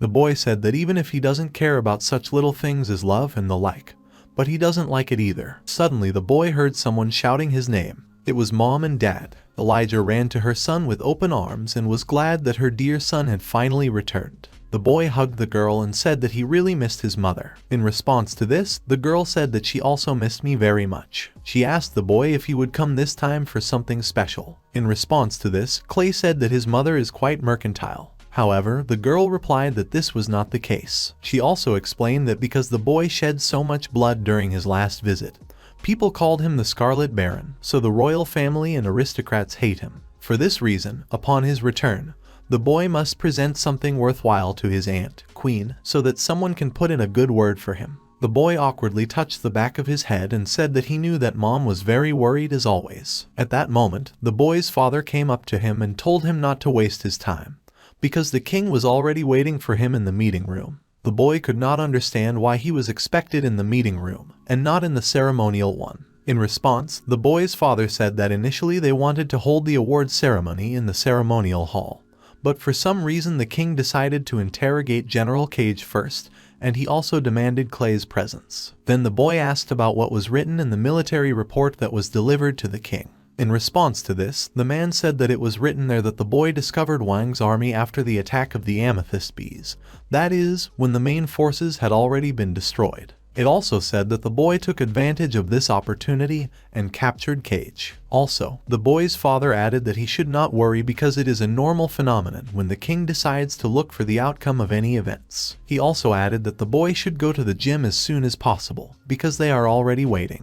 Dar added that he and the king used to study together and it's normal that he wants to ask a couple of questions. After a while, the boy arrived at the royal meeting room. He thought that he deliberately made a hidden attack in order to prevent others from exposing his technique and defeating the strongest general of the continent. You can make a lot of enemies, but judging by his father's words, the king did not even look at his military report. Well, then what is all this for? In any case, the boy decided that if the king provoked him again, he would not mind making a massacre again. The boy entered the hall and said that his humble servant, Lord Boratz, had come at the request of the king. Clay bowed. The king laughed and said they hadn't seen each other for a long time, calling Clay a dear boy. He told him to come in soon, because they were just talking about him. The boy smiled and said that he also missed the king. Clay asked the king if he had requested his presence just to interrogate General Cage. However, the boy thought that it did not look like the general was here as a prisoner, rather as a guest. Also, the boy did not understand what this strange smile on his face could mean.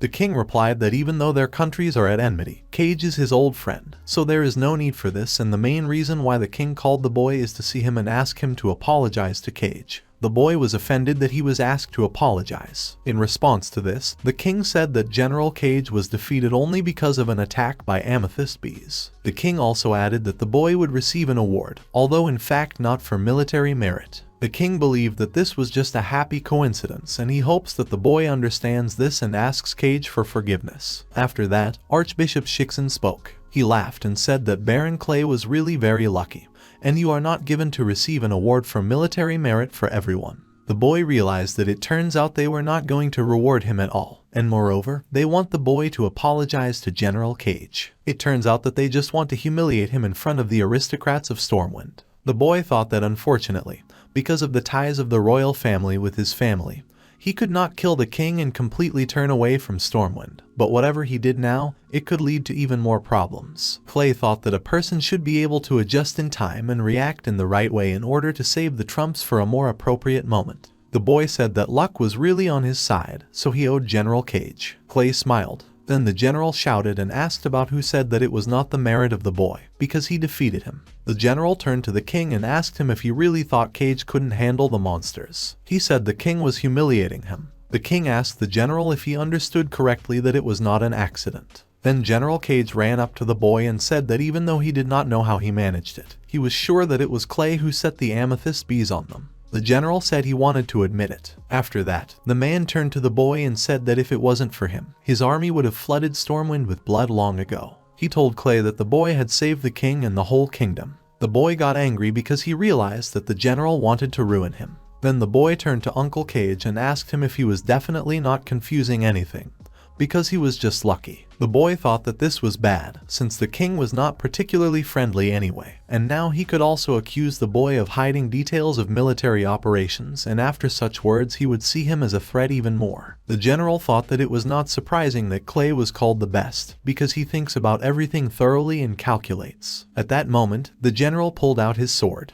Clay asked Uncle Cage about what he was doing. In fact, the boy understood that the general wanted to challenge him in front of everyone, and in any case, he did not intend to demonstrate everything he was capable of here. The general said that he publicly declares the victory of Baron Clay. He also said that he lost, and therefore from now on Clay is the strongest general of the continent. With these words, the man got down on one knee and handed the boy his sword. Clay was very surprised. The boy realized that if he accepted this title, he would become a target for all those claiming power from all over the continent. But if he backs down, it will affect his reputation as well as the reputation of his family. The boy realized that the general was forcing him to make this choice. The boy took the sword, that he accepts it in the status of the strongest general. Clay picked up the sword. He leaned over to the general and said that although he did not like an unpleasant surprise, he had never been afraid of anything, much less anyone. The boy understood that Uncle Cage was trying to intimidate him, but it was still not enough. The general was angry, and the king started laughing.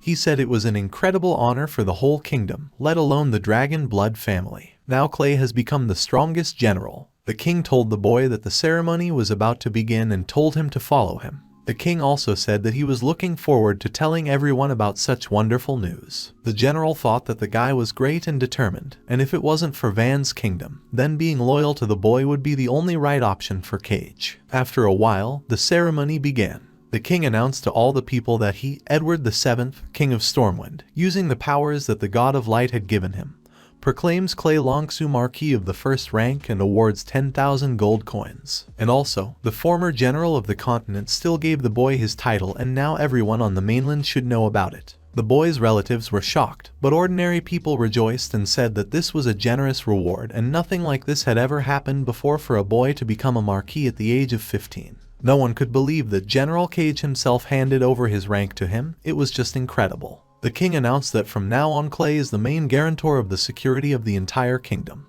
The king also said that since today is such a wonderful day, they should start the holiday and celebrate these wonderful events. Everyone congratulated Clay. Archbishop Shixin turned to the boy and said that let him be lucky today, but he should not be complacent, because someone like him, on whose hands the blood of aristocrats and important people will never be truly trusted. In response to this, the boy said that the man is too naive, because the boy believes only in strength. The queen approached Clay and congratulated him. She also said that his success could not but rejoice. The boy turned to his aunt and thanked her. He said it was all a gift from His Majesty. The boy's mother came up to him and said that he should give something to his godmother, that is, the queen. The boy told his aunt that he had brought her a gift. In response to this, the queen was surprised and said that he prepared surprises for her every time. The boy said that he wanted to give her every woman's dream. It was a bottle, a masterpiece of a master from the Goblin clans, and it was worth at least 10,000 gold coins. If the crystal flask itself is so valuable, then what could be inside? Clay said that only a great man could appreciate it and let the queen experience its effect on herself. The boy pulled the cork out of the bottle and handed it to the queen. The boy thought that everyone present should look carefully, because with the help of this in the future, all the money of influential people there will be his. The queen felt the smell and said that she seemed to be enveloped in magic. She was comfortable and pleasant. However, she still couldn't figure out what it was. After the girl smelled the smell, the wrinkles disappeared from her face and her breasts grew. Everyone present noticed that the queen had become so beautiful, as if she was 18 years old again. The queen herself also realized that she had become young again. She asked the boy about what it was, because she just smelled it, but got such an incredible effect. Suddenly, someone from the crowd intervened and said that this was the legendary honey of amethyst bees, which helped to preserve youth. The man was sure of this because he did not confuse his fragrance with anything. Clay said that Mr. Kara's guesses were not entirely correct. The boy said that this bottle contains the most valuable honey of the uterus of amethyst bees. Kara approached the boy and said that he intended to give this gift now, because then all the ladies of the kingdom would be ready for anything for a drop of amethyst honey. The boy laughed and said that you can't fool a man.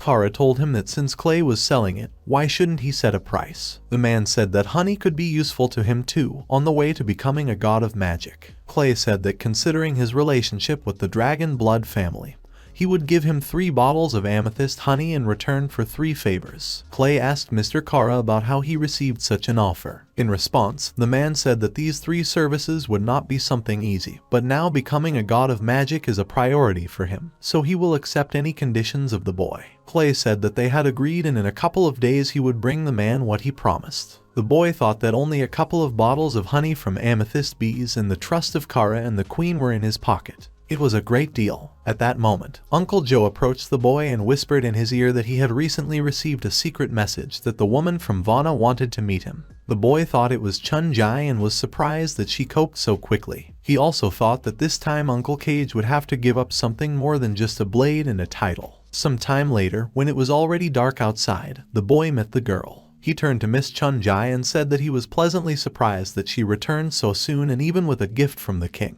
The girl replied that it was Clay's condition and she could not refuse. With these words, the girl handed the boy a scroll. She said that taking into account the internal crisis in Van, the king preferred money. The girl also added that she hopes that the boy will not delay the promised payment. In response, the boy said that money was not a problem for him, but the girl, as an official envoy, should convey the will of the king to Cage. The girl was surprised and scared. She said she couldn't do it, because she was sure that the general would kill her. The boy thought that if he was the one to say it, then General Cage would definitely not accept it. The boy told the girl that they had made a deal and therefore he would pay only after Cage accepted his new position. The girl thought that if she returned without money, then the crown would forgive her and she should try. Clay thought about how General Cage had devoted himself to serving the king and the kingdom of Wang, but in the end it was the king who betrayed him. Clay couldn't even bear the thought of reading this sentence to him as a representative of the winning side and trampling on the remnants of his pride and honor. A moment later, an explosion occurred.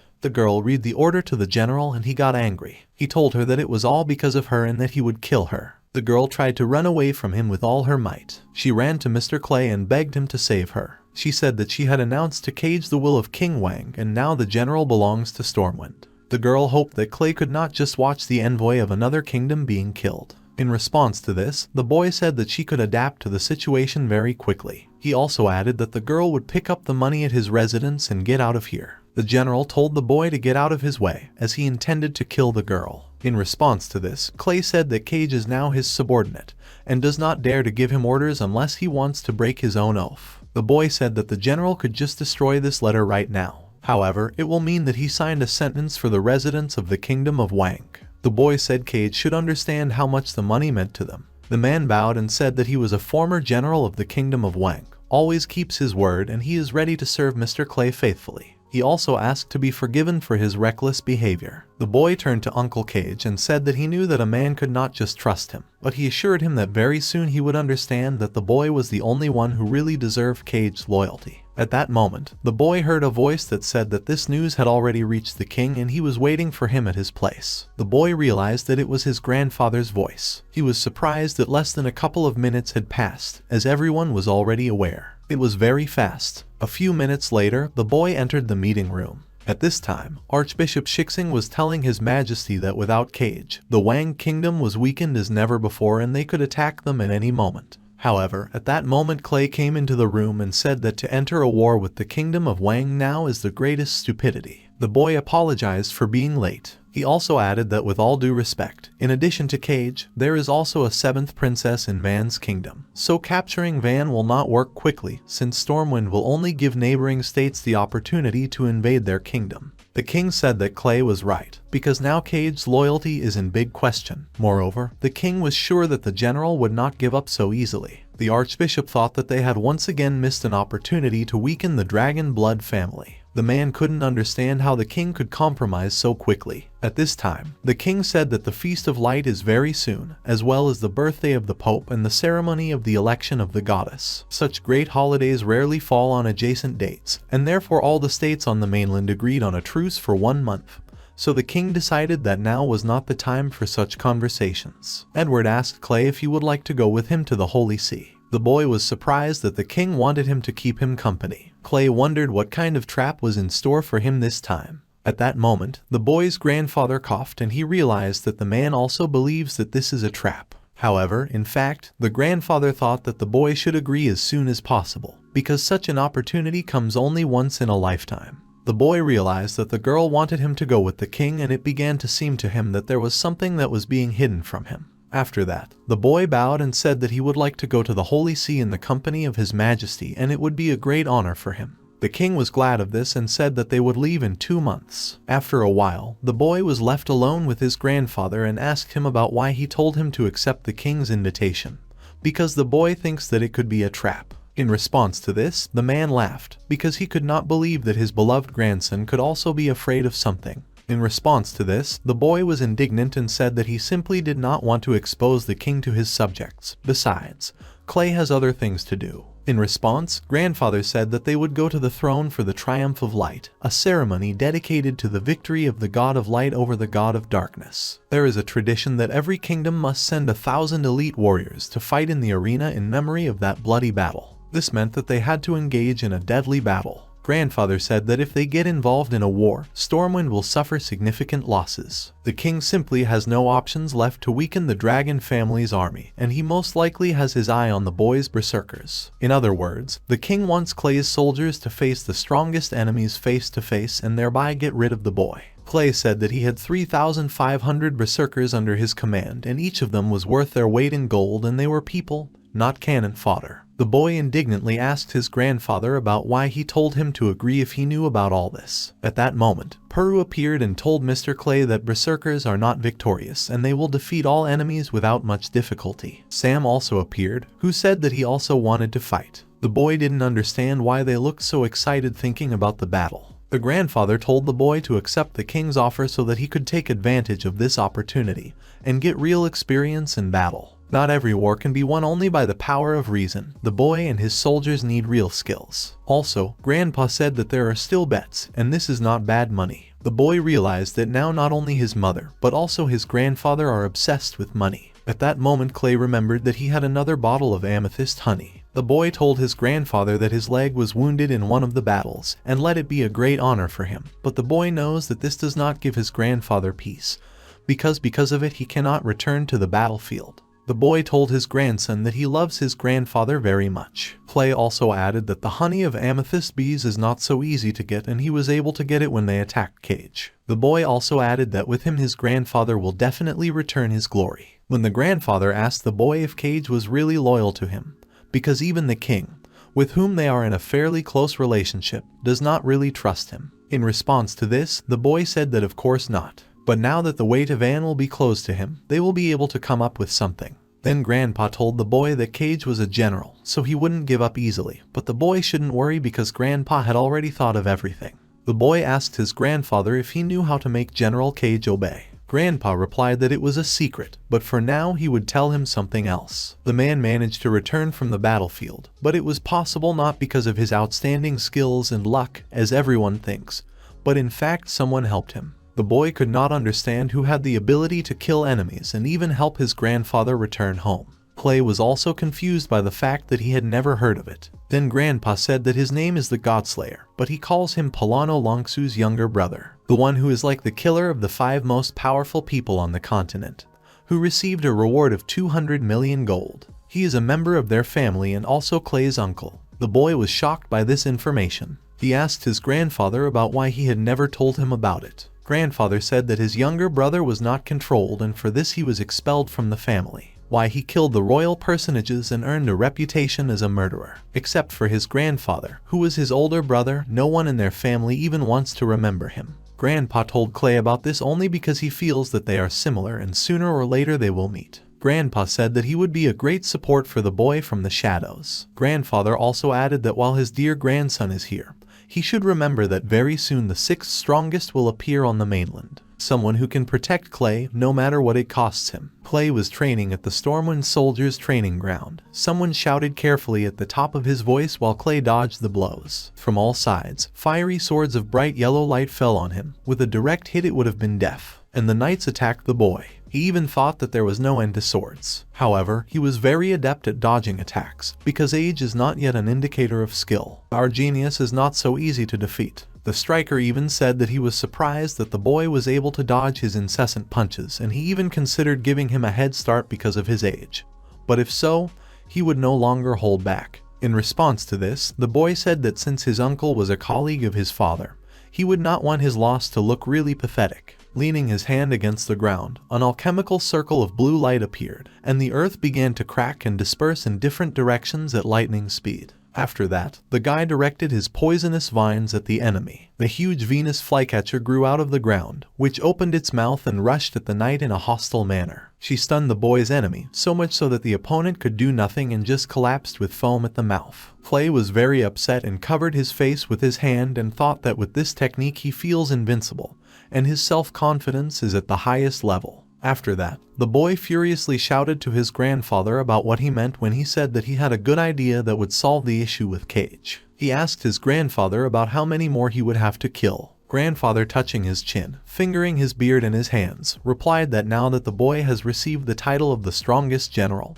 he will be constantly challenged to a duel, so they continue. The man also added that he could not give an answer to the question of how many more there were left. He said that if the boy wants to carry the title of the strongest general with honor, then he must defeat all rivals. The boy was very surprised because he did not expect such an answer and asked how long it would last. In response to this, grandfather said that most likely it would not last long. His expression changed to a serious one. He added that these are just loners, and in the real world, other generals will want to compete with him and his army on the battlefield, and only after the boy defeats all his opponents, he will be able to try his luck in a fight with Cage. Having suffocated, the boy now realized that he needed to win as many duels as possible and he could not retreat. Setting a goal for himself, the young talent would finish the mission to the end. A month later, Clay was still beating his opponents. One of his enemies could not accept defeat because the battlefield was his second home and he lost to some child. Then the grandfather asked the man if he agreed that his grandson was not so bad. In response to this, the man said that Clay is much more than just good. He is just a god in this and it is impossible to predict his next move. The man admitted defeat and agreed that he saw the world in a different light. Grandpa laughed and said that this toilet was quite large scale, and here the boy's reputation has already been determined. He also added that there are no more people willing to compete with him. In response to this, the boy said that this was great news, because he simply would not have survived another month like this. After that, the grandfather leaned over to the boy and said that there was another good news, and it was that Cage was waiting for the boy in the next room. After that, the guy ran out of the office at high speed. This angered Grandpa and he called him an impatient child and said that he could be a little more restrained. He was running so fast that he couldn't stop right away and he could barely stand on his feet. Clay ran up to Uncle Cage and said that now they can finally fight, because now everything will be different, no one can win it. In response, the general said that he was looking forward to the boy demonstrating to him the power of the god of war, and inviting Clay to come inside. The battle will take place there. They are both sitting in front of a game card that glows with a bright blue light. The boy is impatiently waiting for the start of the battle. This time, the system identified the step as the battlefield. The general asked the boy if he would like to change it. In response to this, Clay confidently said that this was not necessary, because he knows that this gives the general an advantage. But in real life they also do not choose the place of battle. The boy said that on top of everything else, he has a firm belief that even if the general has a geographical advantage, he will still be able to defeat him. In response to this, the man said that it was presumptuous and said that in that case they could proceed with the deployment of troops. Each of them had 200,000 soldiers, 1 cavalry as a double quota. The general said that his choice was 80,000 cavalrymen and 40,000 infantry. Now it was the boy's turn. He chose 40,000 cavalrymen and 12,000 infantry. The magic stone started stopping the troops. General Cage's army was stationed at the upper reaches of the river and Clay's army at the lower reaches. There were a dozen warriors and horsemen on the game map, and there was a bridge in the middle of them. The boy said it was a pity and sighed heavily, while the general laughed and said that apparently luck was not on the boy's side today. In response to this, Clay said that it did not matter at all, but only a headlight for the general. The boy also added that if he was on top, he would just pour a little laxative into the river and that's it. The general was surprised and thought about how treacherous the boy was, and it was no wonder that he thought of using amethyst bees then.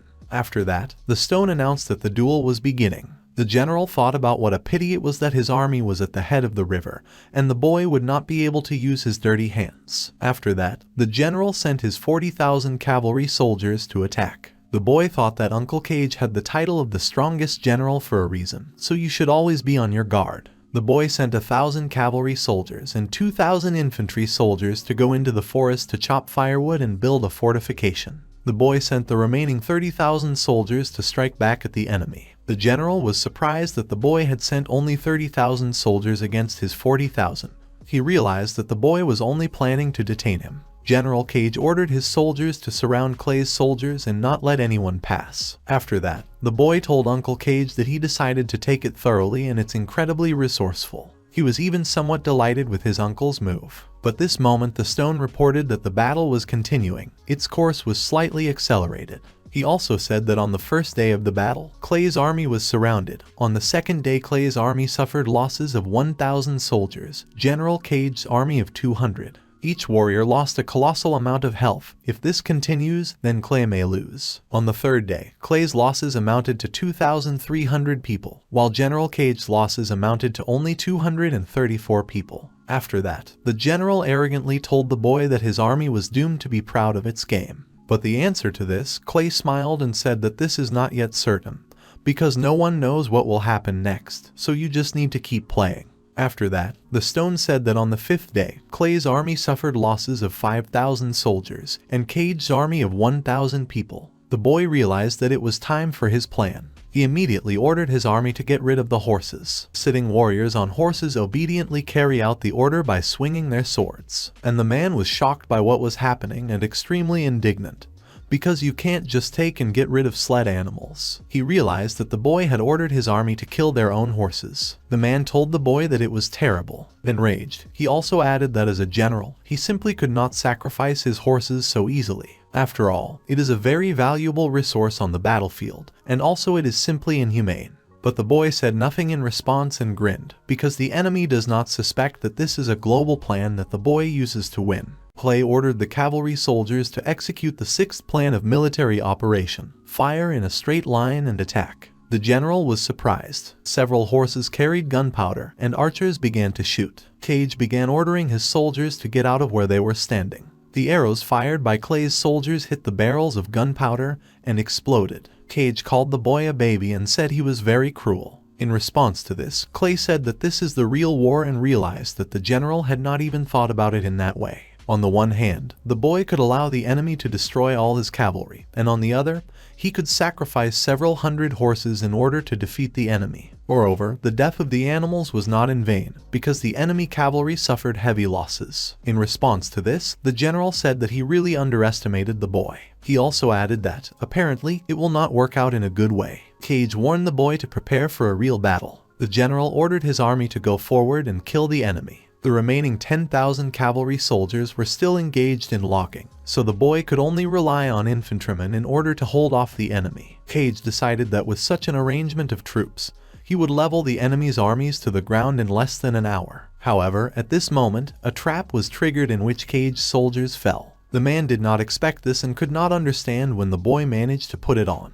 At that moment, the stone said that Cage's army had fallen into a trap set by Clay's army. Time was accelerated, so General Cage's losses amounted to 500 people, and a total of 740 people were wounded and killed. A total of 830 people were killed. Then the boy asked his opponent if he hadn't noticed that his soldiers were still engaged in logging. Of course, the rest of the soldiers were building defensive structures. The general realized that the boy had set a trap from the very beginning. He also realized that the boy had sent his soldiers to stall for time, and it was at this moment that the fortifications were built. After that, the general lost a large number of men and horses, and after that I also fell into a trap. Clay confirmed the man's words and said he was right. The general rolled his eyes and asked the boy if he really thinks that only he knows how to sacrifice pawns in the name of saving the chariot. The general ordered his army to regroup and go into battle. In response, the boy ordered his army to get a secret weapon right now. It was another trap. The general said that the boy is the first opponent because of which he has such heavy losses. He also added that even if the boy wins this battle,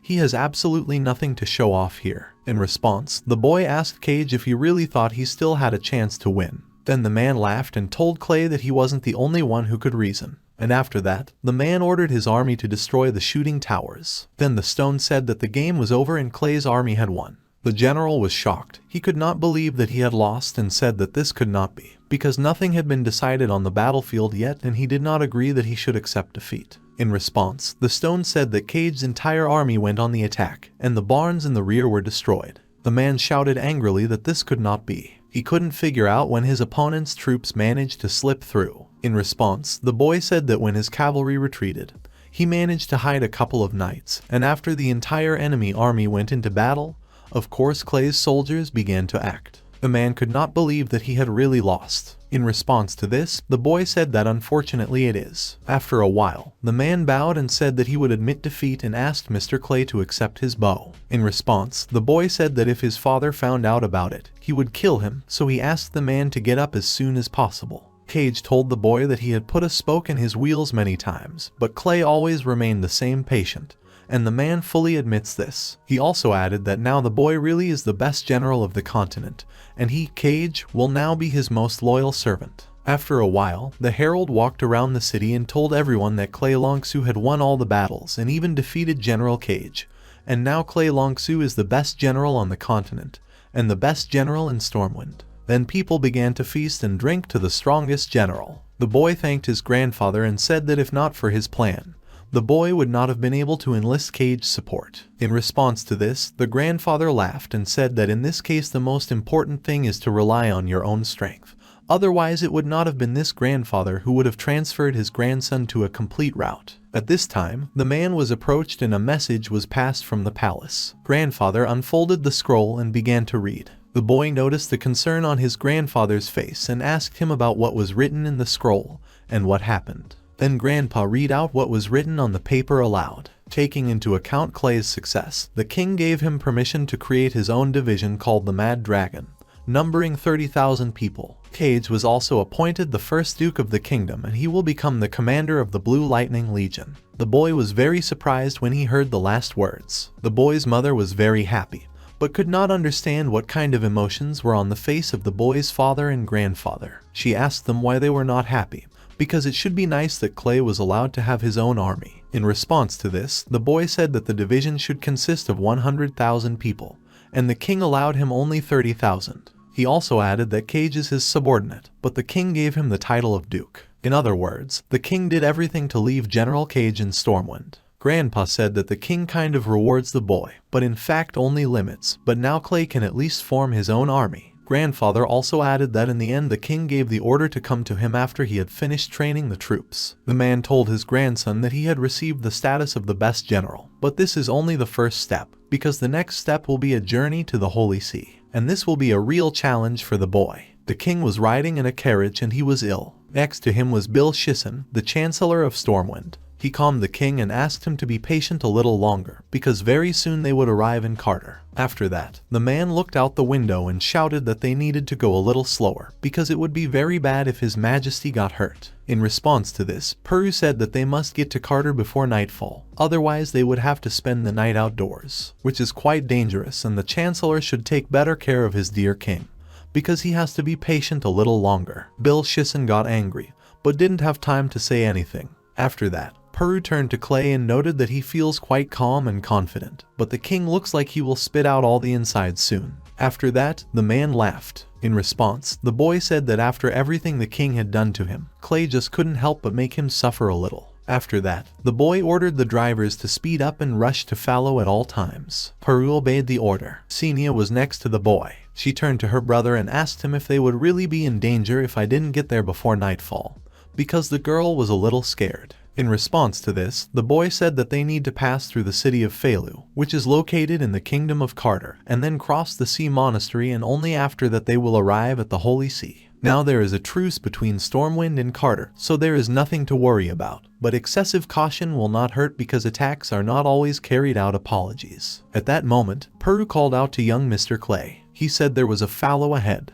The boy said it was good news and ordered to move forward. After a while, they arrived in the Carter Kingdom. It was gloomy and dark, and there were many dead executed people hanging in the streets. Xenia was surprised at what was happening. I couldn't understand how, because it's very cruel. In response to this, the boy said that the king of Carter is famous for his tyranny and cruelty, since internal unrest and uprisings are quite a frequent thing here. The boy said that if he had been born in this kingdom, he would have personally killed the king. Some time later, the boy and His Majesty arrived at the royal palace, which was located in the capital of the kingdom of Carter Fallow. The king laughed and greeted his dear friend Edward and said that he had missed him very much. He asked his friend about why he looked so tired and assumed that something had happened to him. In response to this, the man said that everything was fine with him and he was strong as always. It was just that the kingdom's road was quite bumpy. But because of such trifles, the king was not going to refuse to have a drink with his friend and remember the old days. In response to this, King Carter laughed and invited his friend to the table. After that, the man turned to his children and told them to deserve good service to the great king of Stormwind,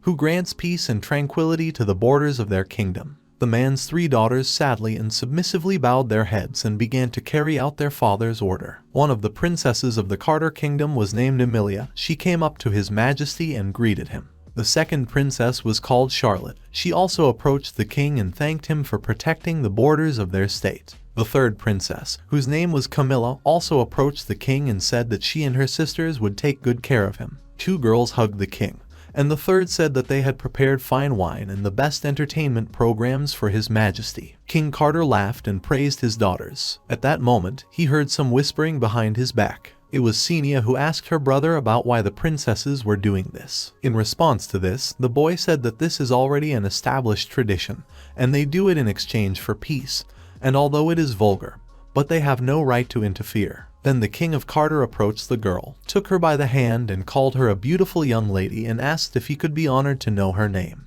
Then the king spoke up and said that this was the adopted daughter of the Longsu family named Xenia. He also added that apparently King Carter liked the girl, and since his 3 precious daughters will accompany him, the girls will be quite lonely at the banquet.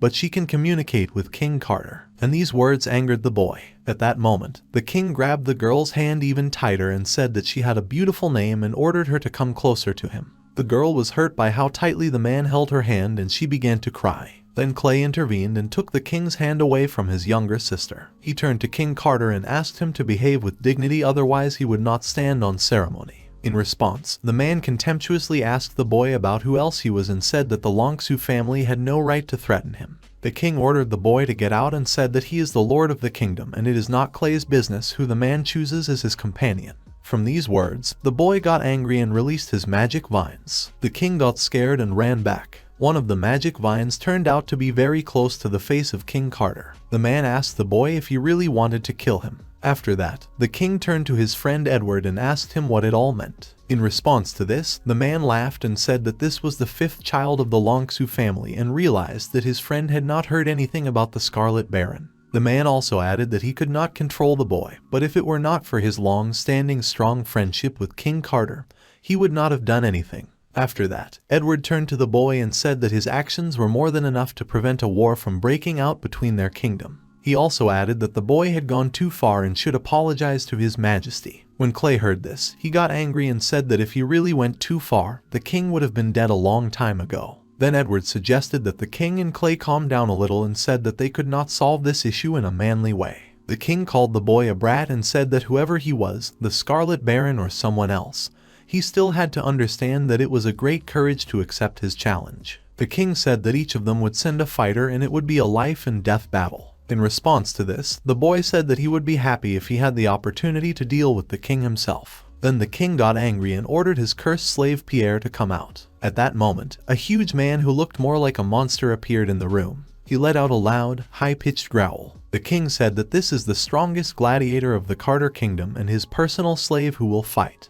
After that, the king asked the boy what he had decided and added that if he was scared, he still had a chance to kneel and beg for mercy. Then the boy called the feast and said that they wanted to fight here. The man came and asked the young gentleman about who to fight. Then the boy pointed to that big guy and said that he needed to be killed. After a while, they found themselves in the arena. It was announced that Peru, a fighter of the Longsu family from the kingdom of Stormwind, will fight against the gladiator Pierre from the kingdom of Carter. It was also announced that their battle would be to the death. After that, the man announced that the fight had begun. Peru said that he forgot his name, but noted that his opponent is very noisy. At that time, Xenia and Clay were sitting in the stands. She asked her brother if the feast would be okay, because this guy Pierre is apparently very strong. In response to this, the boy said that the girl should just trust him and added that this Pierre is not at all a rival to the feast. However, the guy thought that it shouldn't be fast, because the prey needs to be driven slowly. At this time, King Carter was sitting next to them and shouted to his slave to kill the enemy. The boy thought that he had never liked this disgusting tyrant and how wonderful it was that such a great opportunity had appeared to remove him. Peru and Pierre grappled in a fight. The king shouted to his slave to push on.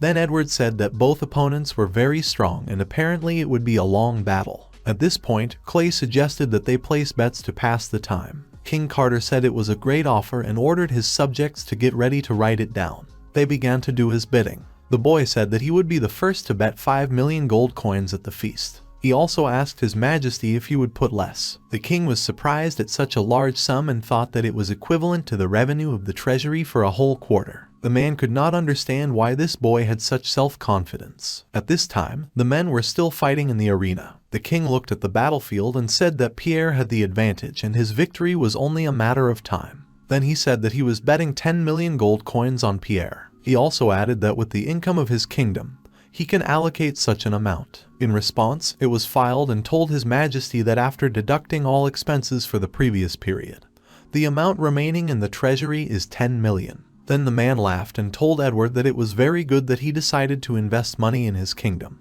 because he's been having a hard time with it lately. In response to this, the man said that it was Clay who made the bet and she had nothing to do with him. At this time, Clay thought that the fish had swallowed the bait and had to wait. Then the boy ordered the feast to act and the men carried out the order. Peru started attacking Pierre with all his might and shouting about what a weakling he was and that he would show him what real power was. The opponents began to fight. Then Peru turned into a big monster. King Carter was surprised and could not understand what had happened, because now Peru looked like a completely different person. Edward said that the berserker got angry. However, the king still couldn't figure out what was going on. Then Edward said that in this state no one can control his strength. The kings decided that they urgently needed to leave the stands because Peru had gone mad. The berserker smashed everything in its path, the king's palace and his treasures. The king's subjects grabbed his hand and said that they needed to run away as soon as possible because the berserker had gone mad.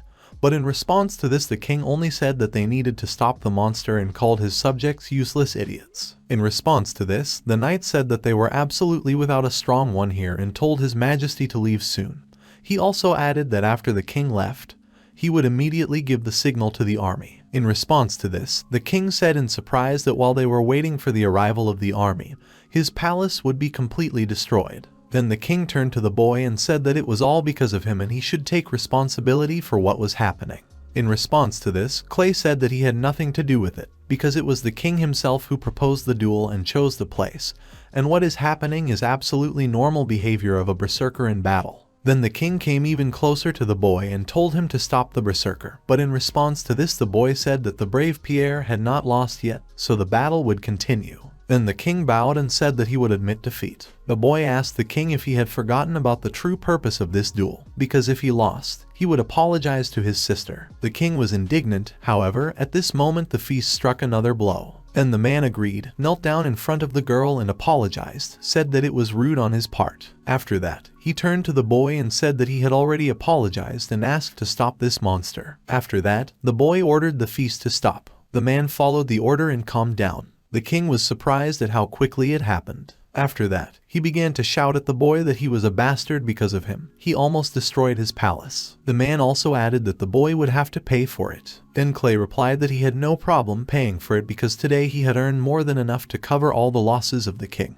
At that moment, Peru suggested to the young gentleman that, moreover, he had also earned a decent amount. Then the boy turned to his Majesty Carter and told him to deduct from the boy's winnings the amount he deems necessary, and the rest can be transferred to his subordinates. After that, the boy turned around and left saying that it had been a hard day, and he went to rest. The king was angry. He once again called the boy a bastard and said that he had done something similar to his palace, forced him to kneel, and also took away the money. Then Edward laughed and told the man that now he finally realized how good Clay was. The man also added that he had not yet met a man who could become a worthy opponent for him, and in response to this the king said that he had never met someone who would allow himself to treat him like that. Suddenly, the king narrowed his eyes slyly and thought that he had a plan. After a while, the boy was sleeping in bed. It was already the middle of the night, but he woke up abruptly from the fact that he heard some song. Sleepy Clay followed the sound. He determined that the song was coming from the room. The boy opened the door and saw a confused third Princess Camilla there. The girl was scared and asked about who opened the door. The boy awkwardly scratched his head and apologized to the girl. He said he just followed the sound. Clay asked the girl if she was the third Princess Camilla. The answer to this, the girl said that she was just practicing because very soon there would be a ceremony for the election of the goddess. The girl also added that she was so carried away that she did not keep track of the time. She bowed, apologized, and said that she did not want to disturb the young gentleman. In response to this, the boy said that Camilla sings wonderfully and she does not need to apologize. The girl was embarrassed and asked Clay if it was true. In response, the boy said that this was definitely the best song he had ever heard, but he did not know that they were singing at the election ceremony. In response to this, the girl said that it was not just a song,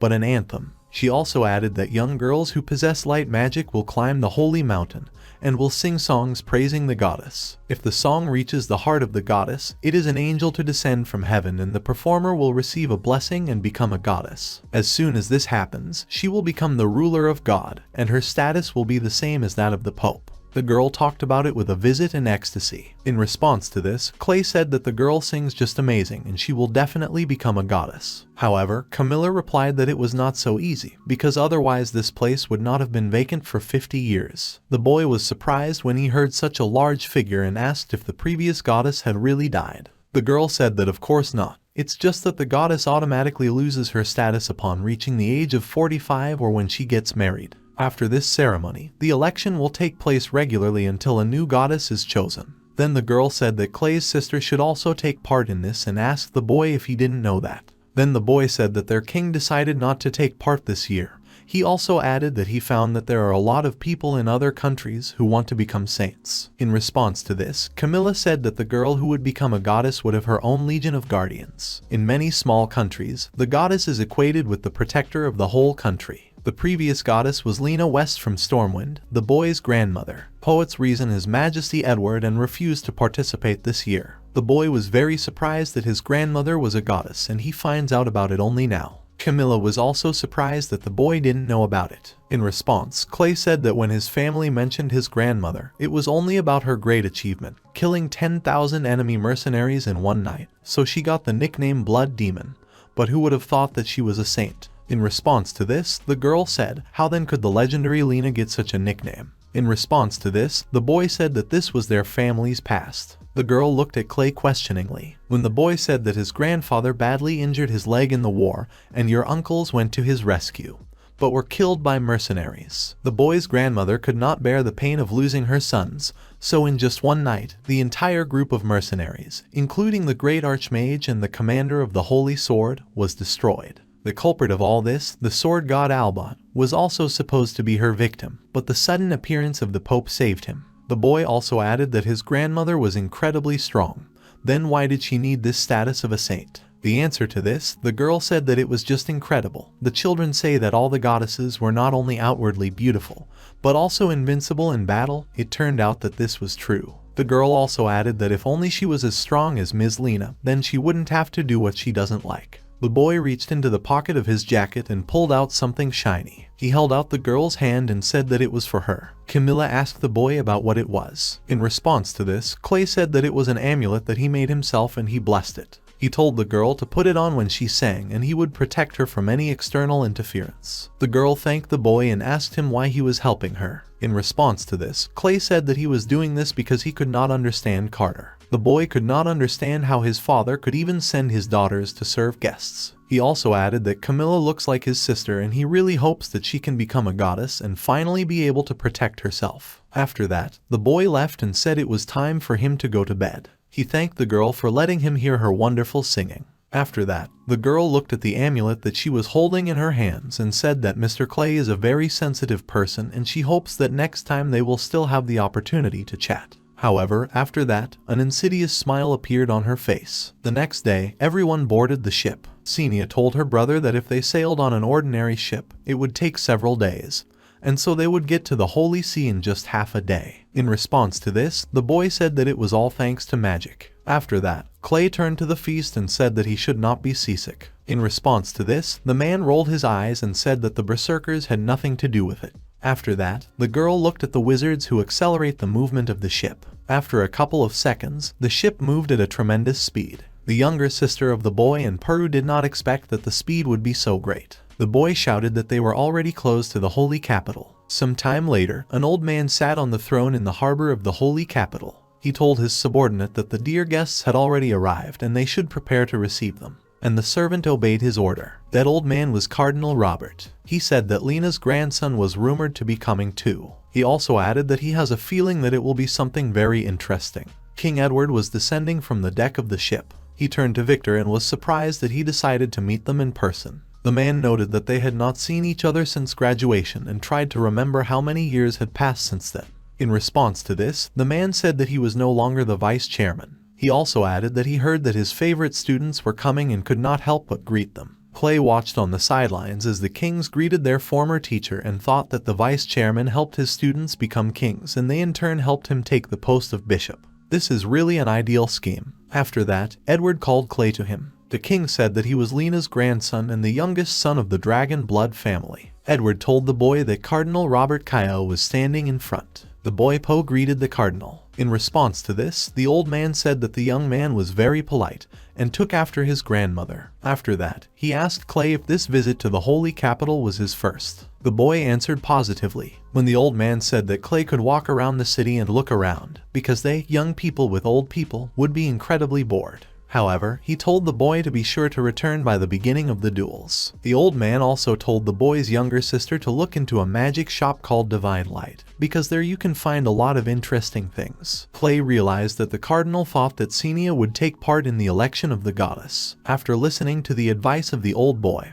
his younger sister went to the store. On the way to it, the girl very happily shouted that it was just amazing because she had never seen a magic shop with such a large selection, and this is truly a holy capital. The girl could not choose what to buy for her. Her eyes were running away from a large selection. However, Clay told his younger sister that these are just ordinary goods in which there is nothing interesting. He told Xenia that they should go upstairs and see what was there, because in his experience the best things are not put in front of everyone. The girl agreed and went with her brother towards the stairs. The boy told his younger sister that the higher they climb, the higher the quality of the goods and the higher the price for them, so they decided to go straight to the top. However, they met two guys on the stairs. One of them, a tall, dark-haired man, was called Bright Siwon. He asked out loud about where this hillbilly came from and asked the boy if he really wanted to go up to the top floor. The young man told Clay that he didn't seem to fully understand where he was. Behind him was a slightly shorter guy with white hair. His name was Clin Siwon and he was apparently his brother. The guy was laughing. Clay replied the young man that apparently some people consider themselves better than others. Hearing this, Clin got angry and asked the boy if he knew who was in front. He also asked the boy about how he dares to get involved with the Siwon family. In response to this, Clay said that he didn't care what family he was from. At that moment, the store's security guard ran up and began asking the guys to stop the showdown. Then the man turned to the guard and asked him about where he was looking, because they let any rabble into the store who don't even know who the Siwons are. The guy ordered the guard to throw Clay out of the store. The guard approached the young master and said that he had no right to offend the members of the Siwon family, because the father of Mr. Bright and Mr. Wedge is the head of the Legion of Guardians of the Holy Capital. In response to this, the boy said that he didn't care who the Siwons were and the guard should first ask him about who he was. Then the guard got angry and ordered his subordinates to simply remove this child from the store. The servants began to carry out the order. The boy told his younger sister that apparently he needed to teach these people a lesson. Xenia only told her brother to be careful. At that moment, a tall man entered the room and ordered to stop it. He said that peace and quiet brings money, and they arranged a showdown here, the noise from which can be heard even on the top floor. This man turned out to be the owner of the Divine Light store named Cyan Sela. The guard ran up to his boss and said that it was all because of the boy, pointing his finger at Clay. The man was surprised by what he heard. Clay suddenly smiled and told Mr. Sayankila that he didn't treat regular customers very well. The man recognized the boy and was very surprised that Mr. Clay came to his store. The man immediately ran to the boy and said that he did not know that the boy was going to visit his store. He also added that if his informants, he would have met Mr. personally. The man told Clay to just tell him if he needed anything. In response to this, the boy said that he was in the capital for the first time and did not know that Mr. Sayansila owned this store. Then the men turned on the brothers and calling them idiots said that they almost offended his best client. The guard started apologizing. After that, the man told the brothers that, as he had said earlier, the things they were interested in were not available. After that, he apologized and said that he needed to receive a dear guest. The man again approached Mr. Clay and invited him to go to a quiet room upstairs and continue the conversation there. In response, the boy said that since he was in this store, he asks the man to show him all the best. Then the shop owner smiled and said that they had recently received magic gold and several instruments of light, and he would now show everything to the boy. At this time, the brothers, still angry, watched the store owner climb to the top floor in a place with Clay and his younger sister. They said that the shopkeeper was a fool because he had just told them that he didn't have any instruments of light. But then what was he going to show the boy? They also thought that the girl who walks next to Clay came to the capital to participate in the goddess election ceremony. And if Cyan Sela sells the weapons of light, it will not be in favor of Lydia. The blonde guy told his that they had to go. However, the man thought about it, because it seemed to him that he had already heard the name Clay somewhere before. However, after a few moments, the guy said that it didn't matter, because the Siwon family had never been afraid of anyone and they would get the weapon of light. Xenia saw beautiful artifacts on the upper floors. Cyan Sela told Mr. Clay that these were jewels from the collection number 1079 and 1465. He asked the boy to look at them. These items were called illusory gold and the longing of the king of the light tigers. The boy said it was really worth his attention. Clay picked up the illusory gold, which was otherwise called the gold of the gods. It was an indispensable item for making divine artifacts. The boy asked the store owner about how much he wanted for this thing. In response to this, the man said that he did not dare to set a price for the boy. Then Clay gave his younger sister an artifact of light and said that it would suit her. The boy asked his younger sister if she liked this artifact. One of the sellers decided that the front is a rare simpleton, and he needs to take advantage of this opportunity. He told the boy that he had excellent taste and set a price of 30 million gold coins for the illusory gold and 10 million for the longing of the king. The store owner was surprised by such audacity, and Seja was shocked by such prices. She asked the seller about why they are so expensive. In response to this, the man said that it was inexpensive, because no cheap artifacts are simply worthy of a girl. Clay turned to Mr. Sayansila and said that he really knows how money is made, because the price of artifacts doubled, and the second as soon as they fell into his hands. In response to this, the man began to awkwardly deny and said that Mr. Clay was a big joker, and he would certainly give the boy a great discount, because this was his first visit to the capital. The man said that the illusory gold would cost the boy 5 million.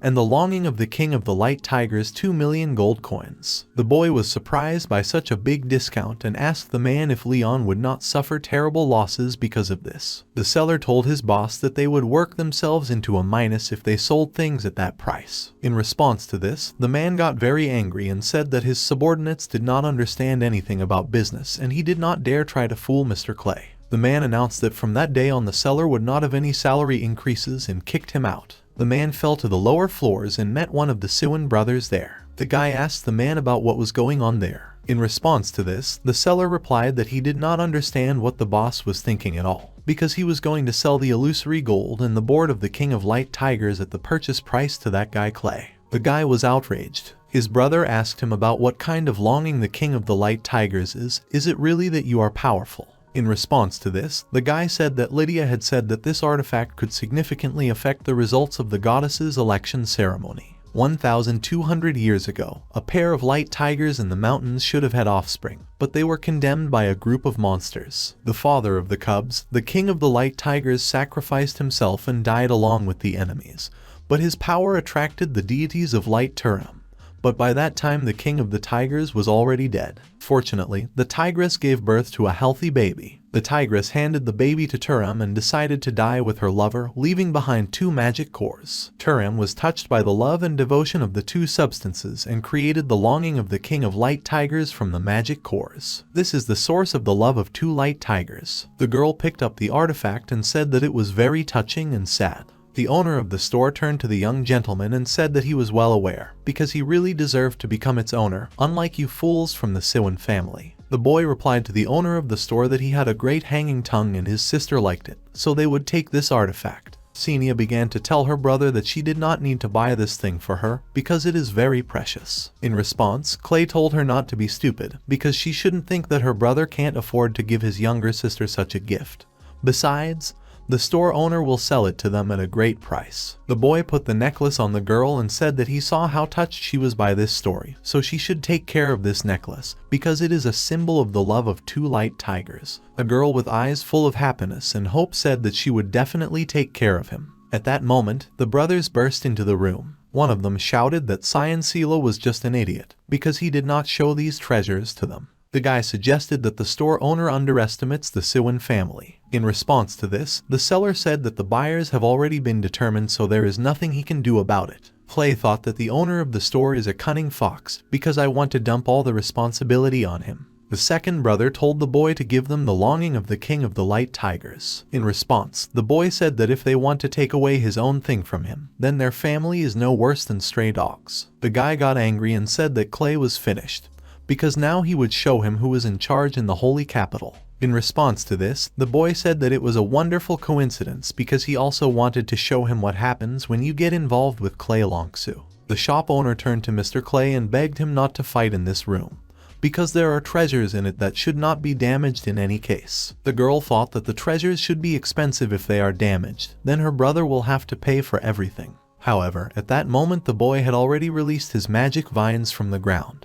But before they could get to at least one of the brothers, the blonde-haired one began to scream. He couldn't understand what was going on and said he couldn't move. The second brother realized that this was a 5th rank light magic called light bonds. The guy realized that it was a girl to do it. Xenia said that it was dangerous and it was impossible to let her brother spend even more money. My brother was shocked that this little girl did it. At that moment, Clay approached this brother and said that he would not advise being distracted during the battle. Then the boy attacked both brothers. They were thrown back much further. The black-haired brother said that he was challenging the boy to a duel. In response to this, Clay said that it was too boring, but he accepts the guy's challenge anyway. In response to this, the angry man said that the boy would regret it. He also once again reminded that they were from the Savan family, and the boy must have forgotten about it, because their father is the head of the Legion of Guardians of the Holy Capital. After that, he turned to Sansila and said that he was a witness. The guy added that he was going to fight the boy for life and death, so then let him not detract from leaving him alive. The store owner was afraid that Clay was offered a duel and asked Mr. Klin if he knew who was in front. He said that this is Clay Scarlet Baron Longsu, who destroyed the entire Stormwind Guard and is also Lena West's grandson. At that moment, the second young man turned to his brother and said that it was not too late for them to retract their words. The boy was surprised by this and said that it was very interesting because initially they themselves insisted on a duel, and now they themselves give a back one. In response to this, the guy told Clay not to get conceited and not think that he was so cool, because their Siwan family is not inferior to him at all. He also added that the Holy Capital has its own rules for dueling, and they are some kind of barbarians to grapple with him right in the middle of the street. And the second brother added that exactly how the duel will take place is decided by the one who called the opponent, and they just haven't had time to think about it yet. In response, the boy said that it was too troublesome and asked about what was preventing them from fighting right now. At that moment, someone called young Mr. Clay. The boy turned around and saw that it was Uncle Joe. The man ran with all his might and was out of breath. The boy asked him about why the man ran here. In response, he said that General Dar's ship had already docked. He wants the boy to meet his old friend, and also that he should look at the battle of the armies of the states of Meglin and Carter as preparation for the upcoming battle.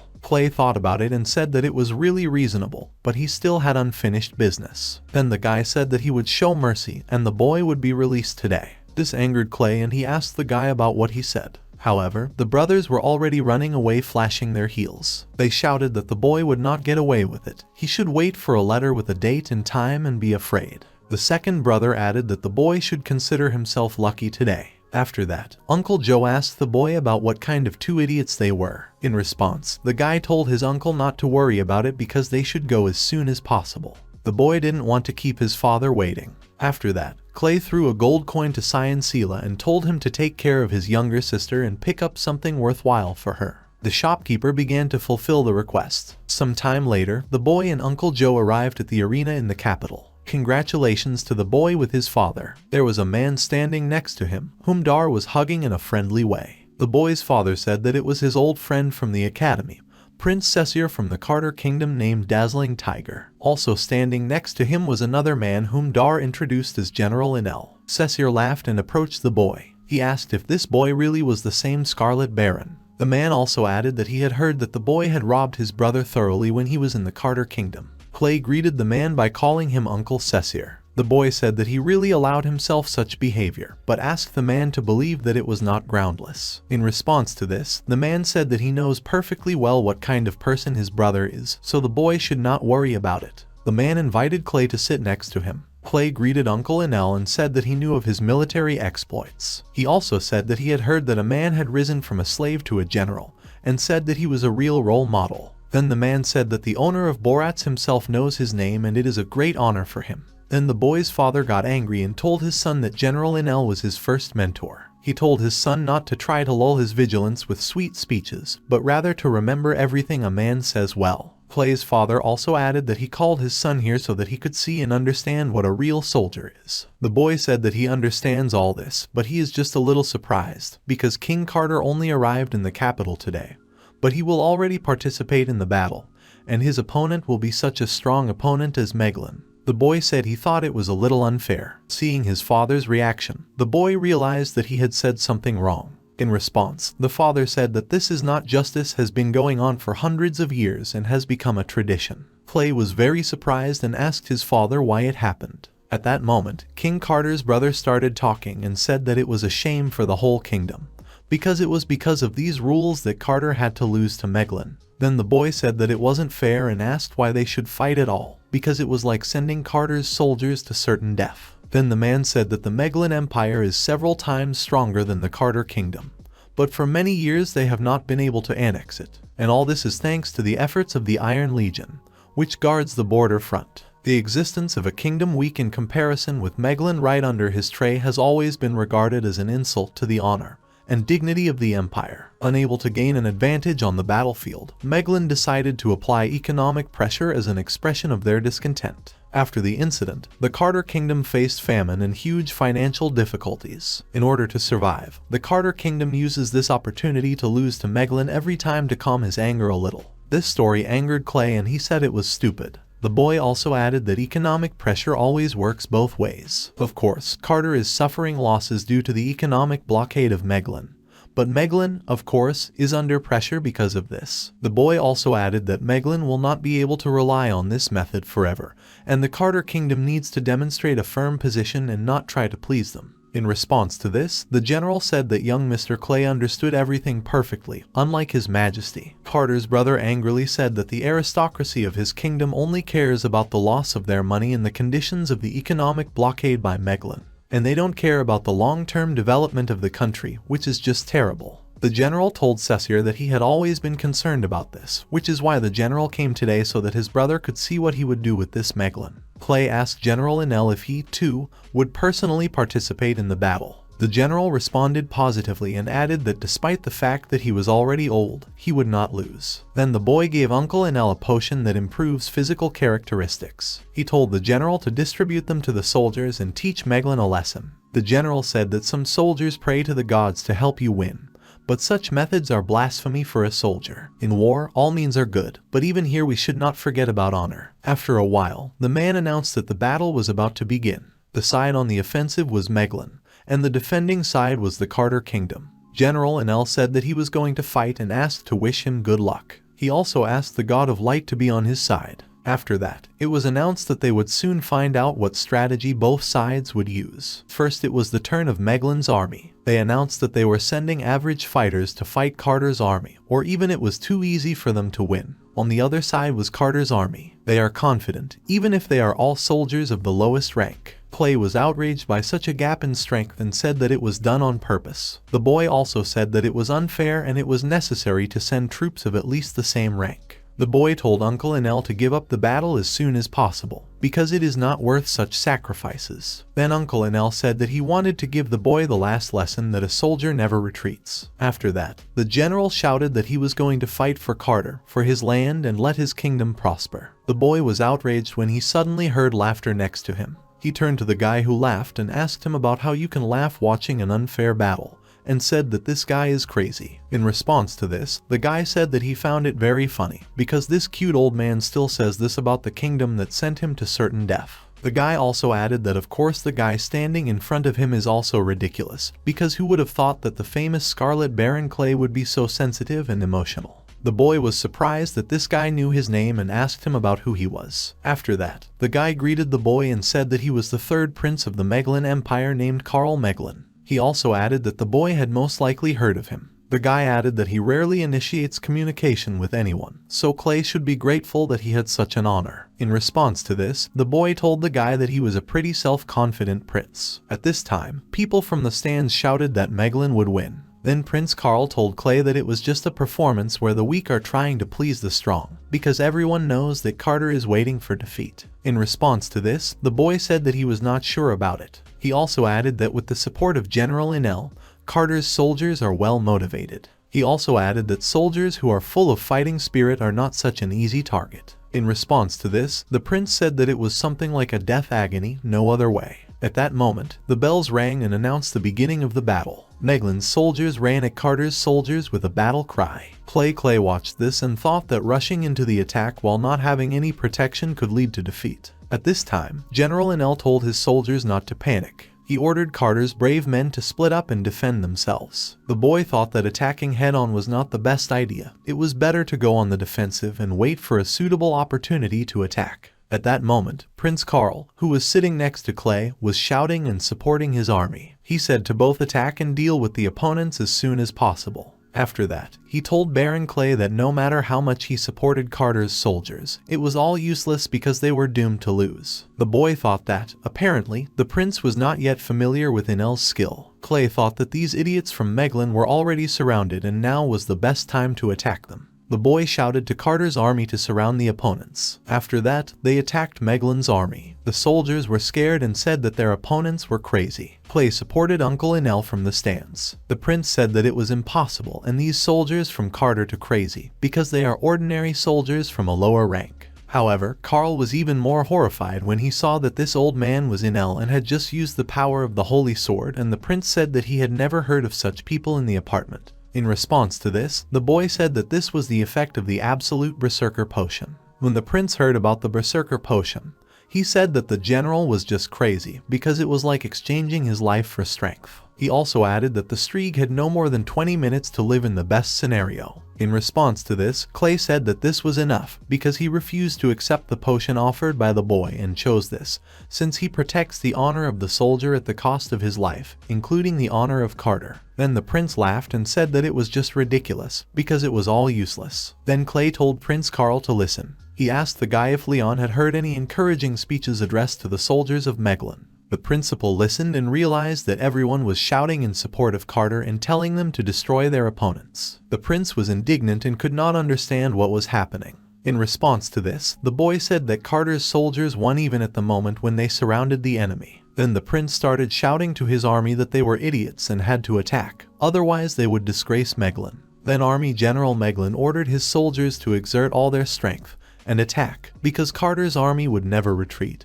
But at that moment the enemy cut off the general's hand. The host of the duel said that this was definitely the most cruel and unfair duel of all which he witnessed. At that moment, Army General Meglin asked General Enel if he really still wanted to fight, because he was the last of Carter's soldiers. In response to this, the old man said that even if he was the only survivor, they would still continue. Then the old man's opponent told the general that it deserved respect, but he did not understand why the man did not spare himself so much, because this was not the first loss. Then the old man replied that that was why he could not allow his homeland to be defeated again. Even if it would be at the cost of his life, he still had to return his honor and dignity. In response to this, the old man's opponent said that he wanted to remind him once again that all this deserves respect.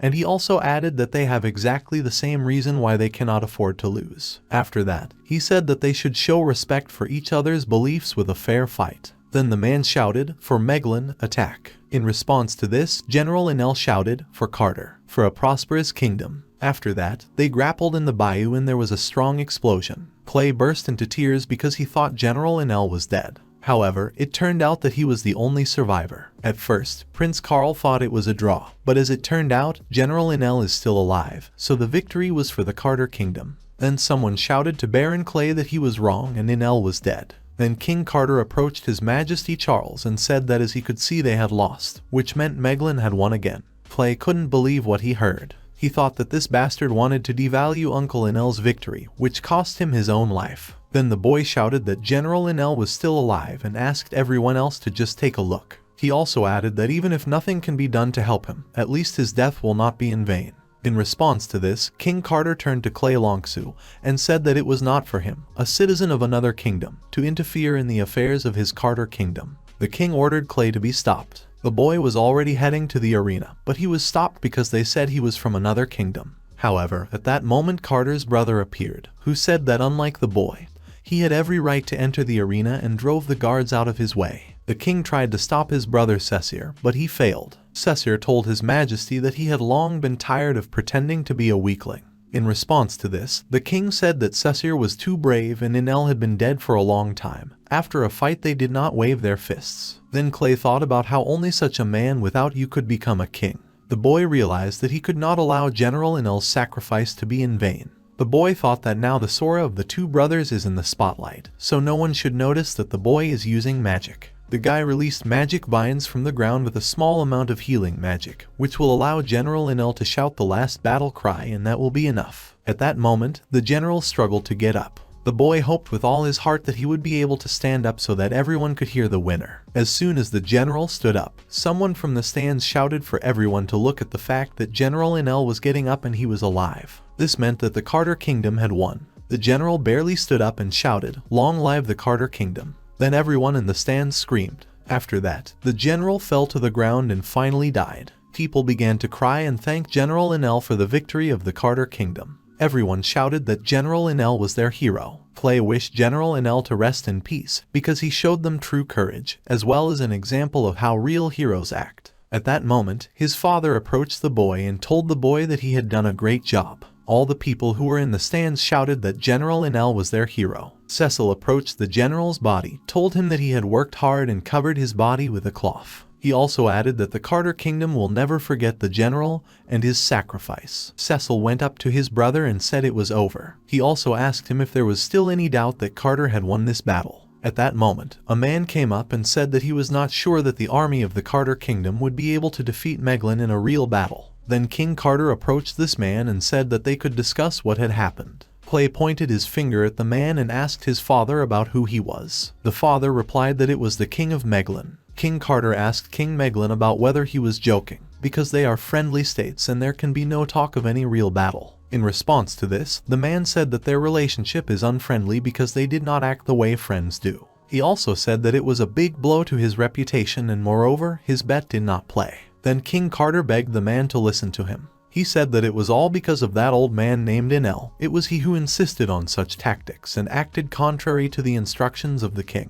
He also added that this has nothing to do with the official line of the Carter Kingdom. Prince Carl turned to his father and said that it was very reasonable, since this old man should pay for ignoring the king's order, and there was no point in them bothering King Carter. Clay watched this and couldn't understand why this guy as a friend sided with Carter. After that, King Carter said that Prince Carl was right, because it was his mistake and the Carter Kingdom would take care of all Meglin's lost funds. And as for Enel, he's already dead. Then the prince asked if he had a family and suggested that they should be responsible for his act. He also said that the corpse of General Enel is still lying in place and it can be taken to the central square in order to flagellate him. King Carter was scared and indignant when he heard these words, but the boy's father said that this was a great offer, and that's exactly what they would do. However, King Carter asked to be given some time to think. At that moment Clay intervened and said that this was unacceptable. After him, King Carter's brother intervened and said that General Enel is a hero of the Carter Kingdom and they cannot allow something like this. However, the king ordered his brother Cecil to give up his body. In response to this, the boy shouted that this was an incredible stupidity. Clay asked the king if he really thought that if he allowed this, Meglin would let him go. The boy also added that if the king continues to treat the hero of his kingdom as well, he will become the laughing stock of the entire continent.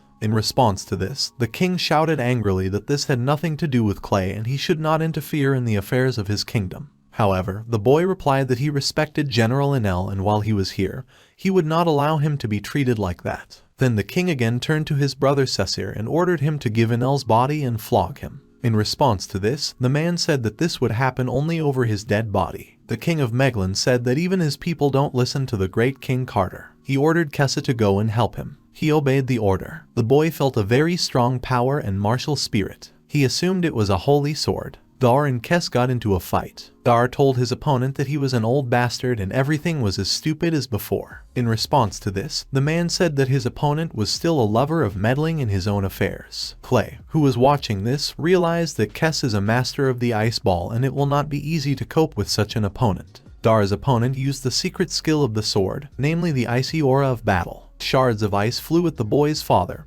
and then turned him into an ice figure. Cassie laughed and told Dar that when you manage to defeat him with broken arms, then he also said that strength does not depend on the weapon used.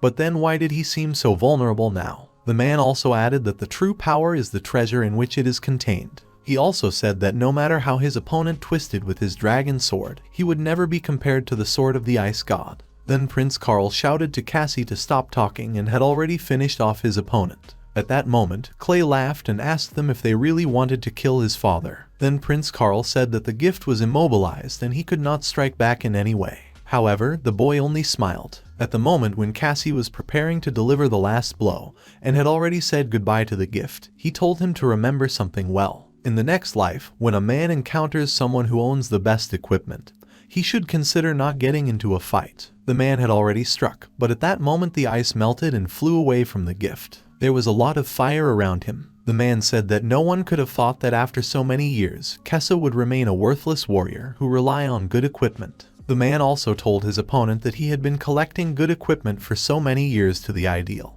but still did not understand the most important thing. The gift was a dragon armor under the protection of the god of light, an amulet of praise of light, and a sword of a poisonous dragon. Cassie asked the man about where he got so many jewels from. In response, Dar said that he had a very respectful and obedient son and asked his opponent if he was jealous of him. After that, Dar said that now he will show his opponent what a real attack is and he will never be compared to him. After that, the man used the power ejection technique and the blessing of the wind god. Cassie screamed in pain and said that Dar was a real monster. Carl called Kess a jerk because he is a master of the sword who rely only on their equipment, and there is nothing surprising in this. Clay laughed and said that it was he who had been doing nothing but babbling about his incredible treasures from the very beginning. The boy asked the prince if it was really so hard to admit defeat. The prince said that Meglin could not accept defeat for anything and he would not stand on ceremony. Carl ordered his subordinates to kill Dar. Dar replied that relying on numerical advantage was incredibly stupid because they themselves were asking for trouble. The men defeated all their opponents. Clay watched with his father and said that apparently this cool ice technique can't even distinguish friends from enemies. The prince was angry because he understood that the situation was not in his favor. After that, he ordered his subordinate to attack Clay in order to distract Dar, because if Cassie loses, then nothing will help Meglin's reputation. The knight began to carry out the order. He told Clay that he did not dare to treat the young man so disrespectfully. Well, now he would teach him a lesson.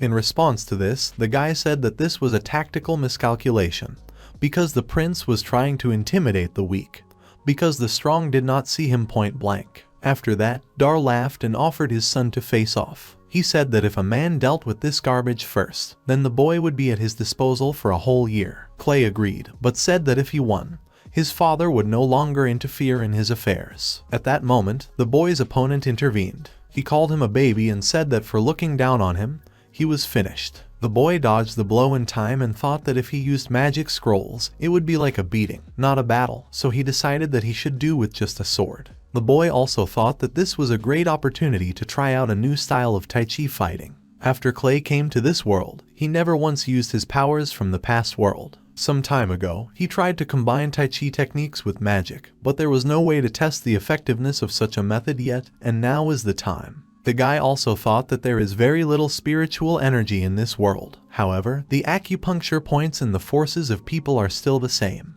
and you just need to release the force wisely and then everything will work out, not by force, but by skill. Prince Carl watched Clay's actions and could not understand what he was doing. The guy thought that it didn't look like magic and he had never seen anything like it before. He also decided that this was impossible, because the boy could not defeat a whole group of people whose fighting power in many ways exceeds him. The prince couldn't figure out how Clay did it. Then the guy said that it was short-sighted, because these knights are no better than Kessa, who rely only on treasures. After that, the boy turned to Carl Meglin and said that today he was missing his lesson absolutely for free. He also said that they are both really part of the Great Four, but he is not like the prince. Carl shouted at the boy out of anger and said that he had no right to be so arrogant. After that, he ordered his subordinates to take the boy and added that he would generously reward whoever brought him Clay's head. The boy used a Tai Chi blade and made 3 moon rings. After that, he told his father that he was almost finished and if the man did not hurry up, he would have a hard time.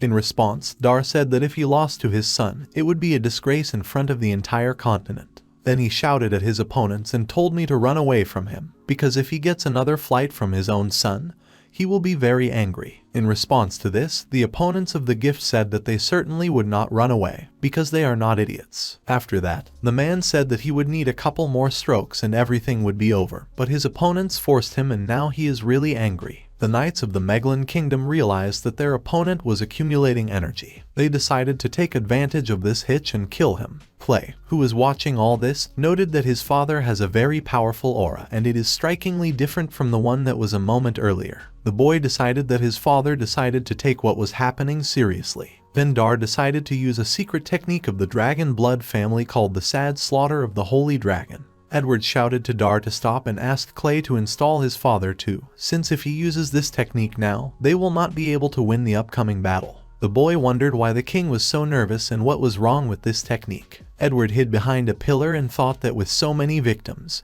problems with Meglin were provided for them. Clay created a dome of vines that stole it from the dragon's fire. Prince Carl ran to his father to make sure he was okay. The people who were sitting in the stands did not believe that a person could have such power, and said that this power was comparable to the power of the sword god. After a while, everything calmed down. Prince Karl turned to Dar Longsu and told him to think what he was doing, because it looks like he wants to declare war on Meglin. However, Clay answered him and said that it was the prince who provoked the battle, because it was he who ordered his subordinates to attack. The guy turned to Clay and was about to say something to him, but suddenly his nose started bleeding. The boy's father immediately decided that Clay had done it. However, the boy said that he didn't do anything at all, and all this happened because of receiving internal injuries. King Meglin asked Edward to say something, but he couldn't do anything. He just awkwardly rubbed the back of his head and said that Prince Karl really lacks experience, and in a fight between two swordsmen, it is impossible to do without injuries of victims. Clay was surprised that the king gave at least some adequate answer after so much time. The boy turned to His Majesty King Amenglan and said that he should be grateful for the fact that as his father's goal was Kessa,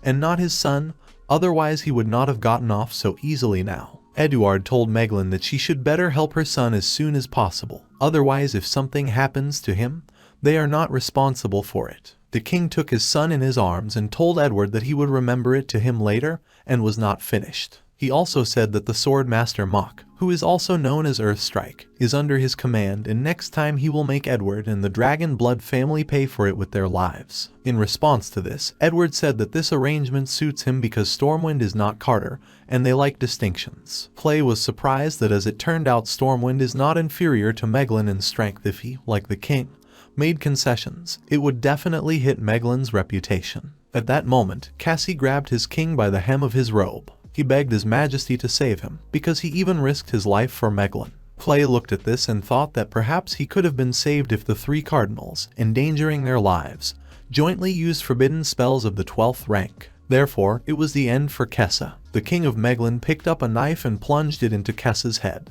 Clay was taken aback by what he saw. Then the king said that the warrior Meglin sent was killed by his hand, and it wasn't the gift of Longsu from Stormwind that killed him, so this time it's a draw. Edward smiled and praised the king's self-esteem, because even in such a situation he is still not ready to admit defeat. Clay, at the same time, thought that even though Casey was not a good person, but it could only be worse from me for something to live in order to preserve my self-esteem. After that, the boy approached his father. He told him that he could already get out of the fighting stance because everyone had left. But the boy's father stood motionless. Then Clay touched him, but the man fell to the ground unconscious. After that, Edward shouted for someone to call a doctor. After a while, General Dar was in his room. He was getting dressed after a doctor's examination, who said that the man was just weak, and otherwise there were no problems. He just needed to rest a little. After that, the doctor left the room. Clay and the king were glad to hear this news. The boy approached his father and said that it turns out he just overdid it, and he was already getting upset. The king, who looked at it, realized that Clay apparently doesn't even know anything about family techniques. The king said that the sad life of the holy dragon is a divine skill that was passed down by the two sword gods, the boy's ancestors, to the Dragon Blood family. If it were not for the numerous artifacts of the gift, it would be what if he had remained alive after this reception at all. The king asked Dar about how long his recovery would last. The man replied that if we take into account the overspending of spiritual energy and physical fatigue, then he will need about 3 months. The king was indignant. He shouted at Dar and said that the results of the future battle of Stormwind depended on him, and that a written notification of the beginning of hostilities from Meglin was already knocking on the door. And he said that he needed 3 months to recover. Eduard said that his general wants positive things for the whole continent. He asked him about why it was necessary to use this technique against one opponent. In response, the man said that he did it because he and Clay had an argument and he couldn't lose to his own son. After that, the king yelled at the boy and said that in that case he and his crazy subordinate would take responsibility for it. The boy was surprised and said that his berserker had suffered a lot from seasickness during transportation, and he was still adapting. After that, the king panicked and could not think of what to do. At that moment, it was announced that the envoy of the Legion of Light had arrived on a visit. The king was surprised and told the guards to let him in as soon as possible. At that moment, the king remembered and wondered how he could forget about such a trump card up his sleeve, because if Lena West helps him, then it will be easier to defeat Meglin. At that moment, a woman entered the room. She bowed and said that she was the commander of the Legion of Light, Sasha, and she welcomed His Majesty the King of Stormwind. The king laughed and was delighted and greeted the girl. He also noted that, as expected, Lena West's subordinates are beautiful and strong. Dar was surprised when he saw Sasha. In response to this, the girl said that she and General Dar had not seen each other for a long time. After that, she said that she was here on the orders of Lena West and invited Dar and Baron Clay to the Holy Mountain. After that, Dar said that it turns out his mother wants to see him, so he went to get ready. Clay thought that according to the rumors, only during the election of the goddess can you get to the Holy Mountain. It turns out that the Legion of Light is located there. The boy has long wanted to see this place with his own eyes. In addition, he became at least curious about the relationship between his father and this girl. In the holy capital, Dar and Sasha were heading to the Holy Mountain. Clay trudged after them with the last of his strength. The boy asked his father to wait and was surprised that his father could remain so cheerful, because he had used up all his strength in the last battle. The boy said that he was here as the third extra and as soon as they returned, he would tell his mother about everything. Clay also said that his physical strength is running out and he cannot perform the Golden Lotus ritual. A 7th rank scroll may be quite valuable, but it's still better than dying of exhaustion. With these words, the boy took out a secret scroll of the 7th rank from his spatial ring, which gave him strength. After a while, the boy stood and looked at some runes on the ground. He said that they tell the story of the Holy Mountain.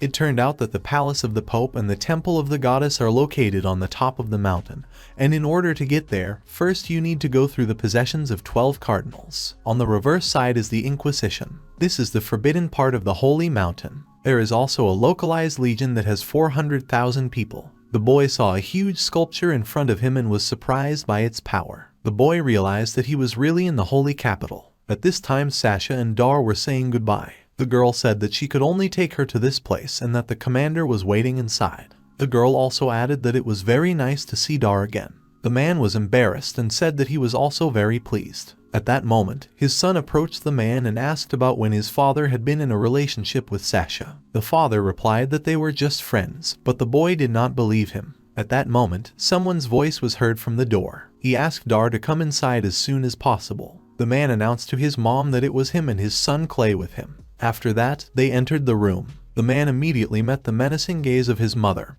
who was dissatisfied with the fact that he was late. Dar hesitated and began to apologize. However, the girl quickly changed her tone and said that she was no longer angry and wanted to see her famous grandson as soon as possible. The boy greeted his grandmother and said that his name was Clay. He also added that Dad told him a lot about his grandmother, but he would never have thought that she was so young and beautiful. The boy also added that he brought a bottle of honey from amethyst bees as a gift, but now he sees how beautiful Grandma is and it seems to him that she probably won't need it. However, the woman was still very grateful to her grandson for such a gift and said that the boy was much better than his father. The woman hugged her grandson and said that she really likes him. Suddenly, he realized that Grandma was using pressure. She wants to look into the boy's soul in order to see his intentions. The boy noted that his grandmother is very strong.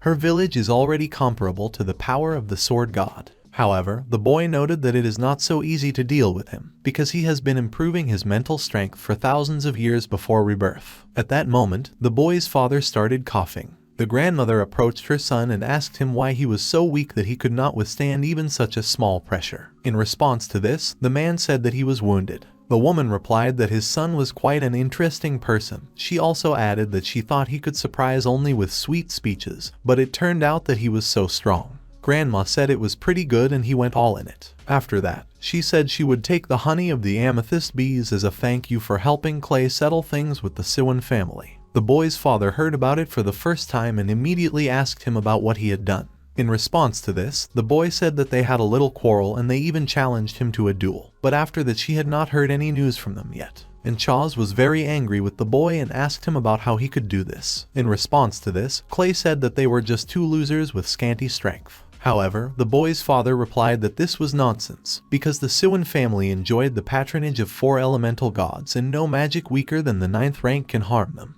Even the scrolls of a boy of the 7th rank, and how much for me. Dar also added that it was good that his grandmother intervened, because if he seriously angered their family, he would not even notice how he would die. It is not surprising that the grandmother decided to test her grandson. At that moment, the woman intervened in the conversation and said that it was all in the past, they needed to forget about it. She also added that the Siwan family has always been so arrogant, so it's good that at least someone lost a lesson to them. The boy thanked his grandmother and said that he would never have thought that there could be such serious problems because of this. The grandmother replied to the boy that everything was fine, because as long as he had her, no one would dare to offend him. After that, the grandmother called her grandson to her and said that she had something for the boy. She let him into her treasury. Grandma said that he gave her such a valuable gift, so she should repay in kind. The woman said that her grandson can choose whatever he wants. The boy was very surprised, because such treasures cannot be found in the public domain. There were also a bunch of spatial rings. The boy didn't know what to do because she wanted to take everything.